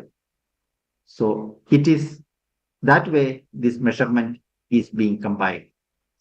So for instance, the remaining life expectancy of a Keralite at age 60 today. So once you are at age 60, you are expected to live another 22 years, whereas it is almost 5 years lower in another state, in the state of Chhattisgarh. It was only 70. So that is why it's the remaining life expectancy is supposed to be a better measure of understanding population age. For instance, if you calculate for the state of Kerala, the currently in 2019, for which the data is available, you can say the remaining life expectancy of RLE 15 is something around 68, meaning that at age 68, an average Keralite is expected to live for another 15 years. So it was 60 in the year 1978. So at that year, it was an average Keralite used to live 15 years more at age 60, and now it has become 68. So it is increasing almost in every decade. So naturally, the 60 in the year 1978 cannot be considered equal to one who is 60 in 2019. They will be much healthier, and also in cognitive ability as well as in human capital, they are much better compared to the older generation. That is actually the idea behind this measure. You can see wide variation across states in the country if you really estimate a remaining life expectancy. So if it is Bihar, it is only 60, and Chhattisgarh, Assam, etc., it will be 59. So, and some states like Delhi, Kerala, and Himachal Pradesh, it is 68. So that way there is also wide variation. across states in the remaining life expectancy. Now, what is advantage? Because it's not really just a measure, but what is actually the policy implications of such a measure? One, definitely accommodates an improvement in the life expectancy of the population, but the method suggests a life course approach with the positive connotations for healthy aging, which is the need of the hour. That is what we need to really take cognizance of. It's not really a measure in itself, but it really tells you what is actually the remaining life expectancy or how far you need to have a healthy life. On a policy perspective, it provides the notion that it is not merely the share of the population at a particular cutoff age that matters, but it is the quality that is immensely important. So because we are considering that, the measure assumes that the current 60 are more healthier, more advanced in human development compared to the 60 the older in the past. Definitely, so the quality of life is much more important than measuring a population based on a sheer share of the population. So that is what the policy implications of such measure. So more importantly, prospective measure provides an understanding of population aging, especially in a demographically advanced states such as Kerala, where the mere share may not really matters. Let me come back to it later on the policy part once again. So before that, I will come to the second part of my presentation, which is concerning the vulnerabilities of population aging or concerns of population aging. If you really look at the literature in general, we always see the three major concerns in a broad sense is being discussed. One is the concerns on the family care. The second is the concerns on the economic security. And third, with the health security. These are the three broad aspects which is often considered as the major concerns of the population aging. The first one, the family care, we know that it is a concern in the state because there's a shrinking household size in Kerala. If you really look at for the last 40 years or so, the household size, which was 6.5, has come down to something around 3.5 currently, or 3.6 currently, which is a very drastic decline. Perhaps in all India level, it is almost one member higher, is 4.5 or so. So Kerala has a very low household size currently, primarily because of the migration as well as because of the decline in the fertility rate. So if you really look at what is happening in the state, because why we are concerned on the family care system, it's a clumsy graph. So I will only emphasize on one aspect of this graph, which is the blue bar, which is sort of the left, which I have also given the numbers there. If you really look at in 92-93, there were only 14.93% of the total households have adult male and female living alone without children with them. And this has increased to almost 29.23, almost you can say 30% in 2019-21, according to the NFHS data. So I'm only speaking about adults here, not about older people. Older people living alone is also a concern here. Because what does it indicate? It indicates that even among the adult male and female in the state, there are a large number of adult male and female whose children are not with them. So children are either away for education purpose, away from the household, or away from employment reasons. So it means that when they become older, definitely there is very unlikely that the children will come back to their households or children will be living with them. So this is going to be serious concerns in the coming decades, and especially when the share of older people as well as the life expectancy increases in the state. And I'm not really touching upon much on the economic aspects, economic security aspects, because everyone knows about the lack of social security measures in many parts of the country, including Kerala. So I will directly come to the health aspects, security now.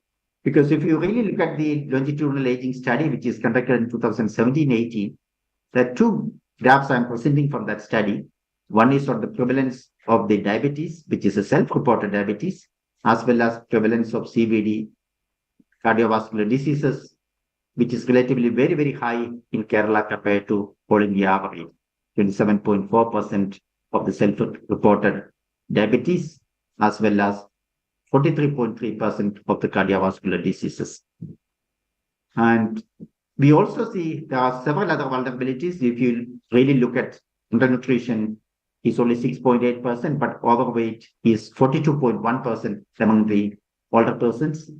And any activities of daily living limitations is something on 22.7%. And physically inactive is 58% of the male and 41.8% of the female.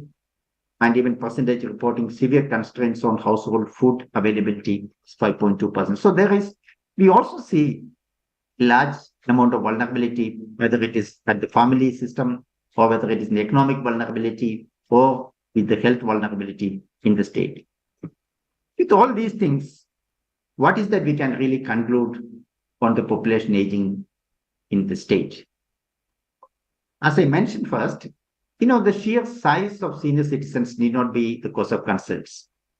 We have to look at it in a very prospective approach because life expectancy is increasing, people choices will increase. But the real question is, has the quality of life increasing along with improvement in life expectancy? And this needs to be measured from a policy perspective. I think that is what is very, very important. How far actually the 60 in the past and how far they are different from the 60 of the current generation. If they are really different, their quality of life is improving, we can say we will have a positive aging. That is what we really need to understand.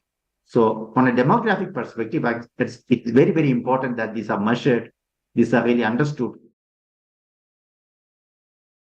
The appropriate policies and programs to make sure that the quality of life improves.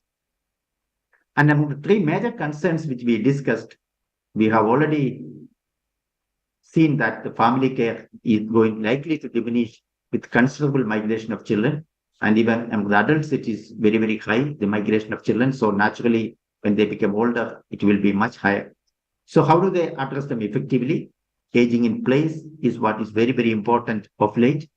Not actually the old age homes are really not the solution, but how to make sure that the elderly age happily in their household itself, on their family itself, even when they are living alone.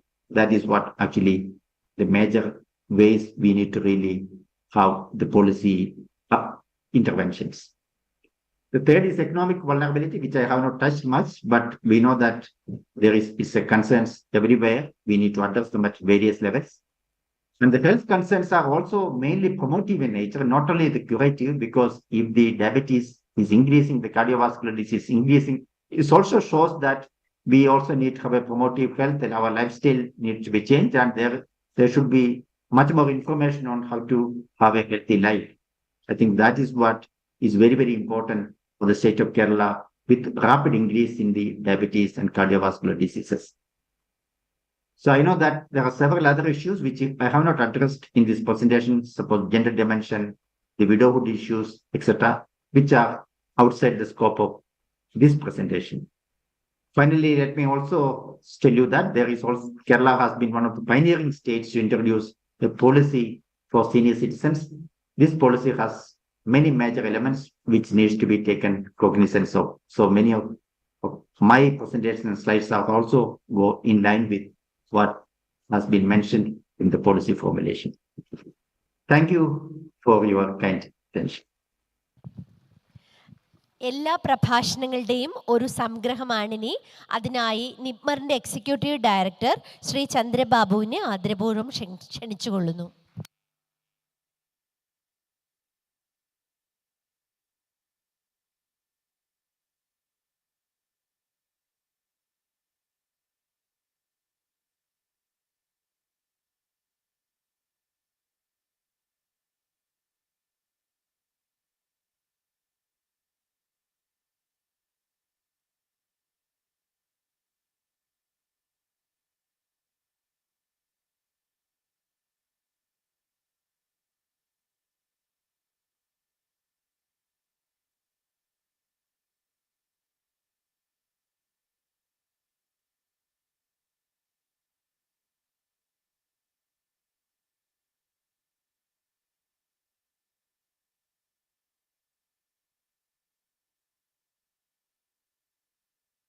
പ്രായാധിക്യം അന്തസ്സോടെയും അഭിമാനത്തോടെയും ആരോഗ്യത്തോടെ ജീവിക്കുന്നതിനുള്ള തടസ്സവുമല്ല. വയോജനങ്ങളുടെ ആരോഗ്യം, സുസ്ഥിരത, സാമൂഹ്യ പങ്കാളിത്തം എന്നിവ ഉറപ്പുവരുത്തുന്നതിന് ആരോഗ്യ സാമൂഹ്യ സംവിധാനങ്ങളിൽ പുനർനിർണയം ആവശ്യമാണ്. പകർച്ചേതര വ്യാധികൾ, പലതരം രോഗാവസ്ഥകൾ, അതുപോലെ ലിംഗനീതി അധിഷ്ഠിതമായ ഇടപെടലുകൾ എന്നിവ സംബന്ധിച്ചും അദ്ദേഹം സംസാരിച്ചു. വയോജനങ്ങളുടെ ജീവിത ഗുണത മെച്ചപ്പെടുത്തുന്നതിന് പൊതു അവബോധം ഉയർത്തുന്നതിൻ്റെയും സർക്കാർ നയങ്ങളിൽ ആവശ്യമായ മാറ്റം വരുത്തേണ്ട ആവശ്യകതയും അദ്ദേഹം ഊന്നിപ്പറഞ്ഞു.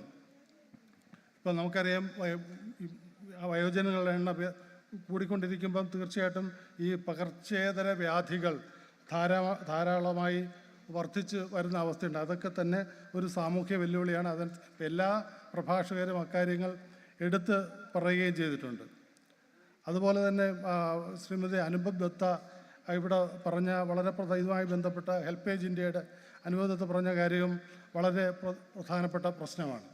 വയോജനങ്ങളുടെ ഡിജിറ്റൽ ലിറ്ററസിയുടെ അഭാവത്തെക്കുറിച്ച് അവർ പറഞ്ഞുകൊണ്ട് തീർച്ചയായിട്ടും ചെറുപ്പക്കാർക്ക് ഇതറിയാം, അവരെ പഠിപ്പിക്കാനായിട്ട് തയ്യാറാവണം. അതുപോലെ വയോജനത്തിനുള്ള മറ്റു പ്രശ്നം എന്ന് വെച്ചാൽ ഏകാന്തതയാണ്. വീട്ടിൽ ഒറ്റപ്പെട്ട് കഴിയേണ്ട അവസ്ഥ, അതുമായി ബന്ധപ്പെട്ട ഒത്തിരി പ്രശ്നങ്ങൾ നേരിടേണ്ടി വരുന്നുണ്ട്. അപ്പം ഈ ജീവിത ഗുണനിലവാരം കുറവ് വരുന്നുണ്ട്. അതുകൊണ്ട് പ്രതിരോധ ആരോഗ്യ സംവിധാനങ്ങൾ, പ്രിവെൻറ്റീവ് ഹെൽത്തിൻ്റെ പ്രാധാന്യം വളരെ പ്രധാനപ്പെട്ടതാണ്. അതുപോലെ തന്നെ മാനസികാരോഗ്യത്തിൻ്റെ പ്രശ്നം, പിന്നെ ഡിപ്രഷൻ, അതുപോലെ തന്നെ ആങ്സൈറ്റി തുടങ്ങിയ പ്രശ്നങ്ങളും ഈ വയോജനങ്ങളിൽ കാര്യമായി കാണുന്നുണ്ട്. അതുപോലെ സാമ്പത്തിക ആശ്രിതത്വം വളരെ പ്രധാനപ്പെട്ടതാണ്. അതുകൊണ്ട് ആരോഗ്യ ഇൻഷുറൻസ് പോലെയുള്ള കാര്യങ്ങൾ കൂടുതൽ ശ്രദ്ധിക്കണം. അതുപോലെ പെൻഷൻ തുടങ്ങിയ കാര്യങ്ങൾ, കൂടുതൽ സാമൂഹ്യ പിന്തുണ വയോജനങ്ങൾക്ക് നൽകേണ്ടത് ആവശ്യം ഒക്കെ തന്നെ അനുപം ഊന്നി പറയുകയുണ്ടായി.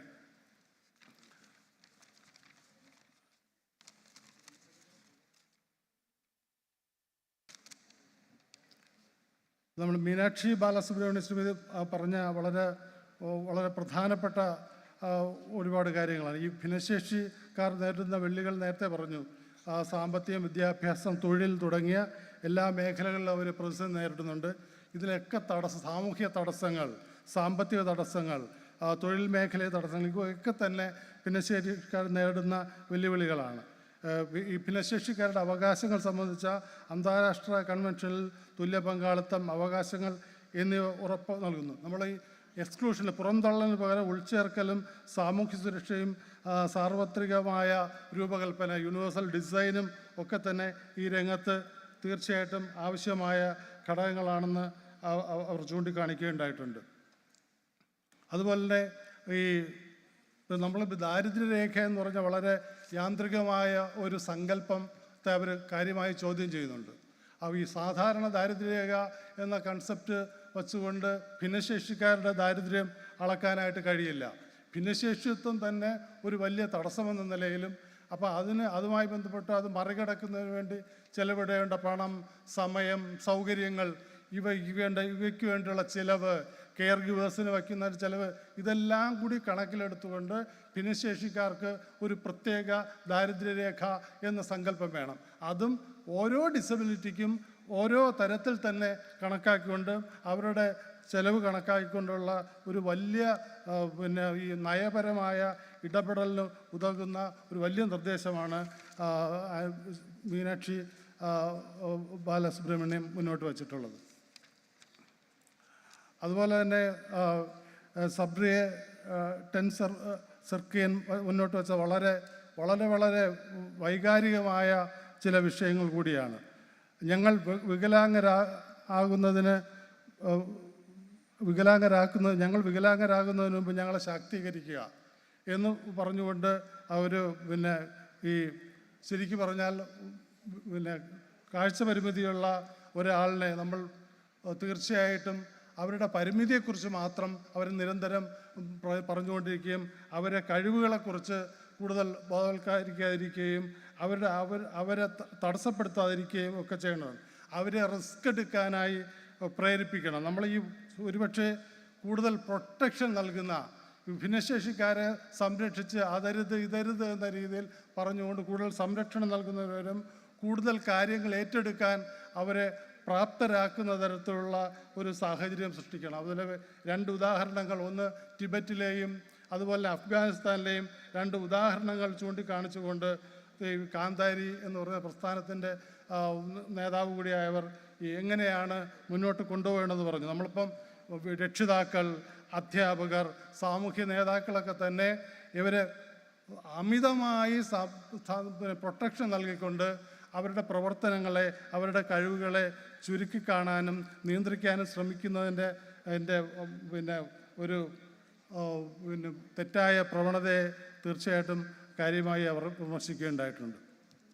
അതുപോലെ അടുത്ത സഞ്ജീവ് ജെയിൻ്റെ ഇതിൽ പ്രധാനപ്പെട്ട മുന്നോട്ട് വച്ച ഒരു കാര്യം ഈ ഭിന്നശേഷിക്കാരെ പറ്റുന്ന ആരോഗ്യ പ്രശ്നങ്ങളെക്കുറിച്ചാണ്. തീർച്ചയായിട്ടും ഈ നാഡീ രോഗങ്ങളുമായി ബന്ധപ്പെട്ട് ഈ സൈക്കാട്രിക് രോഗികൾ നേരിടുന്ന ഒത്തിരി പ്രശ്നങ്ങളെ വളരെ കാര്യമായിട്ട് അവതരിപ്പിക്കുകയുണ്ടായിട്ടുണ്ട്.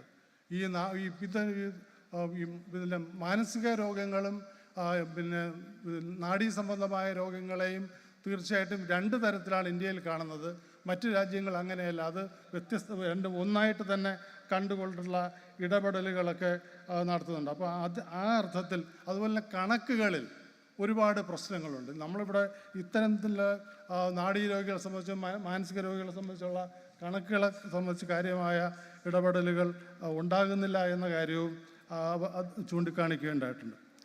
അപ്പോൾ അതാണ് കണക്ക് സംബന്ധിച്ച്. അതുപോലെ നീതിപൂർവവും സമത്വാധിഷ്ഠിതമായ ആരോഗ്യ പുനരധിവാസ സേവനങ്ങൾ കൊണ്ടുവരേണ്ട ആവശ്യകതയും ഈ മാനസികാരോഗ്യം ഏവരുടെയും അവകാശമാണ് എന്നത് സംബന്ധിച്ച ഒരു സന്ദേശവും അദ്ദേഹത്തിൻ്റെ പ്രസൻറ്റേഷനിൽ നൽകുകയുണ്ടായി. അതുപോലെ ശംഭ സെൻഗുപ്തയുടെ അവതരണത്തിൽ ഈ ഭിന്നശേഷിക്കാരുടെ പ്രശ്നങ്ങൾ ഓരോ സ്ഥലത്തും വ്യത്യസ്തമാണ്. സ്ത്രീകളാണെങ്കിൽ ഇതിൽ ഭിന്നശേഷി അവസ്ഥയും സ്ത്രീ എന്ന പരിമിതിയും എല്ലാം കൂടെ നമ്മുടെ സാമൂഹിക സാഹചര്യത്തിൽ അവരുടെ അനുഭവങ്ങളും വ്യത്യസ്തമാണ്. അതുകൊണ്ട് തന്നെ അവരുടെ പ്രശ്നങ്ങളും വ്യത്യസ്തമായിരിക്കുന്നു എന്നാണ്. നേരത്തെ പറഞ്ഞതുപോലെ ഒരു തടസ്സരഹിത പ്രാപ്യതയും സാർവത്രികമായ പ്രാപ്യത ലഭ്യമാക്കുന്ന രൂപകൽപ്പനയും അത് കേവലം അടിസ്ഥാന സൗകര്യങ്ങൾ മാത്രമല്ല, സാമൂഹ്യ അന്തരീക്ഷം, സാമൂഹ്യ ഇടപെടൽ, സാമൂഹ്യ മനോഭാവം ഇവയിലൊക്കെ തന്നെ നൂതനമായ സാമൂഹ്യ ഇടപെടലുകൾ ആവശ്യമായി വരുന്നു എന്ന കാര്യം സൂചിപ്പിക്കുകയാണ്. ഷിബ സെൻഗുപ്ത പറഞ്ഞ ഒരു പ്രധാനപ്പെട്ട കാര്യം, ഭിന്നശേഷിക്കാർ തന്നെ ഈ നമ്മളെ നിയമവേദിയിൽ, നിയമസഭയിലോ പാർലമെൻറ്റിലോ പ്രാതിനിധ്യം കുറവാണ്. ഭിന്നശേഷിക്കാരെ സ്ത്രീകളുടെ പ്രാതിനിധ്യം തീരെ ഇല്ല എന്ന് തന്നെ പറയും. ഇത് വളരെ പ്രധാനപ്പെട്ട ഒരു കാര്യമാണ്. സമൂഹം കൂടുതൽ ഇക്കാര്യത്തിൽ ബോധവാന്മാരാകേണ്ട ഒരു പ്രധാനപ്പെട്ട ഇടപെടലാണ് ശ്രീമതി ഷിബ സെൻഗുപ്ത എടുത്ത് പറഞ്ഞത്. സുജാകുന്നത്ത് മലയാളത്തിൽ കൂടി പറഞ്ഞതുകൊണ്ട് ഞാൻ സുജാകുന്നത്തിൻ്റെ പ്രഭാഷണം ട്രാൻസ്ലേറ്റ് ചെയ്യാനായിട്ട് ശ്രമിക്കുന്നില്ല. മിനി സുകുമാരനും അങ്ങനെ തന്നെയാണ് ചെയ്തത്. മിനി മലയാളത്തിൽ തന്നെയാണ് പറഞ്ഞത്. അവസാനമായി നമുക്ക് ഓൺലൈനിൽ വന്ന പ്രഭാഷകരെ കാര്യങ്ങൾ കൂടി പറഞ്ഞുകൊണ്ട് അവസാനിപ്പിക്കാം. തീർച്ചയായിട്ടും നമ്മളെ മുൻ പ്ലാനിംഗ് ബോർഡ് അംഗവും ആയ ജയറാം സാർ പറഞ്ഞ വളരെ പ്രധാനപ്പെട്ട കാര്യമുണ്ട്. ഈ ഭിന്നശേഷി മേഖലയിലെ ഇടപെടലുകളെ ശ്ലാഘിച്ചുകൊണ്ടാണ് പറഞ്ഞത്. കാര്യം ഭിന്നശേഷി മേഖല മാതൃകാപരമായ ഒത്തിരി ഇടപെടലുകൾ കേരളം നടത്തുന്നുണ്ട്. അപ്പോൾ നമ്മൾ നടത്തിയ ഒത്തിരി നിഷ് ഉൾപ്പെടെയുള്ള സ്ഥാപനങ്ങളുടെ സ്ഥാപിച്ചതും പുതിയ കോഴ്സുകൾ ആരംഭിച്ചതും അതൊക്കെ ഇന്ത്യയിൽ തന്നെ മാതൃകയാണ്. അത് കോക്ലിയർ ഇംപ്ലാന്റേഷൻ ഉൾപ്പെടെയുള്ള കാര്യങ്ങൾ. പക്ഷേ അദ്ദേഹം എടുത്തു പറഞ്ഞ ഒരു കാര്യം, എല്ലാ ഭിന്നശേഷിക്കാരെയും ഒരുമിച്ചിരുത്തി പഠിപ്പിക്കുന്ന രീതി എന്ന് പറയുന്നത് തികച്ചും പ്രായോഗികമല്ല എന്നും, തീർച്ചയായിട്ടും അത് അവരുടെ കഴിവുകളെ വളർത്താനല്ല തളർത്താനാണ് ഉപകരിക്കുന്നത്. അതുകൊണ്ട് ഭിന്നശേഷി അവസ്ഥയനുസരിച്ച് പ്രത്യേക സംവിധാനങ്ങൾ വേണം. അതുപോലെ സ്കൂളിലെ റിസോഴ്സ് റൂമുകളും ഓരോ ഭിന്നശേഷി അവസ്ഥയനുസരിച്ച് പ്രത്യേക തരത്തിലുള്ള വേണം. അദ്ദേഹം ഊന്നി പറഞ്ഞ ഒരു കാര്യം, പ്രൊഫഷണൽ ഭിന്നശേഷിക്കാരുടെ പ്രൊഫഷണൽ വിദ്യാഭ്യാസം എന്ന് വെച്ചാണ്. 2 തരം പ്രൊഫഷണൽ വിദ്യാഭ്യാസം ആവശ്യമാണ്. ഒന്ന് ഭിന്നശേഷിക്കാർക്ക് മാത്രമായുള്ള പ്രൊഫഷണൽ വിദ്യാഭ്യാസവും 2 ഭിന്നശേഷി മേഖലയിൽ പ്രവർത്തിക്കേണ്ട പ്രൊഫഷണൽ വിദ്യാഭ്യാസം. അദ്ദേഹം ഒക്കുപേഷണൽ തെറാപ്പി കോഴ്സിൻ്റെ കാര്യം നടത്തുന്ന കാര്യം പറഞ്ഞു. ഇവിടെ അതുപോലെ തന്നെ മറ്റ് ഒരുപാട് പ്രൊഫഷണൽ കോഴ്സുകൾ കേരളത്തിലില്ല. ഉദാഹരണമായിട്ട് ഈ കൃത്രിമ കയ്യാൽ നിർമ്മാണത്തിൻ്റെ ഡിഗ്രി പ്രോഗ്രാം കേരളത്തിലില്ല. അങ്ങനെ ഒരുപാട് പ്രോഗ്രാംസ് ഉണ്ട്. ഇപ്പോൾ സൈൻ ലാംഗ്വേജിൻ്റെ നിഷിൽ മാത്രമേ ഉള്ളൂ. അതൊക്കെ പ്രോത്സാഹിപ്പിക്കേണ്ട കാര്യമാണ് എടുത്ത് പറഞ്ഞു. അദ്ദേഹം മറ്റൊരു കാര്യം പറഞ്ഞത് തീർച്ചയായിട്ടും ഈ പിന്നെ അസിസ്റ്റഡ് ലിവിങ്ങിനെ കുറിച്ചാണ്. അതിന് പല മാതൃകകൾ അദ്ദേഹം ചൂണ്ടിക്കാണിക്കാൻ, ആ വ്യത്യസ്ത മാതൃകകൾ നമ്മൾ തീർച്ചയായിട്ടും കേരളത്തിൽ ഏറ്റെടുക്കേണ്ടതും പരീക്ഷിക്കേണ്ടതുമാണ്. ഈ രക്ഷിതാക്കളുടെ കൂട്ടായ്മ ഏറ്റെടുത്ത പ്രവർത്തനങ്ങളും അതിൻ്റെ പരിമിതികളെക്കുറിച്ചും അദ്ദേഹം പറയും. അതെങ്ങനെ മാതൃകപരമായി പരിഷ്കരിക്കണമെന്നും അദ്ദേഹം ചൂണ്ടിക്കാണിക്കുകയുണ്ടായി. അവസാനമായി പ്രസന്റ് ചെയ്ത് പിന്നെ ഇവിടെ ഒരു വലിയ ജനസംഖ്യാശാസ്ത്രജ്ഞനായ ഡോക്ടർ ജെയിംസിൻ്റെതാണ്. അദ്ദേഹം ഇതിൻ്റെ മുതിർന്ന പൗരന്മാരുടെ പ്രശ്നങ്ങളും പ്രതിസന്ധികളും ഈ ജനസംഖ്യാ വർധനവ് അളക്കുന്നതിൻ്റെ ബദൽ അളവുകോൽ ഉണ്ടാക്കുന്നതിനെ കുറിച്ചാണ് അദ്ദേഹം പറഞ്ഞത്. അദ്ദേഹം ഈ റിമൈനിങ് ലൈഫ് എക്സ്പെക്റ്റൻസി എന്ന ഒരു കൺസെപ്റ്റാണ് നമ്മുടെ മുന്നിൽ വച്ചത്. അത് അവശിഷ്ട പ്രതീക്ഷിത ആയുസ് എന്ന് വേണമെങ്കിൽ നമുക്ക് പറയാൻ പറ്റും. സാധാരണ നമ്മളിങ്ങനെ ജനറലായിട്ട് ഇത്ര പ്രതീക്ഷിത ആയുസ് അതെങ്ങനെ കണക്കാക്കുന്നു എന്നതിനെക്കുറിച്ച് അദ്ദേഹം വളരെ വിശദമായി അദ്ദേഹം ഇവിടെ ചൂണ്ടിക്കാണിക്കുകയുണ്ടായി. അതുപോലെ തന്നെ ഈ വർദ്ധിച്ചു വരുന്ന പിന്നെ ആയുർദൈർഘ്യം ഉണ്ടാക്കുന്ന വെല്ലുവിളികൾ പലതരത്തിലാണെന്ന് അദ്ദേഹം പറഞ്ഞു. കുടുംബത്തിൻ്റെ ഫാമിലി സൈസ് ചുരുങ്ങുകയാണ്. ചെറിയ അണുകുടുംബങ്ങളാണ്. അണുകുടുംബങ്ങളിലെ കുട്ടികൾ മുതിർന്നവർ മാത്രമായി വീട്ടിലുണ്ടാകുന്ന അവസ്ഥയുണ്ട്. അതുകൊണ്ടാകുന്ന സാമ്പത്തിക പ്രതിസന്ധിയുണ്ട്, ആരോഗ്യപരമായ പ്രതിസന്ധികളുണ്ട്, പിന്നെ രോഗങ്ങൾ, അതുപോലെ ഇപ്പം ഡയബറ്റിക്, അതുപോലെ ഹൃദ്രോഗം, അതുപോലെ തന്നെ ദൈനംദിന പ്രവർത്തനങ്ങൾ മുന്നോട്ട് കൊണ്ടുപോകാനുള്ള ബുദ്ധിമുട്ട്, ഇവയൊക്കെ തന്നെ ഇതുമായി ബന്ധപ്പെട്ട് നേരിടുന്ന വെല്ലുവിളികളാണെന്ന് അദ്ദേഹം പറഞ്ഞു. പക്ഷേ ഈ വെല്ലുവിളിയും ഒരു പ്രധാനപ്പെട്ട നേട്ടമായി നമുക്ക് ഏറ്റെടുക്കാനും കഴിയും. നേരത്തെ ഞാൻ വിട്ടുപോയ ഒരു കാര്യം, ഈ പ്രഭാഷണം നേരത്തെയുള്ള ഒരു പ്രഭാഷണത്തിൽ നമ്മുടെ ഈ ആയുർദൈർഘ്യത്തിനനുസരിച്ച് നമ്മുടെ പോളിസിയിൽ അത് പെൻഷൻ പ്രായത്തിൽ വരുത്തേണ്ട മാറ്റത്തെക്കുറിച്ച് ഒന്നിലധികം പ്രഭാഷകർ എടുത്തു പറഞ്ഞു. അപ്പോൾ അതൊരു വളരെ പ്രധാനപ്പെട്ട കാര്യമാണ്. മാത്രമല്ല ഭിന്നശേഷിക്കാർക്ക് നൽകുന്ന ഈ പെൻഷൻ നേരത്തെ പറഞ്ഞതുപോലെ അവരുടെ ജീവിതം മുന്നോട്ട് കൊണ്ടുപോകുന്ന അവരുടെ ചെലവിന് ആനുപാതികമായിരിക്കണം എന്ന കാര്യവും ഒന്നിലധികം പ്രഭാഷകർ ചൂണ്ടിക്കാണുകയുണ്ടായി. ഇത്രയാണ് എനിക്ക് വളരെ പെട്ടെന്ന് ഇത് ചുരുക്കി 10 മിനിറ്റ് കൊണ്ട് പറയാൻ കഴിയുന്ന കാര്യങ്ങൾ. നന്ദി, നമസ്കാരം. ഇനി ചോദ്യോത്തര വേളയാണ്. സമയം അധികരിച്ചതിനാൽ നമ്മൾ ചോദ്യോത്തര വേളയുടെ സമയം കുറച്ചിട്ടുണ്ട്. ദയവായി സഹകരിക്കുക. നിങ്ങൾ തന്നിട്ടുള്ള ചോദ്യങ്ങളുടെ ഉത്തരങ്ങൾ അതാത് പ്രഭാഷകർ മറുപടി നൽകുന്നതായിരിക്കും. ബാക്കിയുള്ള ചോദ്യങ്ങളെല്ലാം ഉപസംഹാരത്തിനൊപ്പം ബഹുമാനപ്പെട്ട മന്ത്രി ഡോക്ടർ ആർ ബിന്ദു മറുപടി നൽകുന്നതായിരിക്കും.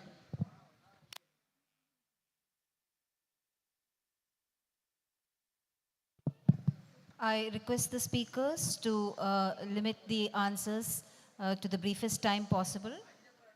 The first question from the audience is to Dr. A.B. Day.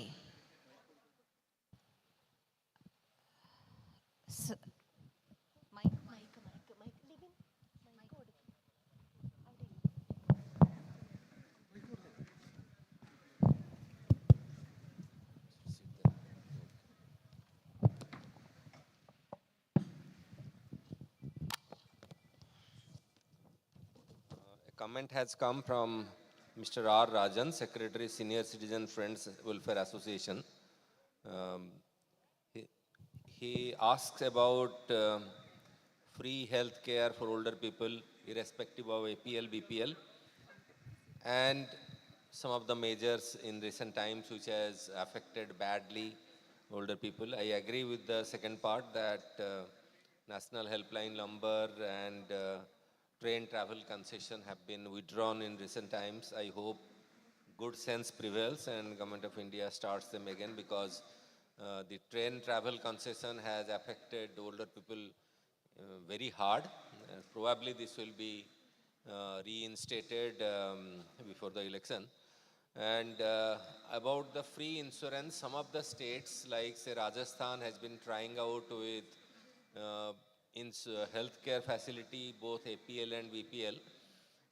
The BPL, APL business is a kind of a very discriminatory process, because this has been seen that after one hospitalization, all APL, about a third of them go to become BPL. So the healthcare in current technological situation is beyond the range of affordability even for APL people, unless they are extremely rich or they are from the CGHS or some health insurance covered people from services. So I agree with that, there has to be some logical thinking on APL, BPL and health insurance. There is one question on geriatric medicine departments from A.R. Vardhan. The National Medical Commission has recommended that all medical colleges must have geriatric medicine departments and MD program.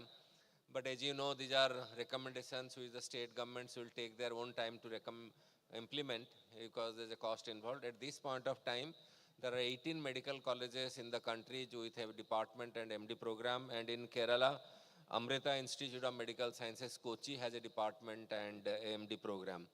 Trivandrum Medical College was part of National Program for Healthcare Healthy Elderly and was provided financial assistance in 2010 to start a MD program and department. Somehow this has not happened.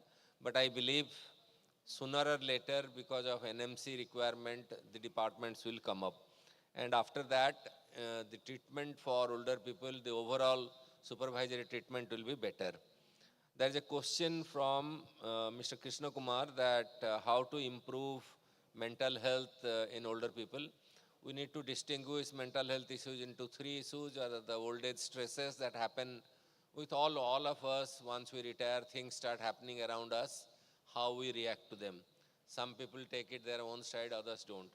Then there are major diseases like depression, dementia, anxiety disorder, which come up as the age increases. And the third variety is that older people, younger people with psychiatric disorders tend to, if they go on living to longer age, they will have their own problem. What is extremely important for those who are newly developing mental health symptom, their family must accept that this is a health issue and not a aging issue. And for that, proper psychiatric / clinical psychologist consultation needs to be done and treatment provided. And society must not consider mental health issue as a stigma or as a kind of a bad thing in a person. If one can be happy to declare his or her diabetes and hypertension, can also should be accepting depression or anxiety disorder, or for that matter, early stages of dementia. Dementia doesn't have much treatment at this point of time from curative point of view, but there are many more things can be done to address issues related to caregiving and family care and future planning. That is a very difficult question. If you have the answer, please give me. How to improve participation of geriatric population with younger generation? It's one of the most difficult questions that even I don't have an answer.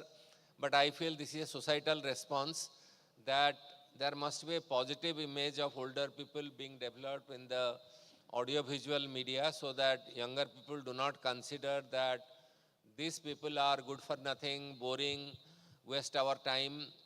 If Amitabh Bachchan can be interesting at the age of 82, why not an ordinary older person like me? So this is a societal problem as to how younger people in the society consider the old age as a positive development or a negative development. When you start aging, you understand that I am alive because I survived, so I am old. So if that concept is given, probably things will improve. But we need, in this direction, leadership from Kerala as to show how the integration takes place. Thank you.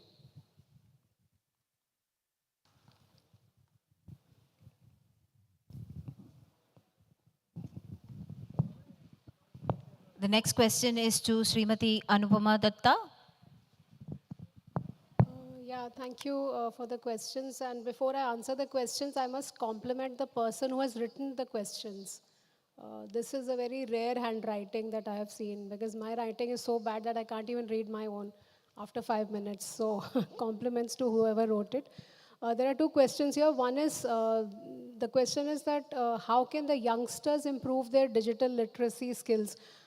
I think it's not about, there are two aspects that I'd like to cover here. One is that you improve your skills, because that's the future, because you cannot escape that, but keeping the ethical part of it in mind, that how much of machine are you going to use, and how is it altering your behavior, and how is it altering your understanding of the world.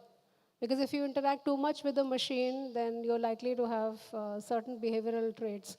So, that's one thing. But of course, I think you should always be in sync with what's happening in the world, and generative AI is the way to go. So, generative AI, I think, is something that you should always, keep pace with. But at the same time, I'll also make an equitable statement here that make sure that people around you are also in the same boat. They also are at least able to understand why you're doing what you're doing and how is it beneficial for them. So technology has to have that kind of lens with it. That is suggestion to the youngsters, and how it can benefit the elderly people. I think there are 2-3 ways in which youngsters can take the lead in taking the digital literacy for the elderly people forward. I think Kerala is the state which was the first to have 100% literacy way back in the 80s, I think. So similarly, you can take up this as a mission, and you can, at various levels, because what we found in most of our surveys is that either elderly people do not have the devices on which they can be digitally connected, or they do not have the skill, and third is that they are too scared. So these are the 3 levels at which we need to deal with the challenge. And first, of course, you can say that, okay, 1 hour every day, I will share my device with my grandmother or with a lady who's living in my vicinity, because she doesn't have a phone. So that will be a good idea. You can interact, and you can also do intergenerational bonding in that way. That is one. Second is that you can ask your educational institutions, which are running national social service programs or any other programs of social SUPW, as it was called earlier. Now you can, as an institution, adopt a certain locality or a certain place, and then impart those trainings to those people. Small curriculums are available on the net. And third is that how do you make them less scared of the technology? So this is something that you can familiarize them with technology, and also make them understand the security aspect of it, which is very important, because most of the elderly people do not want to use these IT gadgets or IT apps, because of the fear that they will probably lose their money or somebody will fraud them. So safety and security is something that you can tell them. Please don't snap at them when they ask you second time how the app works. And these are some basic ways. And also, if you want to do it in a very organized way, Ministry of Electronics and IT is running a program called PM Diksha, where anybody can enroll and get a certificate after completion of the course. So you can enroll people in your neighborhood who are very willing to do this course and get certificates, So these are some of the ways in which IT can be integrated in a meaningful way in the lives of elderly and youngsters together. Thank you. The next question is to Professor Sanjeev Jain. Thank you. I have one question on what are the measures taken for people with neuropsychiatric disorders in public sector? Now, the public sector in this case would involve basically the medical colleges and the governmental mental health facilities. All hospitals, all medical colleges and hospitals have psychiatric services. Long stay services for those with very severe or chronic mental illness are not available in the public sector beyond the mental hospitals, which have around 1,500 beds in total, of which around, I think, 500 are people who have stayed longer than 6 months. So this is, in addition to that, if there is a disability certified by the psychiatrist, then you can get a pension. I think Kerala gives twice the pension for one caregiver and one patient per family. But these kinds of facilities are available in the public sector. These need to be upgraded because large number of those with psychiatric illness may also have underlying medical and neurological disease, which is often left underdiagnosed. And comorbidity is very, very high in those with mental illness like diabetes and heart disease. So over a lifetime, very complex care systems need to be built up, and they do not exist at the moment in our country, anywhere. There are no specific public sector services except the ones which are provided through the medical system and to some extent the social welfare system, which gives a pension. The other is a more of a social comment by Dr. T.K. Anandi about the British bringing in medicine. It is not the British specifically. The interaction in Indian medicine and European medicine started with Hortus Malabaricus and with the Portuguese and Dutch people. It is just that modern European scientific medicine changed our life expectancy from below 30, around 22, before European medicine came to India, and now. We had Ayurveda or Unani medicines for 2,000 years. Our life expectancy was only 22 all over India. After European medicine has come in, it has now jumped to 70. Whether it is eradication of TB, malaria, smallpox, cholera, it would not have been possible without a microscope and tablet making, both of which were introduced into India only about 120 years ago. So we did not have any microscopes. We have no tradition of making microscopes. We can make lots of glassware like chudis and artwork, but we do not make microscopes. So microscopes were introduced into India very recently, and they have changed the nature of medicine. Of course, there is capitalist exploitation of natural resources and even medical technology, but suicidal ideation. Now, this is a very troublesome issue. All over the world, suicide rates in the young have doubled in the last 40 years. Kerala and Chennai, for example, have some of the highest rates in India, as does Sikkim and Punjab.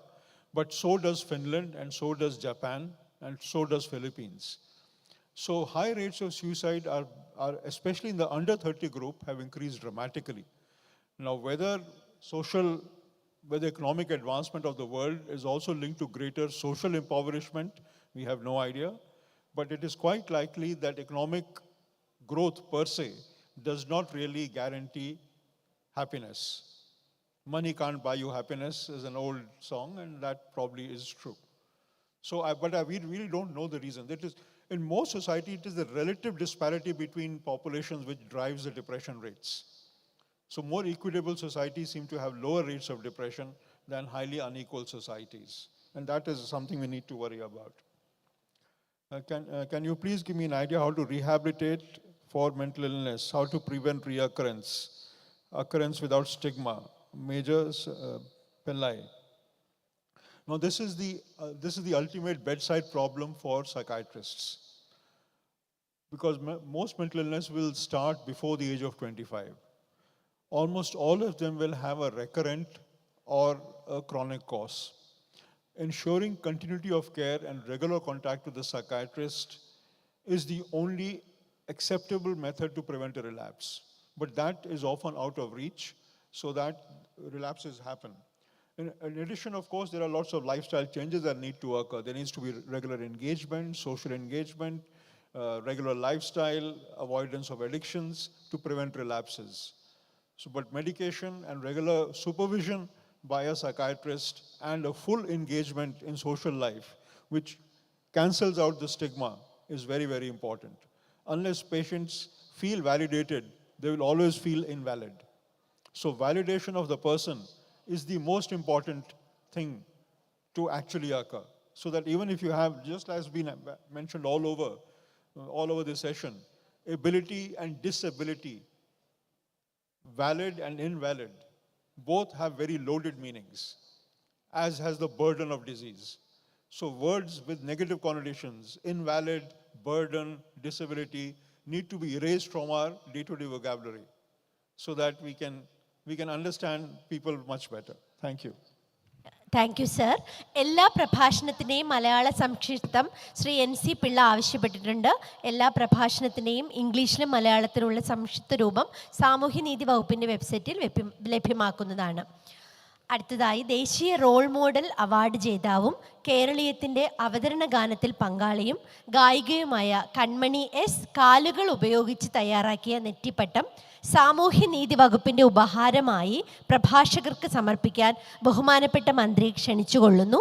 ഉപഹാരം സ്വീകരിക്കാനായി പ്രഭാഷകരെയും ക്ഷണിച്ചുകൊള്ളുന്നു. On behalf of the Social Justice Department, I request the Honorable Minister, Dr. R. Bindu, to give away a token of appreciation to our esteemed panelists. This award is a caparison, or as we would call, Nettipatam, which is an ornamental piece hung on the trunk of an elephant during festivities in Kerala. These were made by Miss Kanmani with her feet. She is a state awardee for the best role model. She was also one of the singers of the theme song for Keraleeyam 2023. Dr. A.V. Day, Srimati Anupama Datta, Srimati Shampa Sen Gupta, Professor Sanjeev Jain, Srimati Meenakshi Balasubramanian, Srimati Sabriye Tenbakan,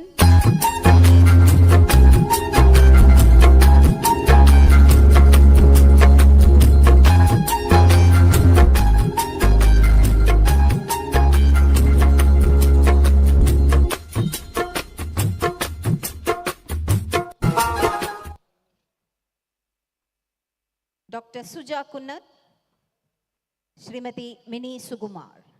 Thank you.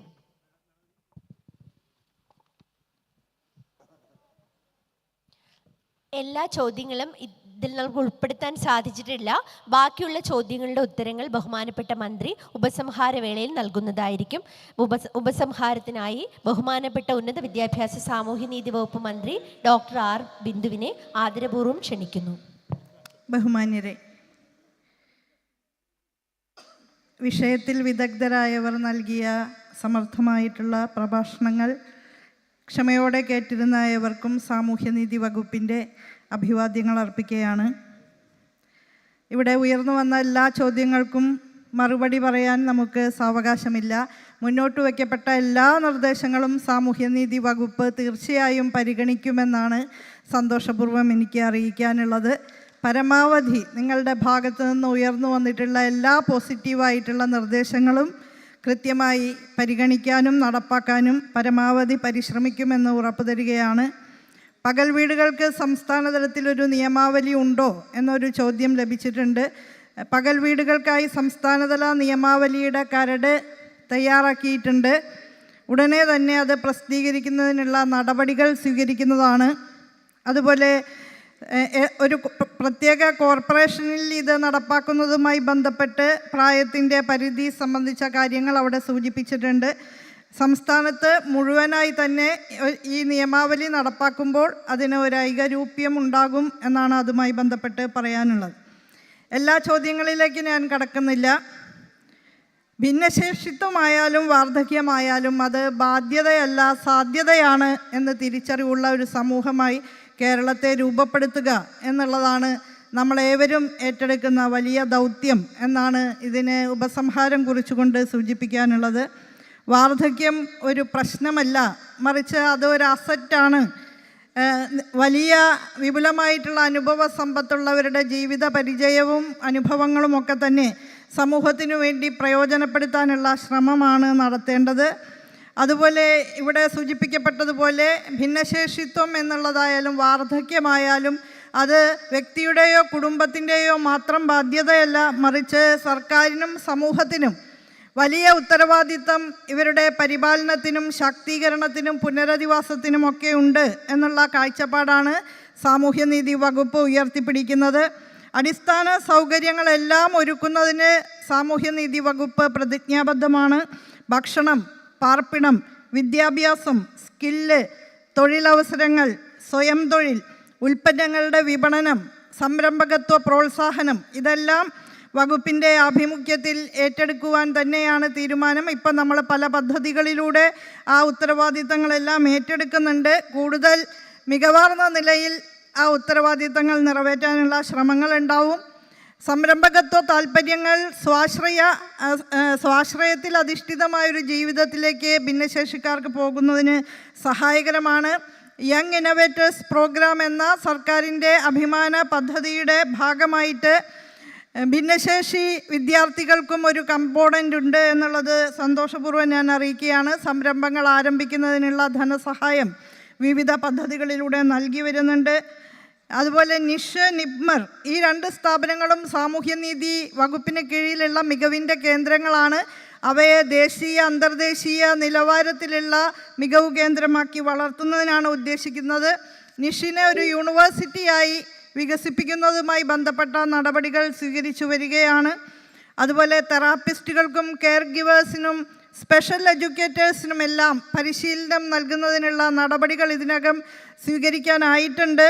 ഇപ്പോൾ നേരത്തെ ഇവിടെ സൂചിപ്പിക്കപ്പെട്ട വിഷയം occupational therapist ഉൾപ്പെടെ ഏറ്റവും മികവാർന്ന പരിശീലനം ലഭ്യമാക്കാൻ കഴിയുന്ന വിധത്തിലുള്ള കോഴ്സുകൾ ഡിസൈൻ ചെയ്ത് ആരംഭിക്കാൻ കഴിഞ്ഞിട്ടുണ്ട് എന്നുള്ളത് സന്തോഷകരമായ ഒരു കാര്യമായി തന്നെ പറയാൻ ആഗ്രഹിക്കുകയാണ്.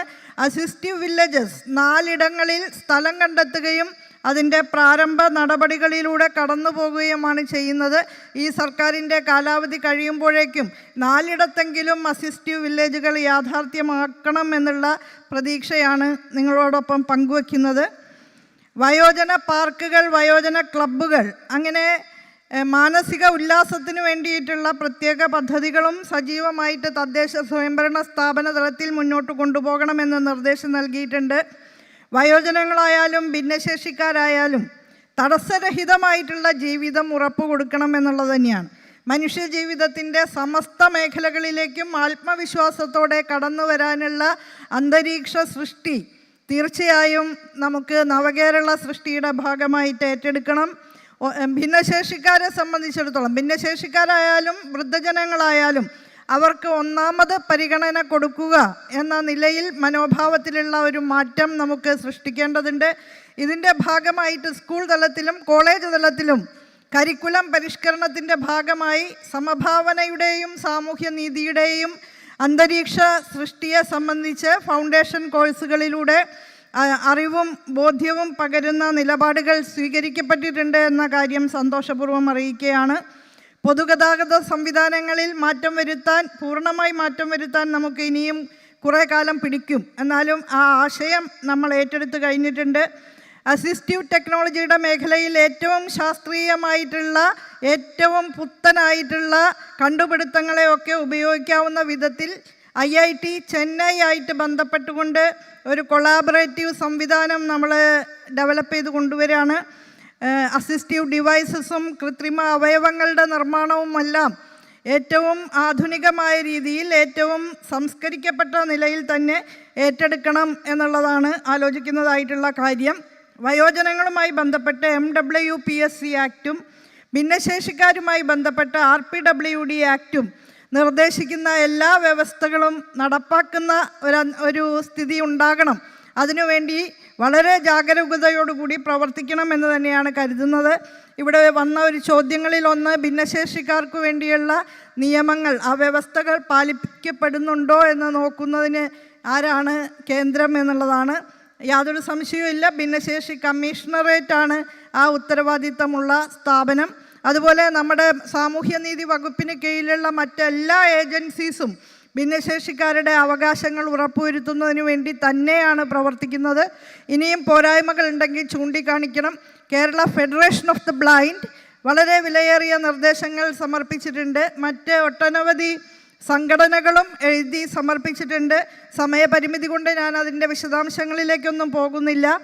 ഇവിടെ ഉയർന്നു വന്നിട്ടുള്ള എല്ലാ ആശങ്കകൾക്കും വിരാമം കുറിക്കുന്ന വിധത്തിലുള്ള സാർത്ഥകമായ ഇടപെടലുകൾ സർക്കാരിൻ്റെ ഭാഗത്തു നിന്നുണ്ടാകും എന്നാണ് എനിക്ക് അറിയിക്കാനുള്ളത്.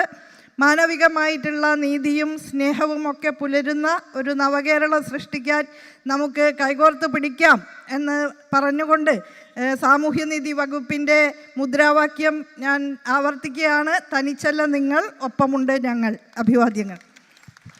കേരളീയം പരിപാടിയോടനുബന്ധിച്ച് സാമൂഹ്യനീതി വകുപ്പ് സംഘടിപ്പിച്ച സെമിനാർ അവസാനിക്കുകയാണ്.